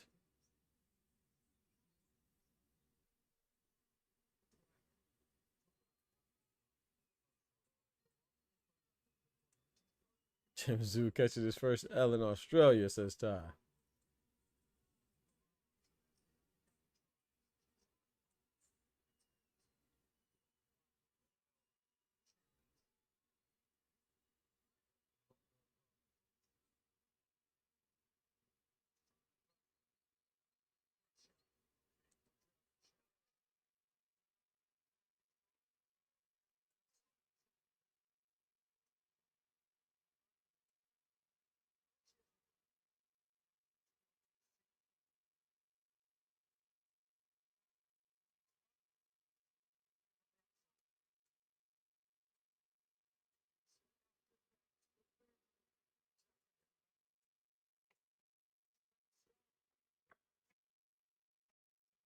Nice left hand from Zach.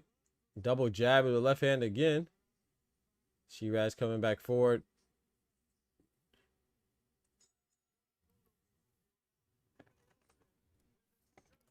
Not mad at that.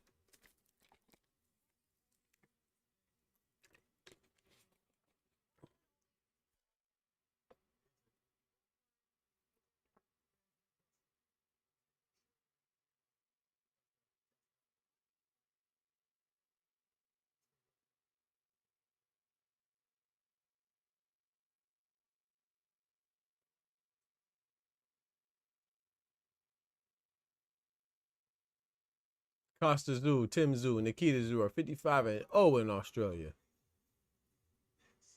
I might shed a tear if AJ gets knocked out. Spence stops Tim Tszyu around 9 delays. It's going to be a rough night for Australia. Ooh, wee.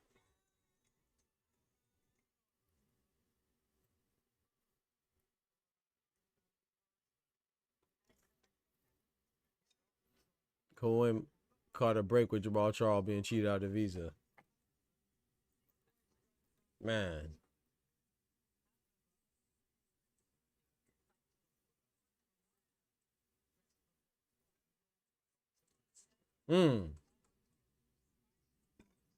Excuse me. The heck is this? Oh.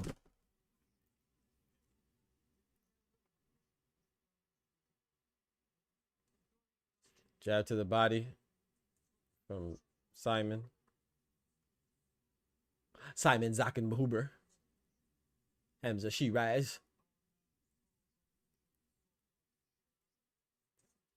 Oh.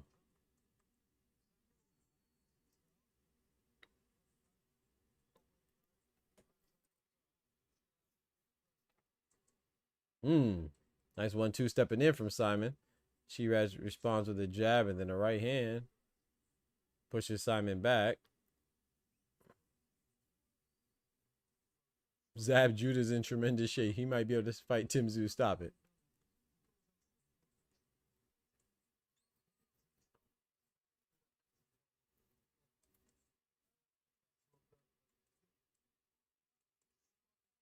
Come on, Simon. Let's go, Simon.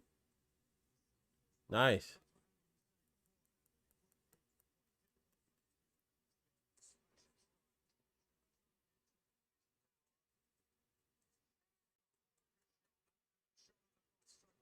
Nice body shot from Shiraz. Oh, Zakenhuber returned the favor with a retaliation to the body.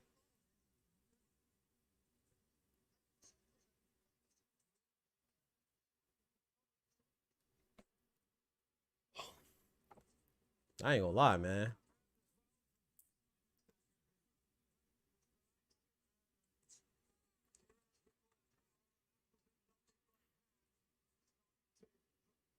Zakenhuber doesn't seem too intimidated, man.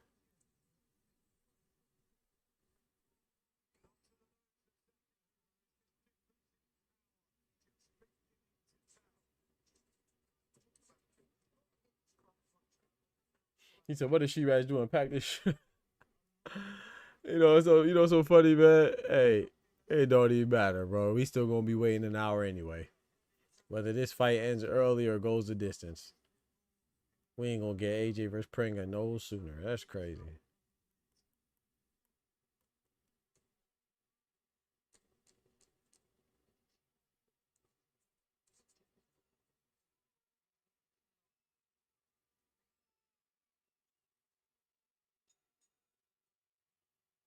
And Ty told me to wake up earlier. I wasn't sleeping, but boy, I might fall asleep now.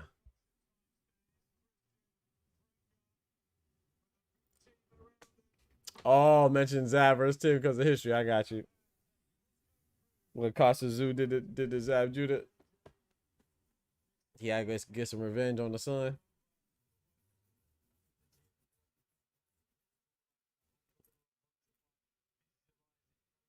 Oh, I got Snickers. Got me some snacks, cousin.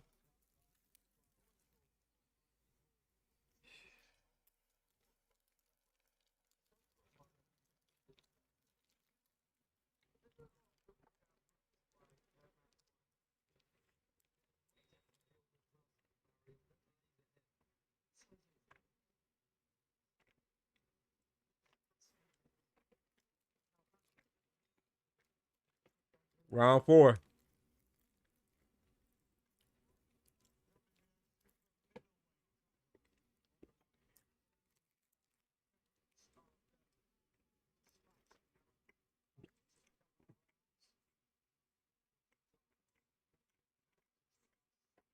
This is Tim Zab Judah moment. Hey, I hope not. But it could be.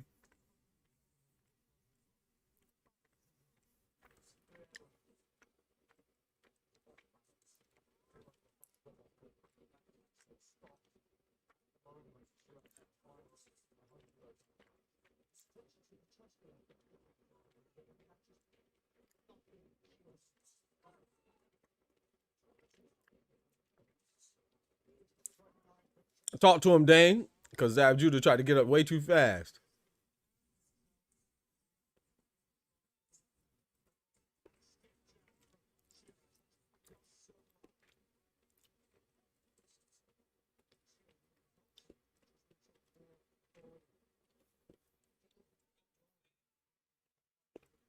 Kendrick said that right hook landed for Zach. Nice jab from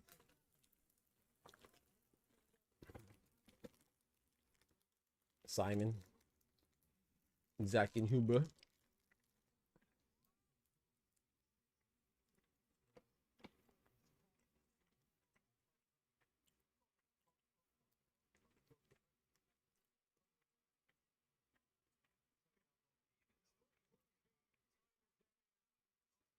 You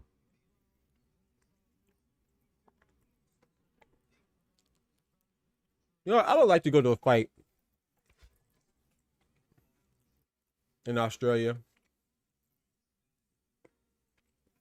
in Nigeria, in England. I've been to plenty of fights in America. Nice right hand from Shiraz. I like to go to a fight in Japan. I like to go on a fight. To a fight in Ghana.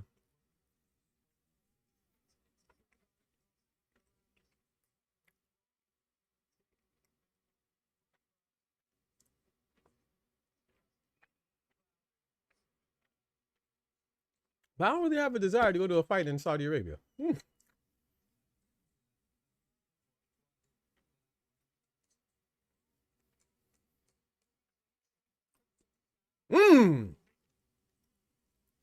Just traded some good shots.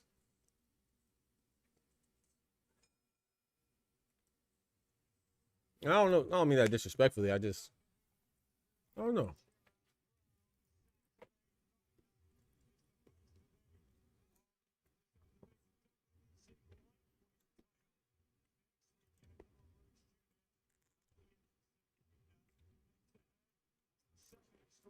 He said, I would never go to Australia. F that. They got dogs. They got spiders the size of small dogs. That's true, James. Yeah, Zab Judah definitely had it. He was concussed bad.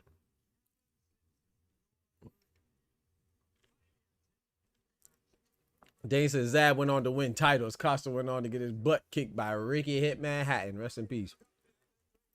Facts. Talk to him. Shiraz not sitting on his punches and scenes, man. Shiraz is. This is what I feel about Shiraz.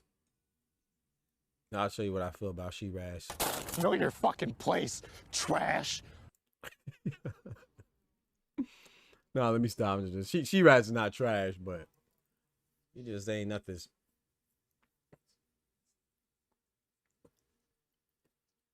Nothing crazy.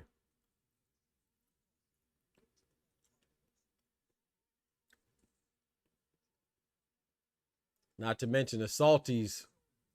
The salties, Kendrick. Some saltwater crocs. Them salties big as heck.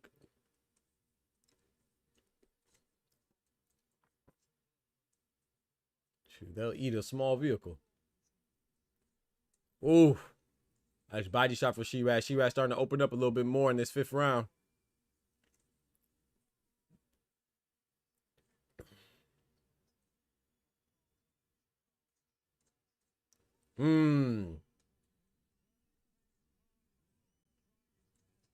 He said the girls out there at VA are mid.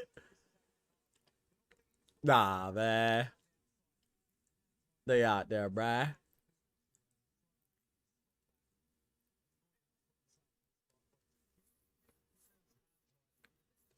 He said Australia got everything I don't want to see in person. Oh, man, that's funny, bro.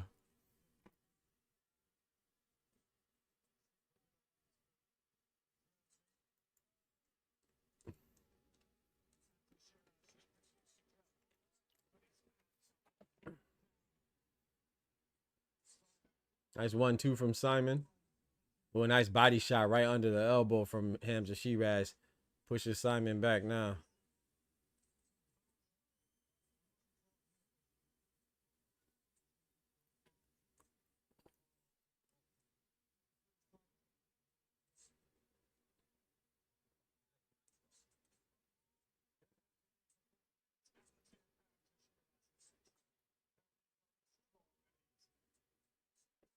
Oh, it might start getting ugly for Simon.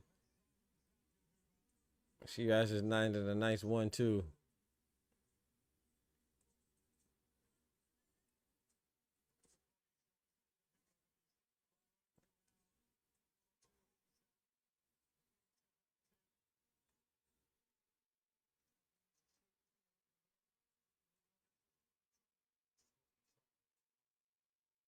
Yeah, Simon's starting to wear it down now.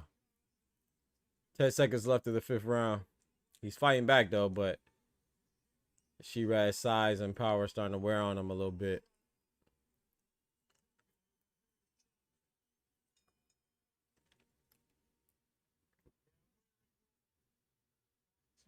Guadalajara, hey, I need to take a trip down there. Pittsburgh, yeah, there's pretty girls everywhere. That's a fact. Hey, but I ain't gonna lie, where I'm at Port St. Lucie,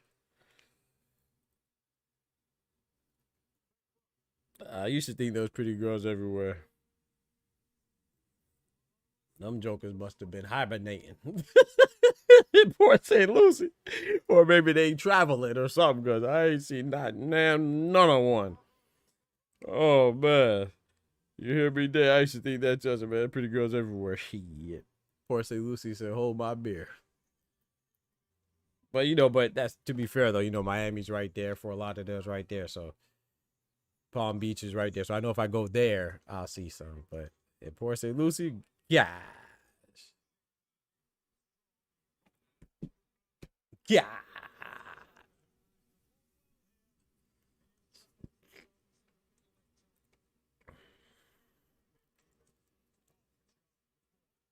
You're more likely to find $100 bill in the street than see a pretty girl. For real.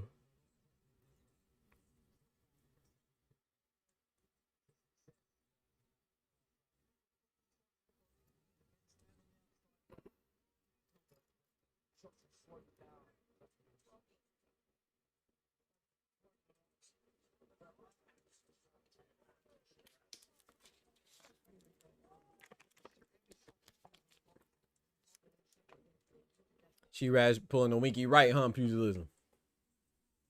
Simon's still dangerous. Shiraz, be careful. Man, Shiraz better.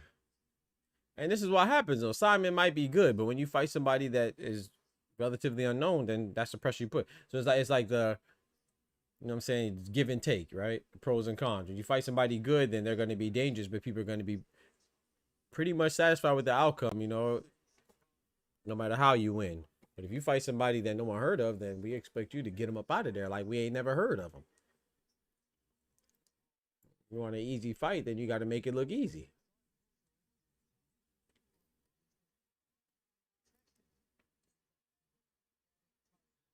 I never heard of Simon Zackenhuber. That doesn't mean he's not good because I never heard of him. I'm just saying.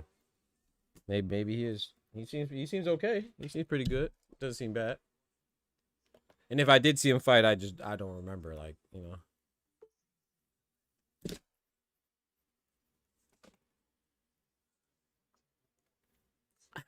Anywhere may be the incorrect phraseology. No, I think you are correct. I'm just saying, like, you know, hey, I think you are right, man. I think they are everywhere. I'm just being funny. But man, they scarce. They scarce here, boy. New York City girls be looking good. They just would put hands on you. They put them paws on you and pull the razors out. Pull the razors from under the tub.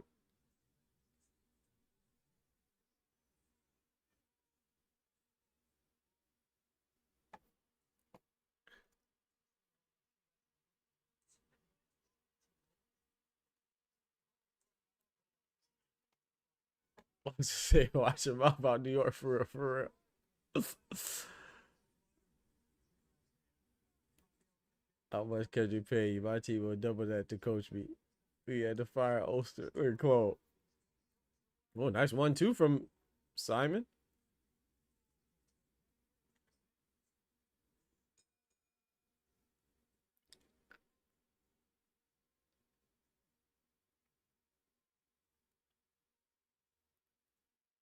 Who would you like to see Shiraz fight?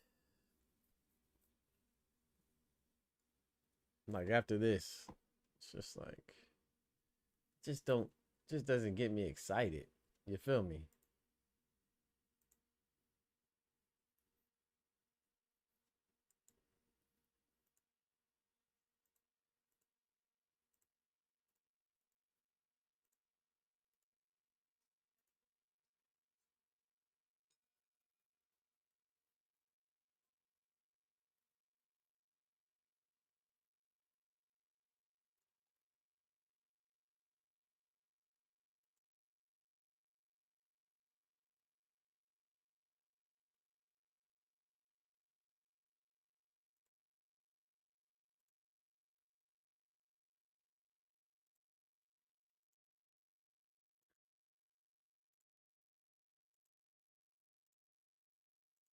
Accident save side tell put shell at you. I'll make a brother wish they're well on you. Keep fishing, get swung on well on you. Uh-oh. We might be in trouble, chat. Follow you home like you Sonic got tails on you. And like you blind to the facts, go braille on you. No op left behind. God is good. Can't bail on you. I put some money on your head like it fell on you.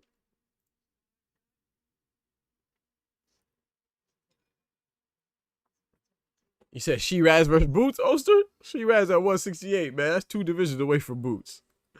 You want Boots to go to 168? Boots at junior middleweight. Hebs at super middleweight. Shiraz versus Munguia, I'm not mad at that. I wouldn't be mad at Shiraz versus Munguia. That'd be a WBO, WBA unification. I would like to see Shiraz versus Ozzy's Iglesias, IBF, WBO unification. I like that.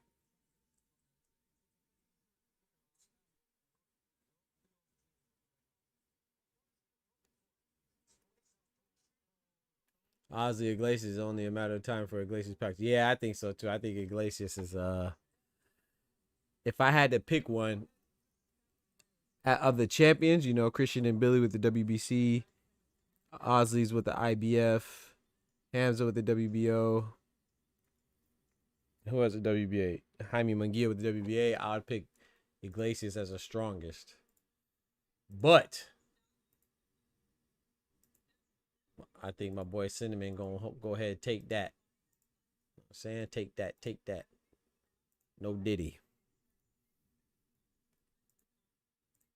Think my boy Cinnamon finna take that. No Diddy. No Diddy.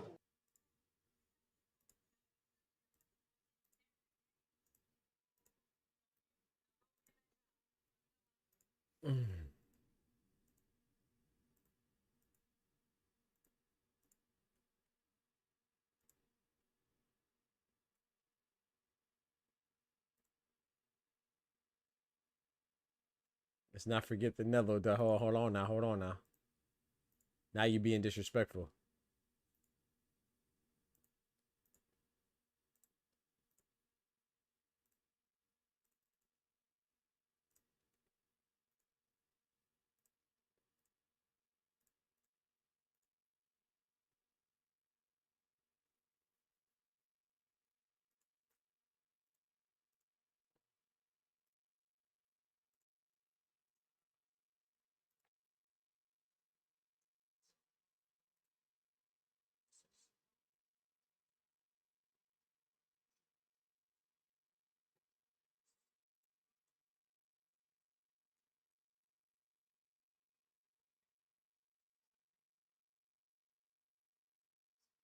Yeah, you about to be going into the 8th round now, right?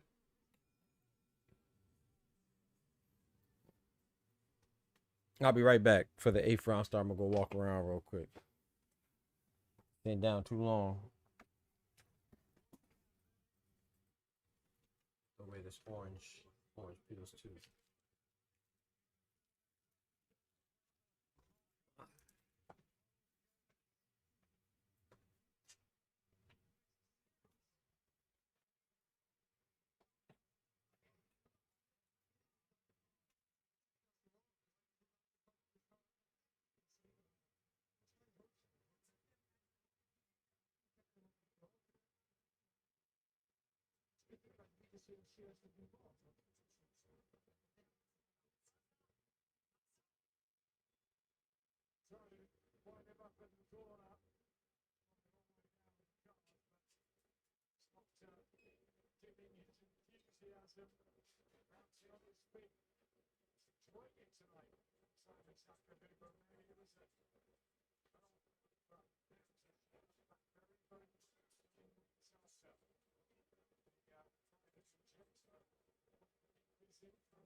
Two minutes in the 8th round. Where y'all at?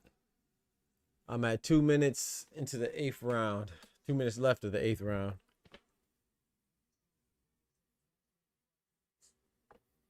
They must have told She-Rats not to knock him out to give AJ time.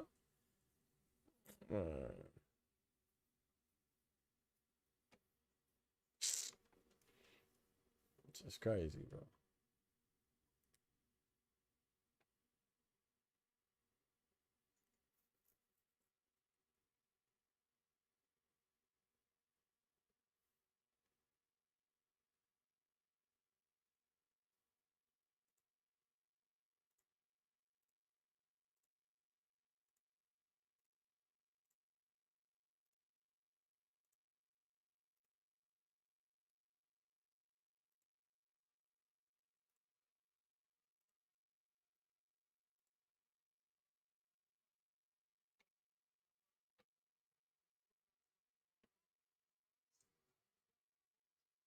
Looks like Simon going for the late stoppage. Hey.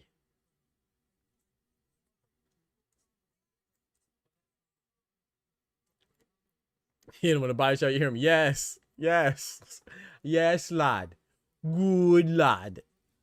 Dave Morrell gets serious, he could go back to West CA destroy. He lost to Glaciers Amateurs. Yeah, I saw that. Glaciers and Dave Morrell had fights at Amateurs. Glaciers won. Focus Morrell will beat anybody at 168 or 165, even though he's narrow for light heavyweight. Yeah.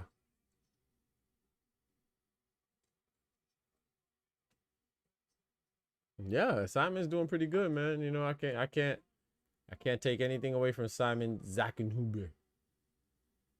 Simon Zackenhuber. Cannot take anything away from him.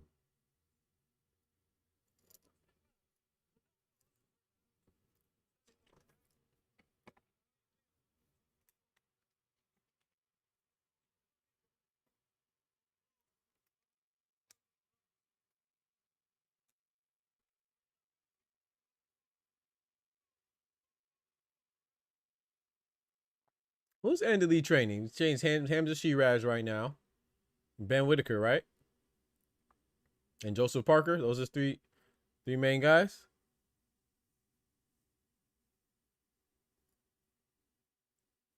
Wait, does Andy Lee train Ben Whitaker? I think so.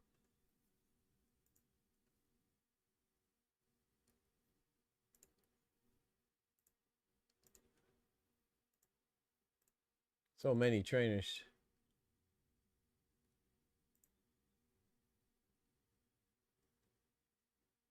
I think, yeah.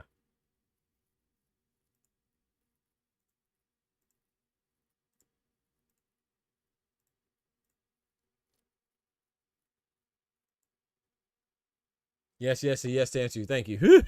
Thank you, bro. Yeah, Shiraz is not impressing me either, but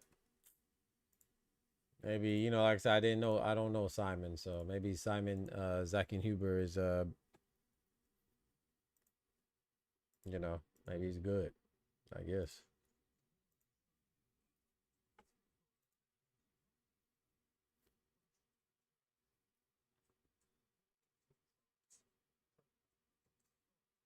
Looks like him Shiraz trying to turn up right now though.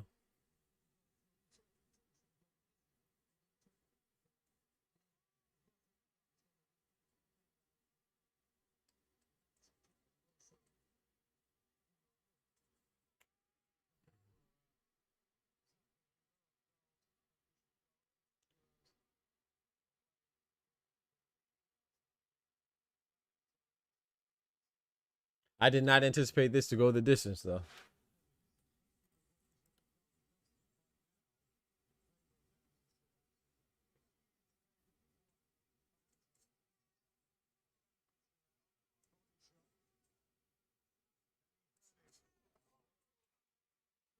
Nice shot.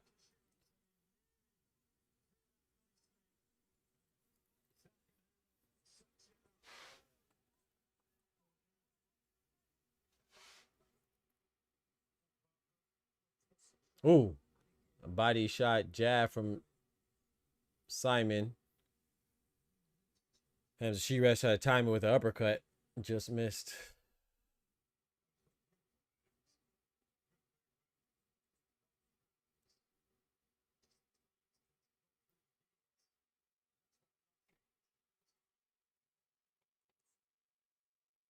I mean, if the goal is to be patient, then I guess Shiraz is doing his thing. Excuse me. Don't necessarily need a knockout, but geez, need some action, man. This is just too methodical.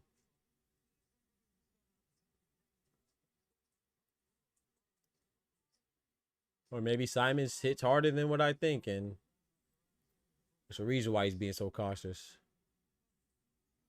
Yeah, Hamza Shiraz is definitely Turkey's favorite fighter. I mean, I think so. I don't know, but I think like Shiraz. I think he likes Shiraz. I think he likes what's the dude name? The Zizo guy, even though he lost. And I think he likes that Reito Sutsumi guy we just saw earlier today too. I mean, I think Turkey likes a lot of fighters. Obviously, he liked Terrence Crawford too a lot when he was active, but I think right now, definitely like Shiraz. I ain't mad at it though. Not mad at that.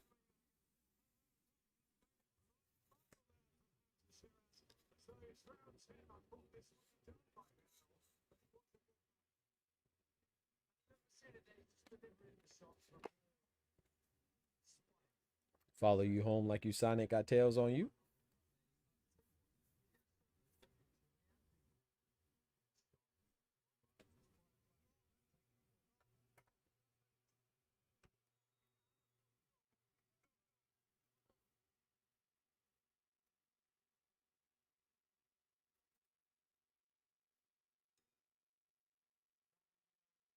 Ten? Oh, I thought this was round 11. That's right. It was. Oh, my Lord. Round 10.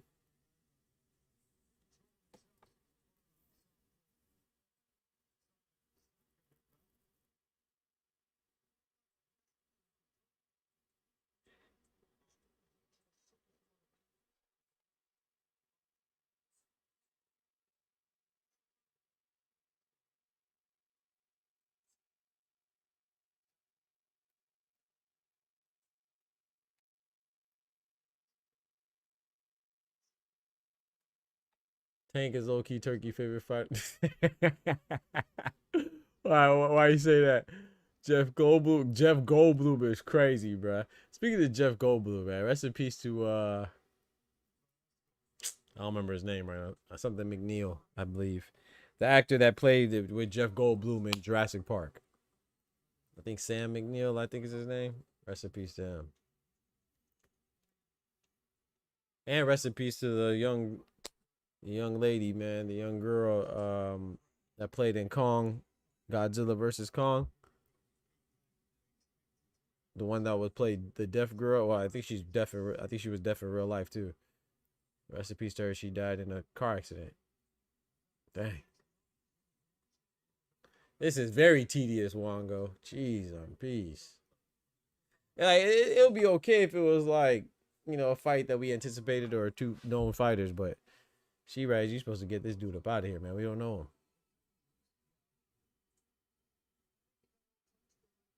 If Tank was on BS, Turkey would have had his head all over Tank's leg. Rubbing them tats. Rubbing them tats. Hey, yo, pause, man. Chill out, man. Told y'all I had to give Simon benefit of the doubt. He walked out the Q-tip. He walked out the Q-tip. Hey. Vibrant thing. Hey. Vibrant thing, but vibrant thing.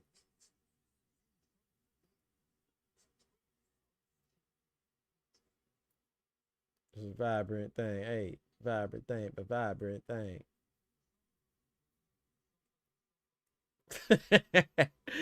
Oh, no, it shows how trash Berlanga. Bro, I would, you know.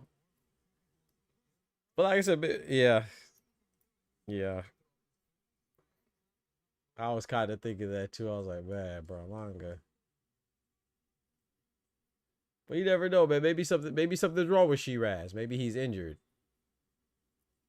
I don't know. Maybe he's sick.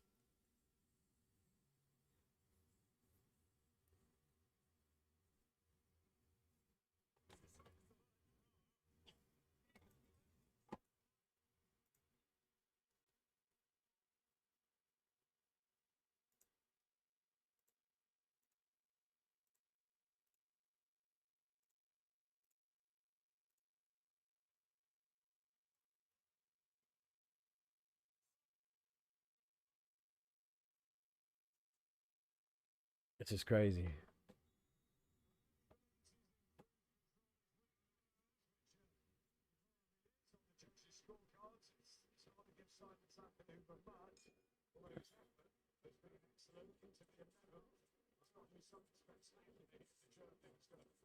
Nice right hand over the top from Simon.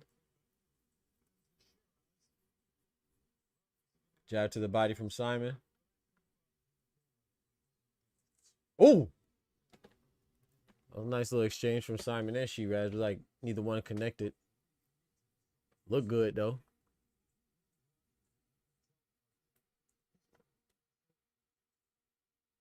Y'all remember though. Remember this. And this is no disrespect to Shiraz. It's just what it is. Shiraz could have fought Janabek, right? Remember he was oh. Nice 2-punch combination for Simon. Shiraz was in the mandatory position to fight Janabek. He didn't do it. He eventually fought Carlos Adames though, and we already know what happened. He should have lost that fight, but he got away with a draw.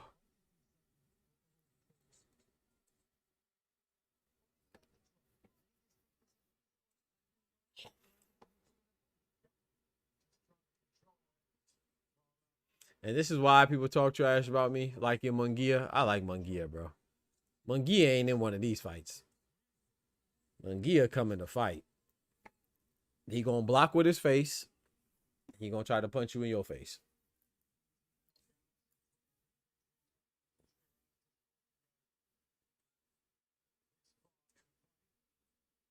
He not pussyfooting around for 11 rounds.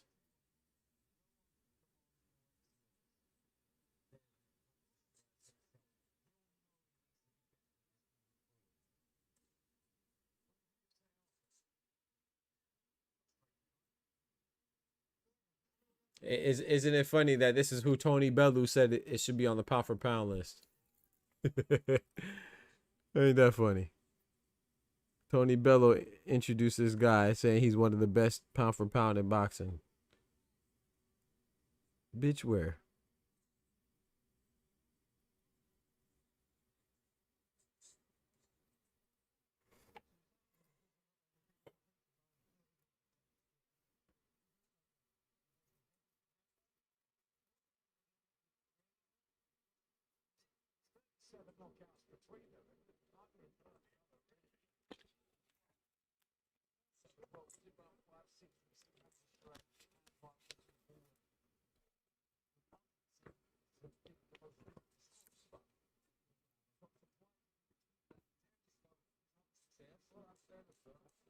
All right, according to some tweets, AJ's back there warming up, so hopefully, bro, I can't believe it, bro. It's 5:52 Eastern Standard Time. This fight, wow. The main card started at 1, y'all. That's crazy. They drugged this out until 6. That's insane.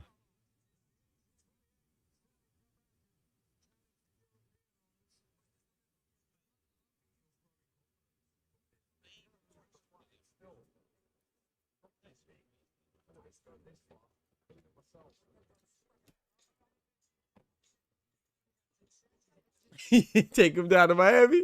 Bro, I wish LeBron would have joined Giannis and Bam. Bro, you imagine if it was Giannis, Bam, and oh man, LeBron. Come on, man. I knew he was. I mean, I didn't know, of course, but I figured he wasn't coming to Miami. Just like I figured he wasn't going to. I just figured LeBron wasn't going somewhere he's already been. And if he was, it probably would have been Cleveland because that's the crib. But I figured he wasn't coming to Miami. But Giannis and Braun paired with Bam and Bobby Portis, that would have been fire. But Philly gonna be serious, bro. But it might stunt the growth of VJ Edgecombe and Tyrese Maxey. But they'll figure it out, though. Tyrese Maxey, Jaylen Brown, VJ Edgecombe, LeBron, and Joel Embiid. If Joel Embiid could be healthy for even a half a season, and that's a stretch for him. Could this still be a decision realistically? Got to be. I swear, because out here can't dress. See, buddy, wearing a FUBU jersey with Echo Capri. What? For us, by us, not the FUBU jersey with Capris? Echo Capris? See, that's why I keep it simple, but I'd be in a tank top. That's crazy, but I'd be in tank top J's. That's it, man. I keep it simple. But I've never been a fashionista, though. Never been one on fashion, but I ain't wearing that. That's crazy. One time for FUBU and Damon John. You know what I'm talking about?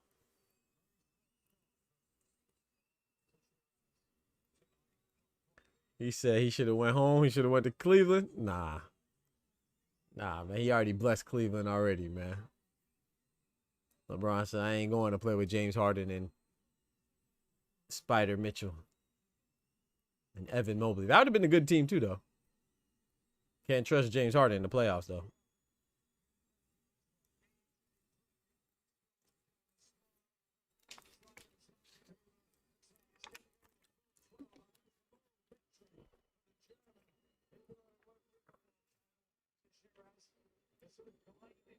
$40 left in the 12th round. He said, "Philly don't win. LeBron lose respect for me." Yeah, he kind of put him himself in that type of position, right? That type of predicament. But I don't know if they're really the favorite over OKC and the Spurs. Wait, OKC did lose Lou Dort, huh? They lost Lou Dort. They said what's the name on the Spurs? Stephen Castle. He got taller, along with Cooper Flag. They had a growth spurt of 2 inches. I definitely think that they should make it to the finals. I definitely think that, Philly should be the favorite in the East, if everybody's healthy. But I don't know if they'll be the favorite over the Thunder or the Spurs, though. Turn the city into Labitty. No, I mean, his house on the couch. And for LeBron ass. I'm asleep.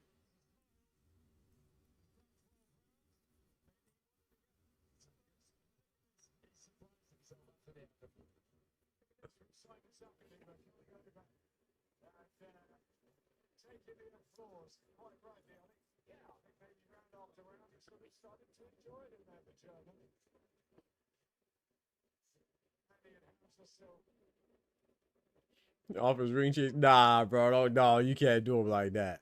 Shout out to Gary Payton and Karl Malone. You can't do it like that. At least LeBron's still a big. He still has a huge impact, and he's already won. Karl Malone and Gary Payton, they ain't win nothing when they was doing that. Well, Karl Malone never won, and at least GP got one in Miami. But he was really moving around, going to the Lakers, going to Miami. And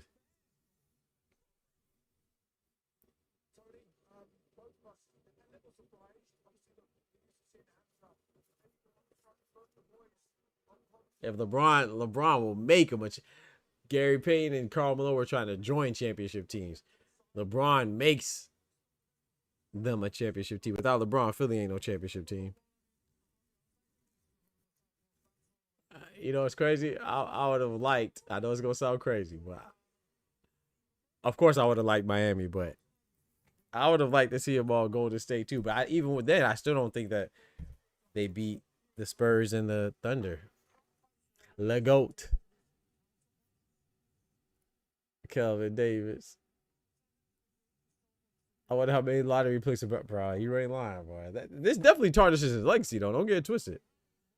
It's just something that people are gonna say too, and it well deserved, That he always went and tried to stack a team or whatever you want to call it.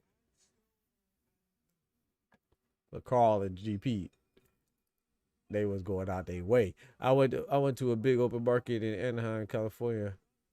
Bought a detachable CD player deck in my car and sitting there. That's what I'm talking about. Shit, with LeBron, they definitely not winning with him. I don't know about that. If Joel Embiid could be healthy for the playoffs, they could win, bro. Remember, LeBron and Joel played on the Olympic team together already, too. Jaylen Brown was supposed to be on the team, but Isaiah Thomas zeked him. I can't believe Boston let Jaylen Brown go to Philly, though. That's the crazy part to me. How you let him go to Philly, dog? How you trade him to Philly, bro? That's crazy. Majority decision is nasty work. Yeah, that's kind of crazy. It was difficult to win an NBA ring back in that era. The Bulls with MJ Pippen were tearing everybody up. Then there was Kobe era. Yep. They said majority decision. Yeah, that's crazy. I didn't score, but I feel like Shiraz won a good 8 rounds to 4. 9 rounds to 3. Boston don't like Brown facts because he outspoken black man. Yeah, we know. Yeah, that's a fact. Nah, but even still though, to Philly Who they? That's like a rivalry. Like, you know what I'm saying? I was surprised. But you're right about that, Kendrick. Absolutely. I don't rock with too many things Massachusetts. I'll tell you that. You know my team. I was just surprised they gave him to Philly. I was like, dang. I thought they would have tried to send him like out west. So I want to ask you something, Kendrick and Ty and everybody who watch basketball. Dane, if Philly doesn't win a championship, it's a failure. Like as far as like LeBron going there and stuff, like he looks bad. Yeah, this is a pound for pound talent, Oscar. This is the new pound for pound talent, I guess.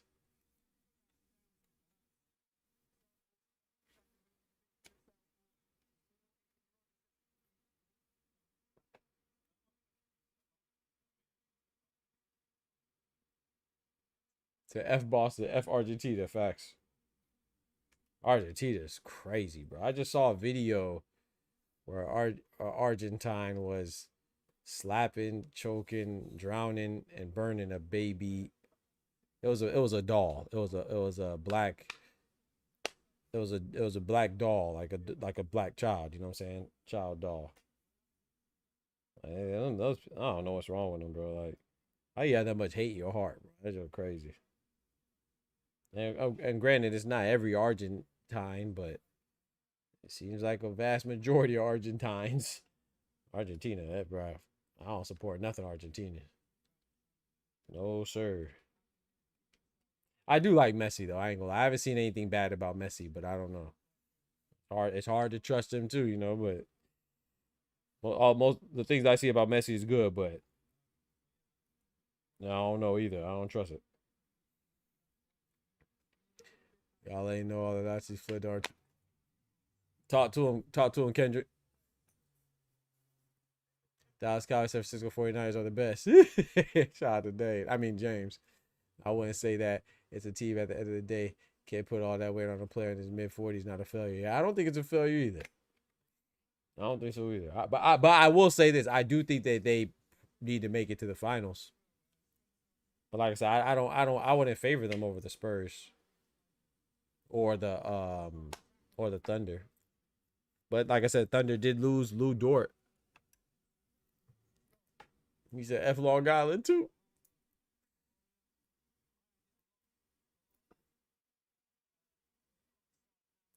He said Shiraz better hope I never slide through his gym. Him and Andy Lee.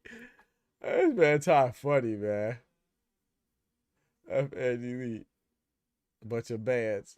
Chaz. Hey, yo, this man Ty funny. I got you, Ty. I knew it was gonna mess up, bro. What's up with my stuff, bro? Nigga, you's a bitch!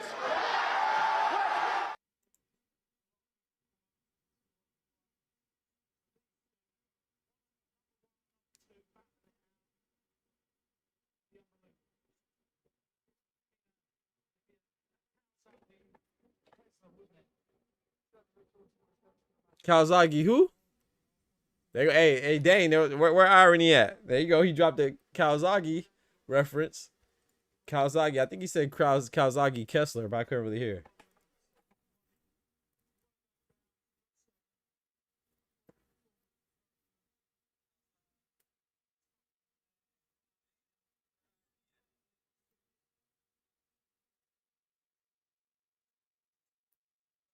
Don't forget to smack that like button for your boy.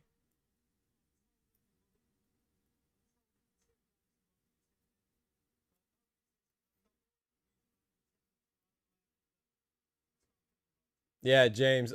Shiraz won by majority decision, I believe. Yeah, this is actually wild, bro. Like,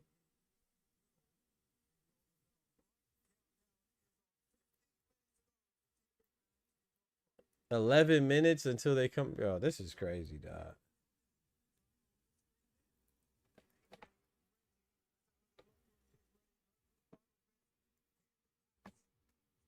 I never thought I'd say this though, bro. But I only saw the highlights of Tyson Fury versus Marius Wack Man, I'm leaning towards AJ. If AJ beats Prenga, I think AJ beats Tyson Fury. Yeah.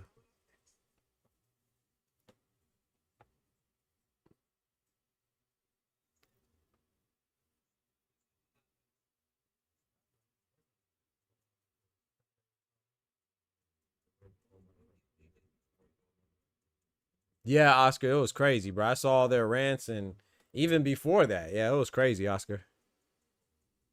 I said, whoa.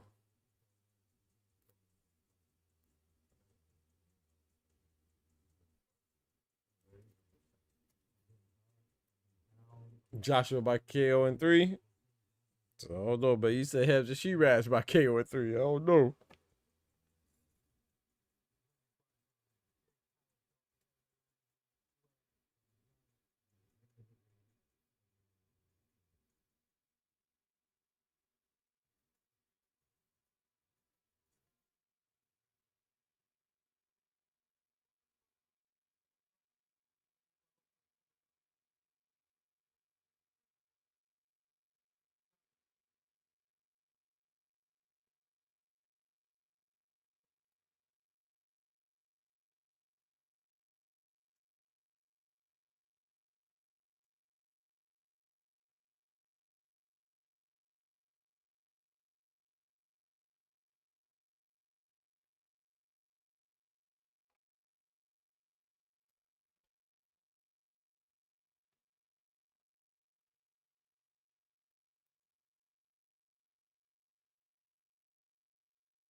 Long time ago, also said facts.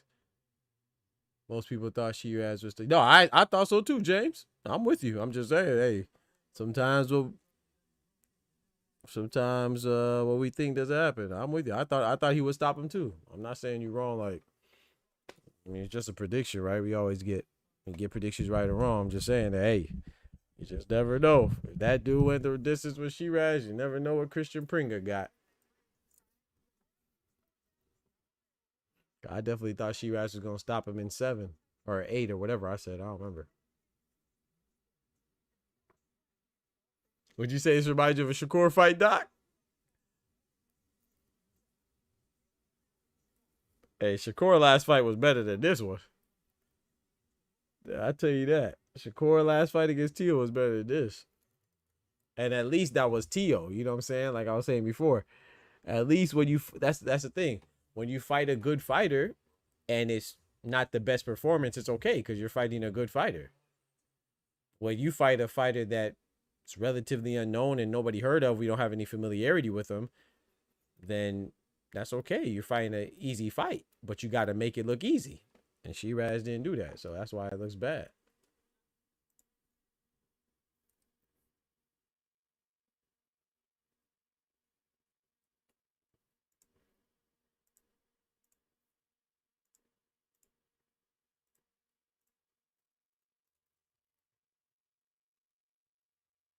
Shiraz only stopping Bob Lango. Facts.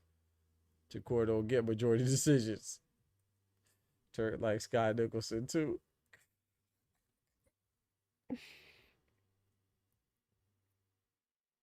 Man, rest in peace, Hannah Rapp.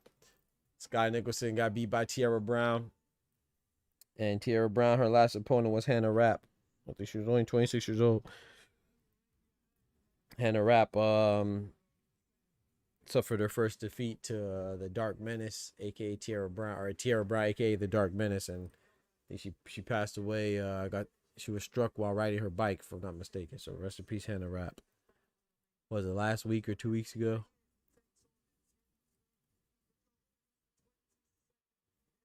Well, I said serious condolences to her family and her loved ones. That's crazy.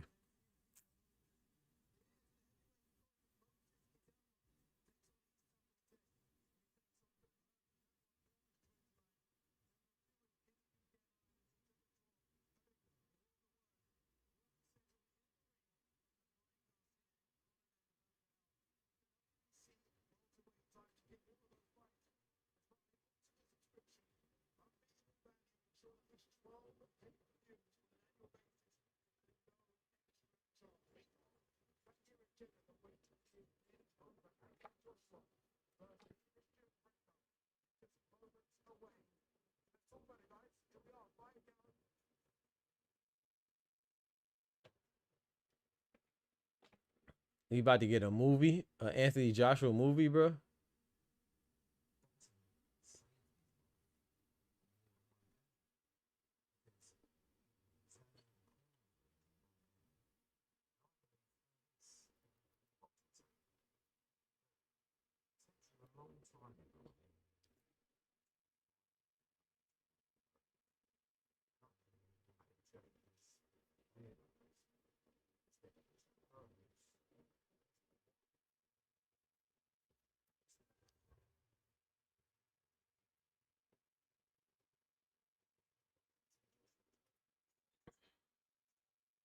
I don't get why don't they show these promos before the fight? Like what I'm being completely sincere. I'm not trying to be funny. I asked this before though. Why do they show promos during the fight? Like everybody that you're showing this promo to right now is watching the fight. They already bought the fight, so there's it's not necessary to promote anymore. You're supposed to show the promo to promote the fight to the people that don't have the fight or are interested in getting the fight. What's the point of showing a promo during the fight? Just show the fight. I always thought that was funny with boxing. Like you should have showed this a week ago.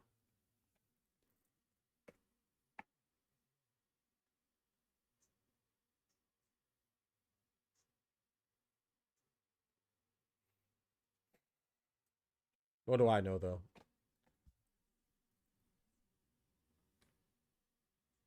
I'm trying to. I'm trying to get 5 million subscribers. I only got 5,000. I don't know nothing. I don't know nothing. Hey James, you were right, bro.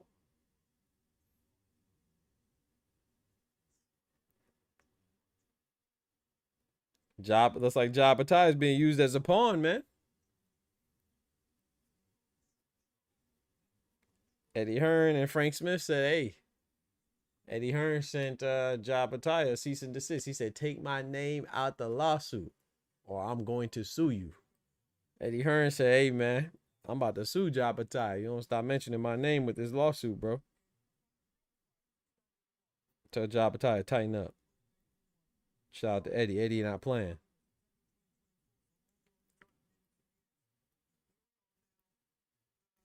Relying on the audience to have the attention span of a gnat. Maybe. That's got to be it. Because I don't get why you wouldn't show the... But hey, man, it is what it is. We here. Almost here. Anthony Joshua, Christian Prenga. I really hope Anthony Joshua wins, but, you know, rest in peace to his close friends that passed away. You know, they say this is his first time, if I'm not mistaken, his first time in his professional career fighting without having his two recently deceased friends not be with him, man. That's tough. Shout out to Anthony Joshua, man. Cause if you think about it, man, the car accident he was in, right? Errol Spencer's also in a car accident, right? Man. Not saying that, you know, whether you want to say which one's as bad as which one or whatever, but it's just like, you could not survive. Like, look at Hannah Rapp. She was just involved in a car accident. And, well, I think she was riding her bike and the car hit her. And she didn't survive. And then the other girl I told you that acted on Godzilla vs. Kong and she didn't survive. She was involved in a car accident. You just never know, man. So you just got to be thankful and enjoy and appreciate life. Sheesh. He's Errol Spence in a car accident, fighting again. AJ's car accident, fighting again. That's crazy. Dang. Life is wild, Wongo.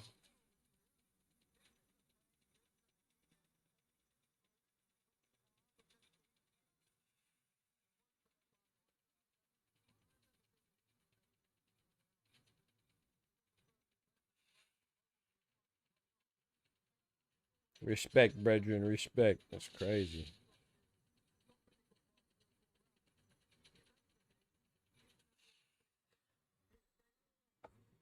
Joaquin was good, my brother.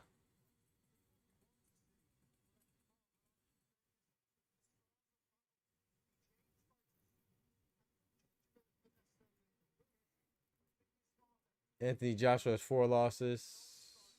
Yeah. 2 to Usyk, Andy Ruiz that he avenged, and then Daniel Dubois. Sheesh. It's not bad, though. Only one that was considered really bad was Andy Ruiz, and then he avenged that. He lost to Dubois, who's a champion. No shame in that. He lost to Usyk, who's considered the GOAT. You know what I'm saying? All-time great. Shout out to Usyk, which he is. All-time great fighter. No shame in that.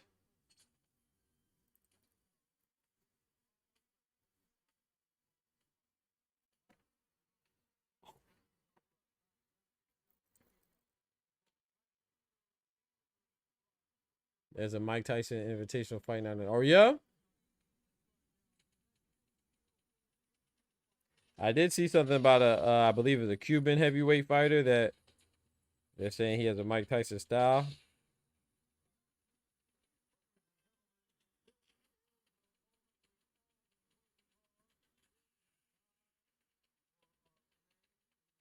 Time for our main event. Yes, Michael Buffer, we've been ready. Spaghetti.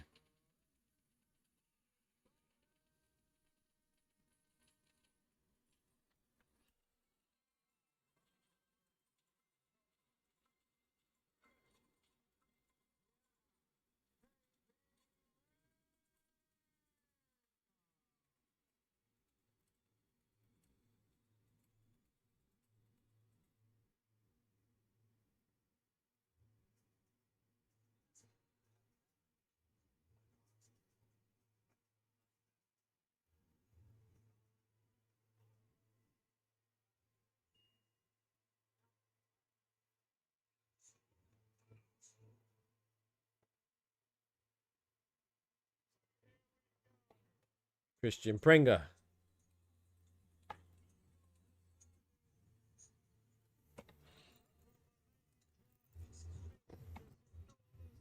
Irony, bro. I'm telling you, bro. I'm trying to fight the sleep. Trying to fight it off. Man. But I'm getting jumped right now by the sleep. I'm getting jumped. The sleep got me fight. The sleep got me looking like fight back. Get him up. Let him get up. Let him get up. Let him get up. Fight back. Fight back.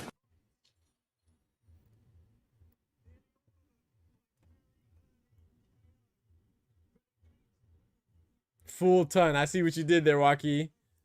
He said Stephen full ton. I see what you did there.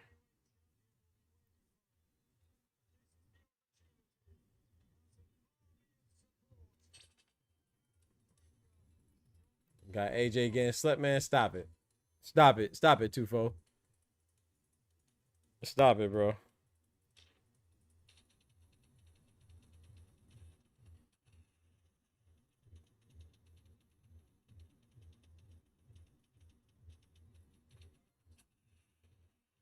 But how I feel about, yeah, I talked about it already.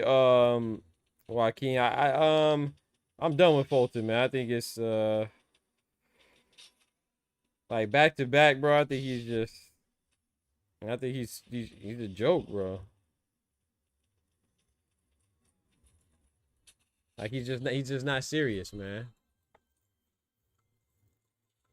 But you know, missing weight is a problem for boxing, man. We have too many fighters missing weight. You know, and then just getting a slap on the wrist. What you talking about, Stephen Fulton or Ryan Garcia? You talking about Jennebeck or Angel Fierro? You talking about Raleigh Salim? You talking about John Real Casimiro? You talking about Louis Neary? Whoever you talking about, bro, they miss weight too much and too often. So, Keyshawn Davis, Gustavo Lemos, I keep going.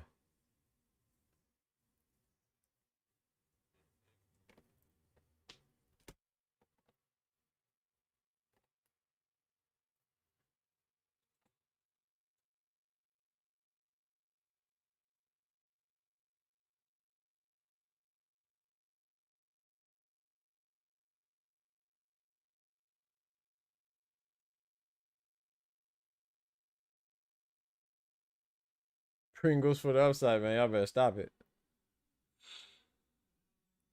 Y'all better stop it. Don't even say that. We need this We need AJ versus Fury finally, bro.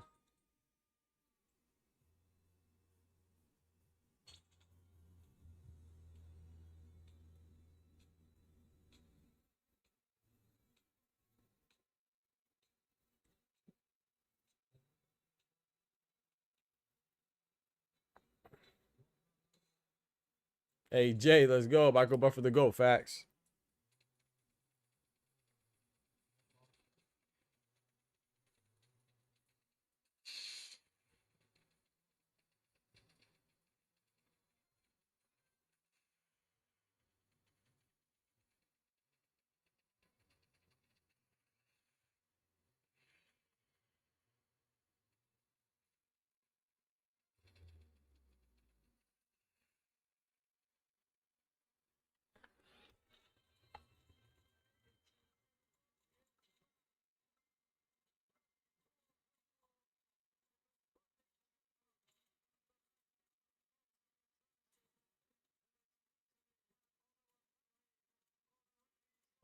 He's coming out to Meek Mill.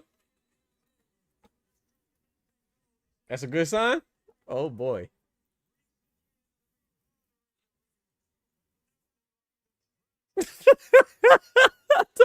Hey Kendrick, bro. No, you ain't gonna get me banned out the UK, bro. He said this shit probably just dropped in the UK. Facts. You know they be 2 decades behind when it comes to music, bro. This jump brand new. Dream Chasers just came out.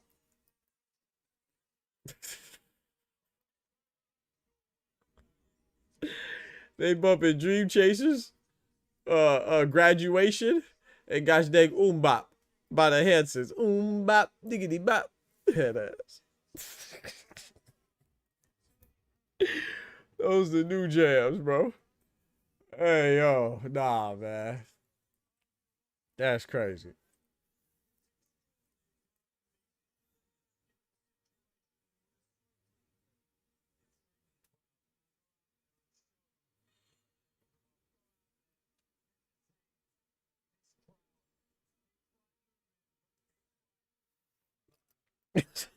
Said this just came out.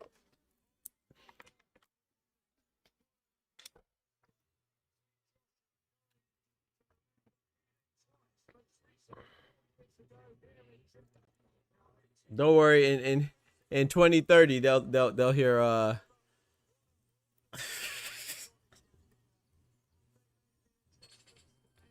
they're Free Smoke will just be coming out. Drake Free Smoke will just be coming out in about 3 more years. Yeah, Miami gets played a lot. Oh, hold on. I don't like that song. That's all trash. That's just me though. I don't like that.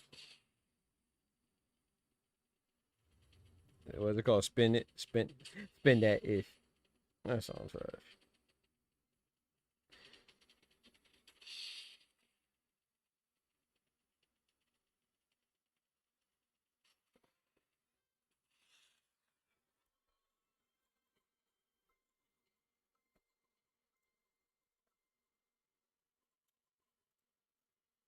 Well, to me it's trash. Let me say to me.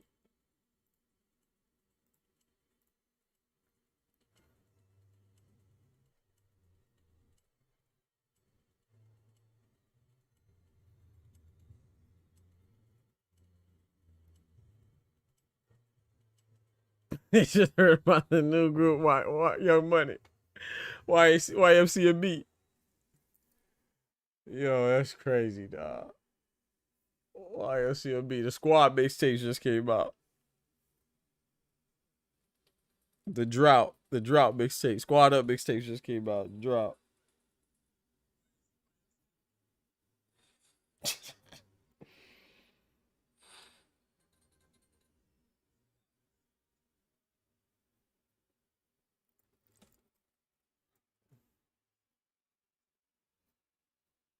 By the time they listen to Future, it's already been the past.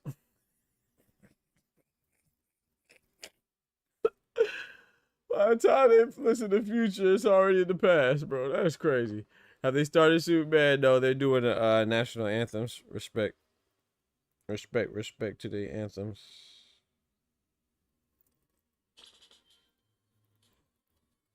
Fresh off that no ceilings. No ceilings mixtape went crazy, bro. Hey, wait, hey. Mixtape Wayne ain't nobody messing with Mixtape Wayne, dog.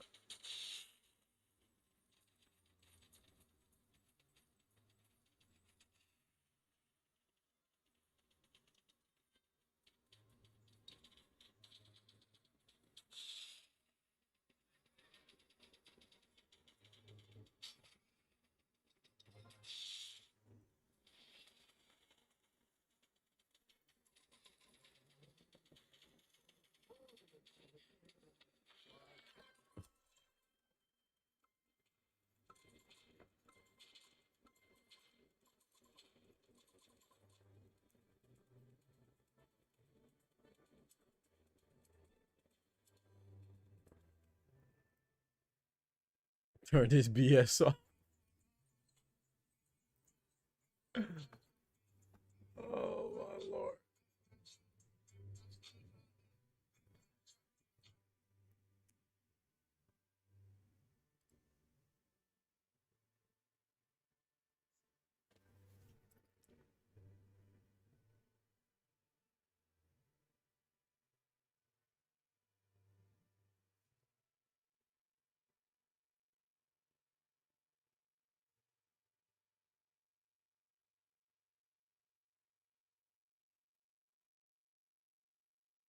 Hey, appreciate y'all rocking with us, man. Appreciate the Boxing Talk family. Appreciate y'all.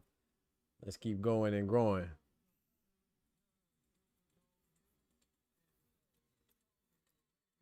5 more minutes they can fight. Oh no, bro. 5 more minutes if we're lucky.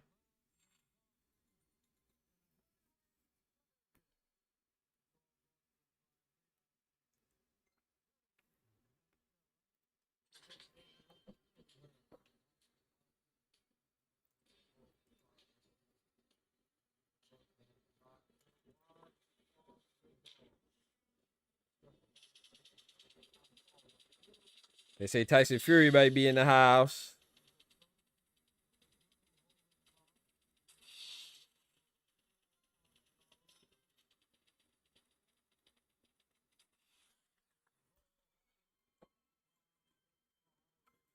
Five more minutes and it's over. I hope so.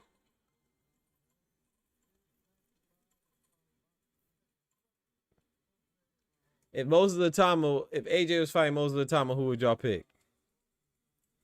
Y'all got AJ or most of the time winning in the fight? Just out of curiosity.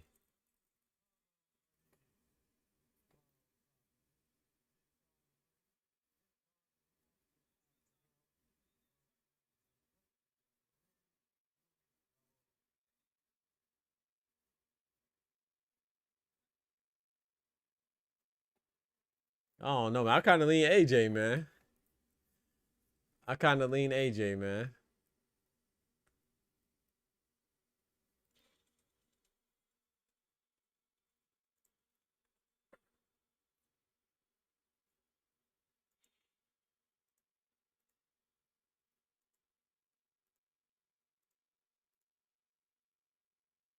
Bro.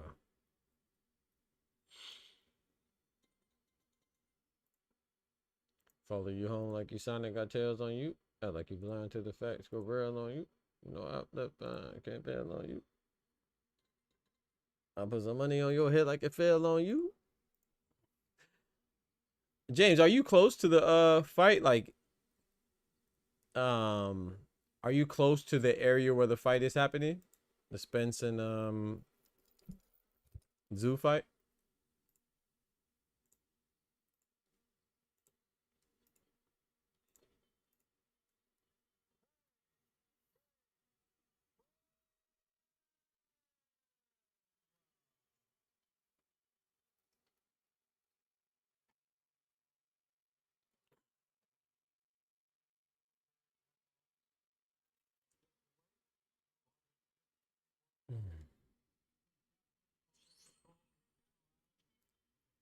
Tyson mid, Tyson Fury mid.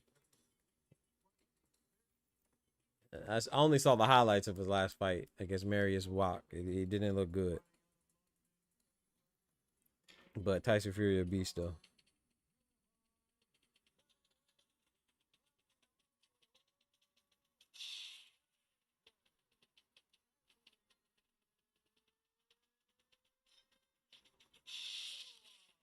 AJ.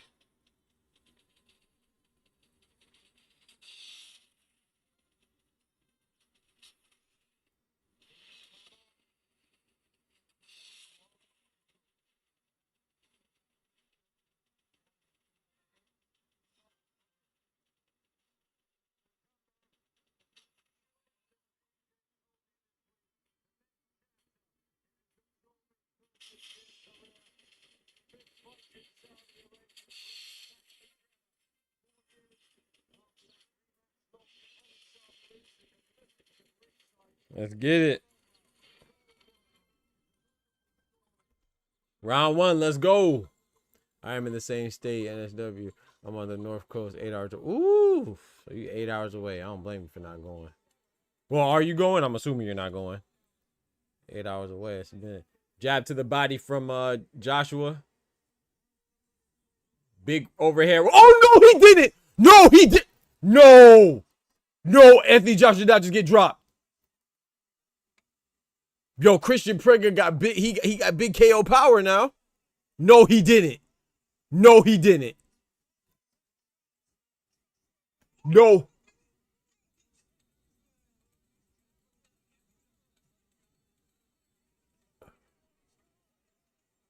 Yo, Christian Prenga is fighting and AJ got a...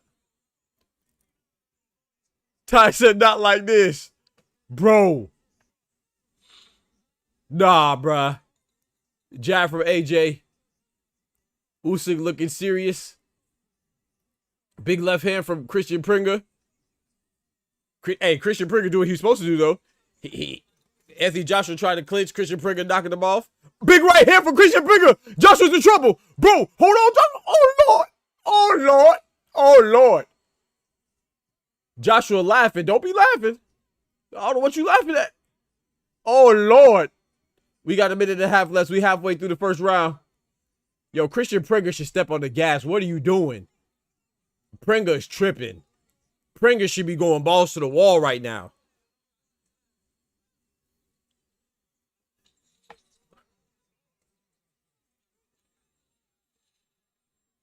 Bro. Big right hand, big left hand. Oh, no, he just threw him down. He threw, that's not knocked down. He just threw AJ down that time. Bro. Bruh, jab from AJ. Prenga is throwing big shots. Oh, my Lord. 50 seconds left in the first round. Big right hand from Prenga again.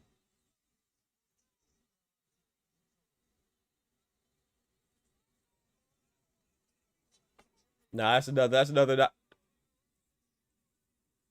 Bro, Christian Prenga should be going, like, he shouldn't even be thinking. He should be throwing. Bro. 12 seconds left in this first round. Jab to the body from Joshua.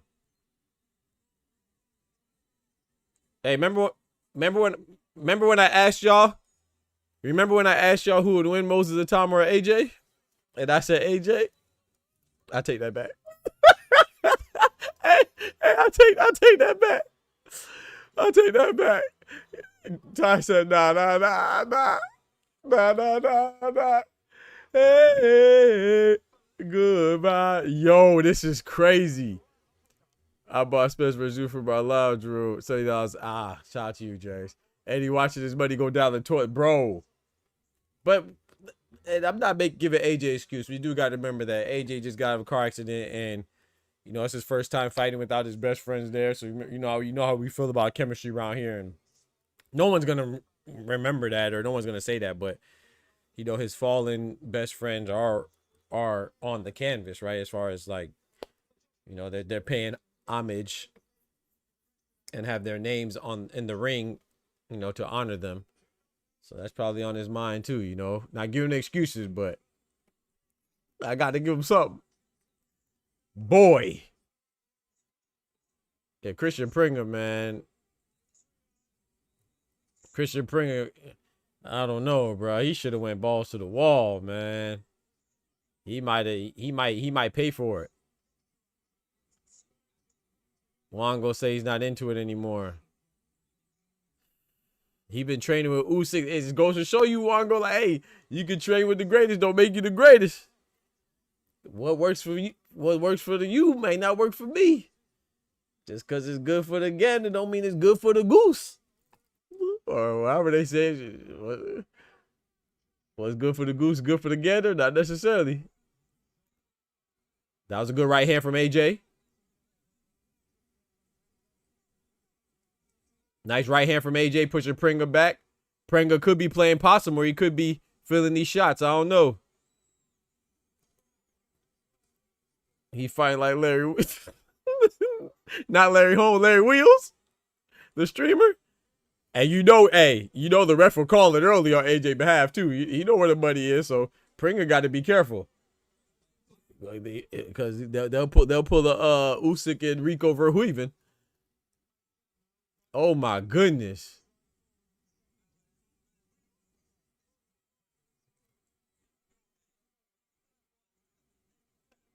AJ got to fight back, bro. AJ trying to get rounds and stop acting gun shy.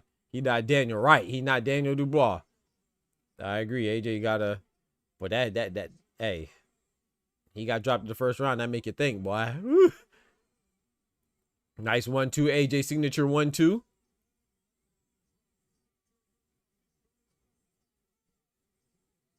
The power is that B to a whole boy to chill this round.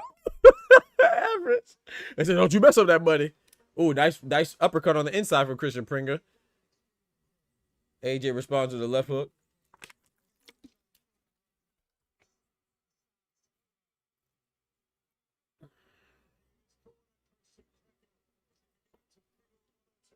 $37 seconds left in the second round. AJ's being cautious. Oh, stiff jab. That hurt Prenga. Prenga's hurt. Prenga's hurt. Oh, it's over with. It's over with.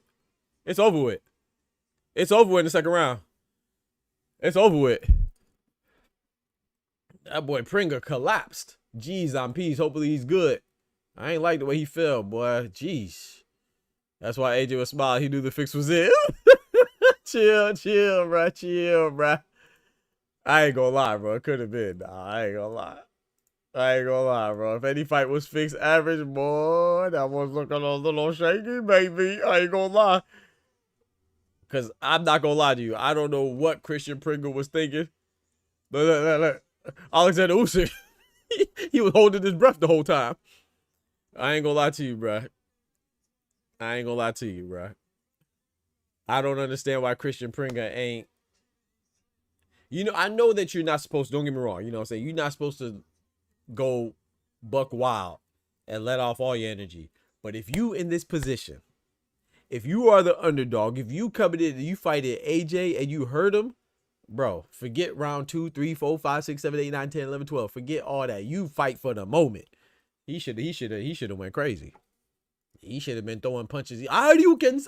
He should have been throwing everything. Hadoukens, gosh dang dragon punches. He should have been throwing everything. Almost had me crying out here, bro.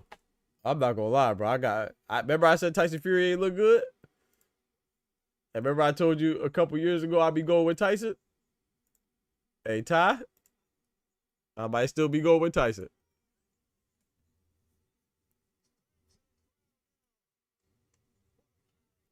Hey, shout out to AJ though. Man. Let's watch the suspense fight. Hopefully we see boxing. Bro, I'm trying while I go, but man, I gotta get me some food, man.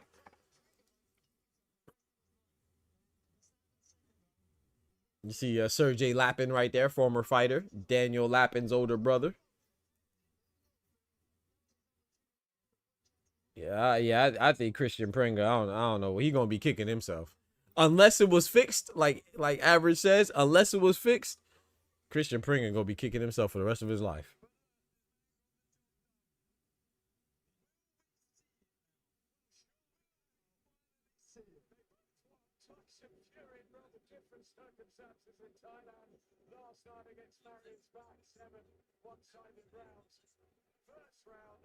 A nightmare for AJ in his comeback. Second round, back to business. One thing he never lose is your punch, your power, and it lays out Christian Prenga in emphatic fashion. But wow, there are a few hearts in the mouths of Alexander Usyk, and then he had a Tyson Fury of his excellency Turkey Usyk. But that's what heavyweight boxing's about. Well, let's have a look at this. If that right hand there, you see, staggered Prenga back. He followed it up with another one. We always say, land that shot, throw it again. Look at the damage it's done there to Prenga Barry. Hey, chat, I want to ask y'all something. All seriousness. So, chat, Boxing Talk family, we got to make this channel grow.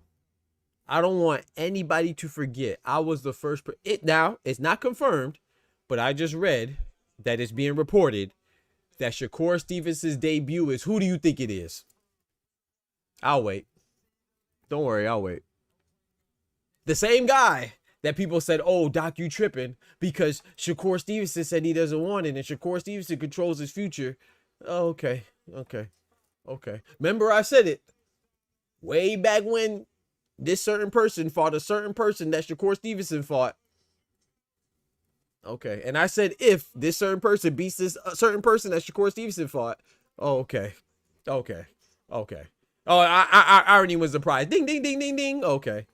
It's not confirmed yet, but okay. Remember, I was saying it before it was cool to say it. Okay. Because people just started saying it when Ryo called out Shakur. Remember, I said it before Ryo even had the opportunity to call out Shakur. Okay.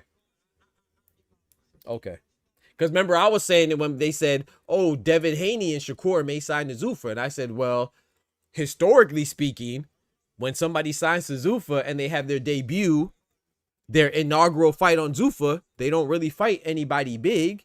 So I don't think this will be any different. I said if Shakur signs to Zuffa, he'll probably fight the only guy that's also in his weight class on Zuffa. And that was who? Ryo Valenzuela. Okay.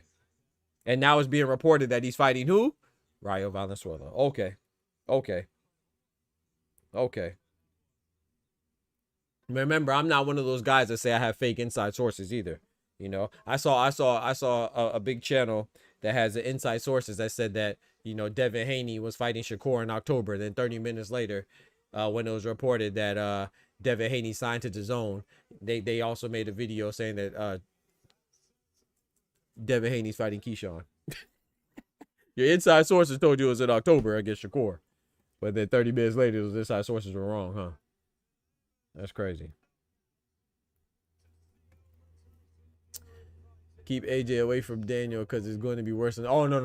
Yeah, no. AJ can't fight Daniel Dubois again. Leave that alone. AJ has one assignment and one assignment only. That's Tyson Fury. Don't fight nobody else. Anybody else cleans him up.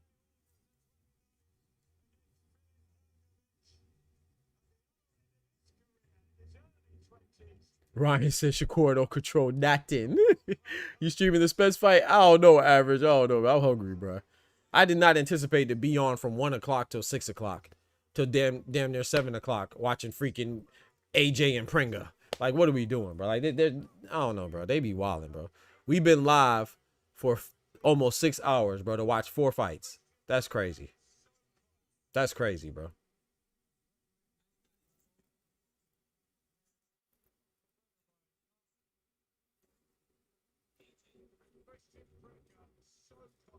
They're talking about, it's reported that it might be in New York, irony. So I don't know. It should be in the UK though. It's kind of disrespectful to have it anywhere else, to be honest.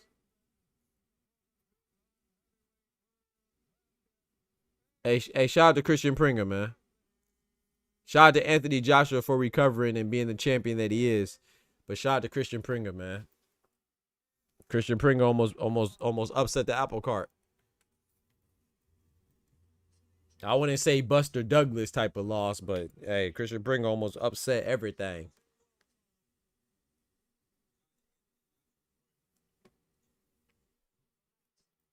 Shout out to AJ, bro. I ain't gonna lie, boy. That was crazy.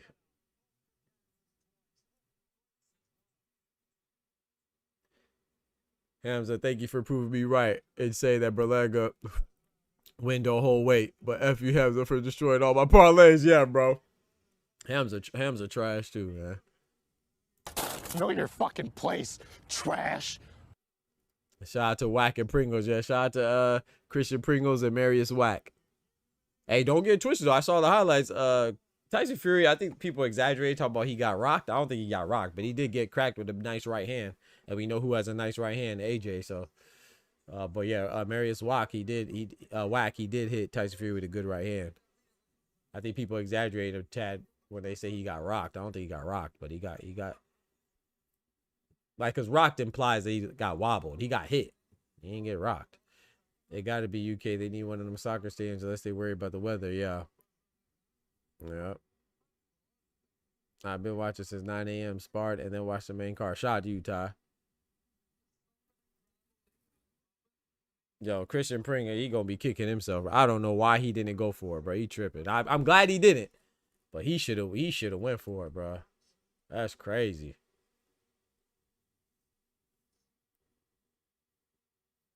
It's like a baseball live. You feel me? Past ridiculous, Dane. What time Spence and what time is Spence and Zoo?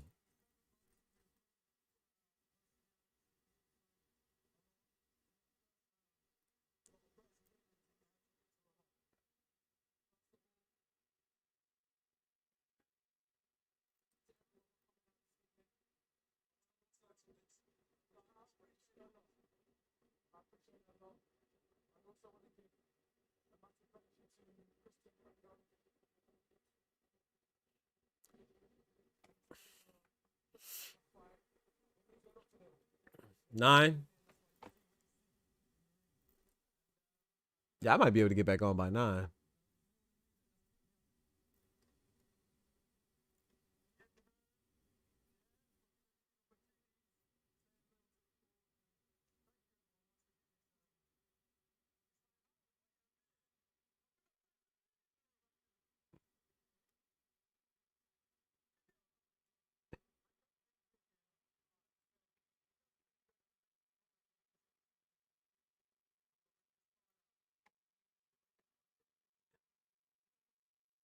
AJ pulling the Mike Tyson on Tyson Fury.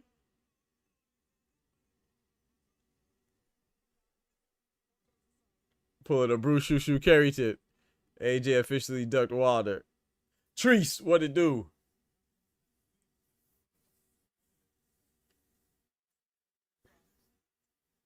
He holding look like he about 15 though. No, I'm just joking. Let me stop. I'm just playing. You know, people talk crazy. I say a joke and people might take it, because I know people go talk crazy on the internet. You know how they do. They go seriously talk crazy and be on some ridiculous stuff. I was just joking.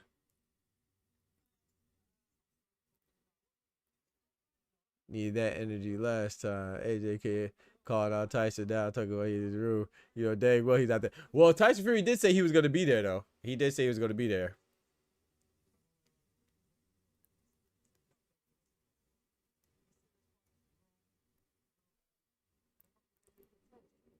But yeah, chat, I'm about to go ahead and get off, man. Appreciate y'all rocking. Let me know if there's any big news that is announced from Anthony Joshua. I mean, the only news really that we have is that he'll be fighting Tyson Fury, right? So, y'all let me know, man. Appreciate y'all rocking. Shout out to Clone for the love in the super chat with the $10, man. Appreciate you. Again, before I get off, man, before I forget, like I said, we have a new channel. I launched a new channel called Doc Learns, because y'all know I be dropping my calisthenics and my fitness workouts and stuff on this channel occasionally. But now I made it a channel dedicated to the fitness journey. So go ahead and follow that journey. If you want to join the journey, really, not even follow. If you want to follow my journey and see that different side of Doc, you know what I'm saying? Tap in. But if you want to get right with your fitness and stuff like that, and join the journey, please, you are more than welcome to join. You know what I'm saying? If you are into that fitness type of stuff and calisthenics, that's what I'm doing. Backflips and handstands and all that as a grown man. You feel me? Appreciate y'all rocking as always.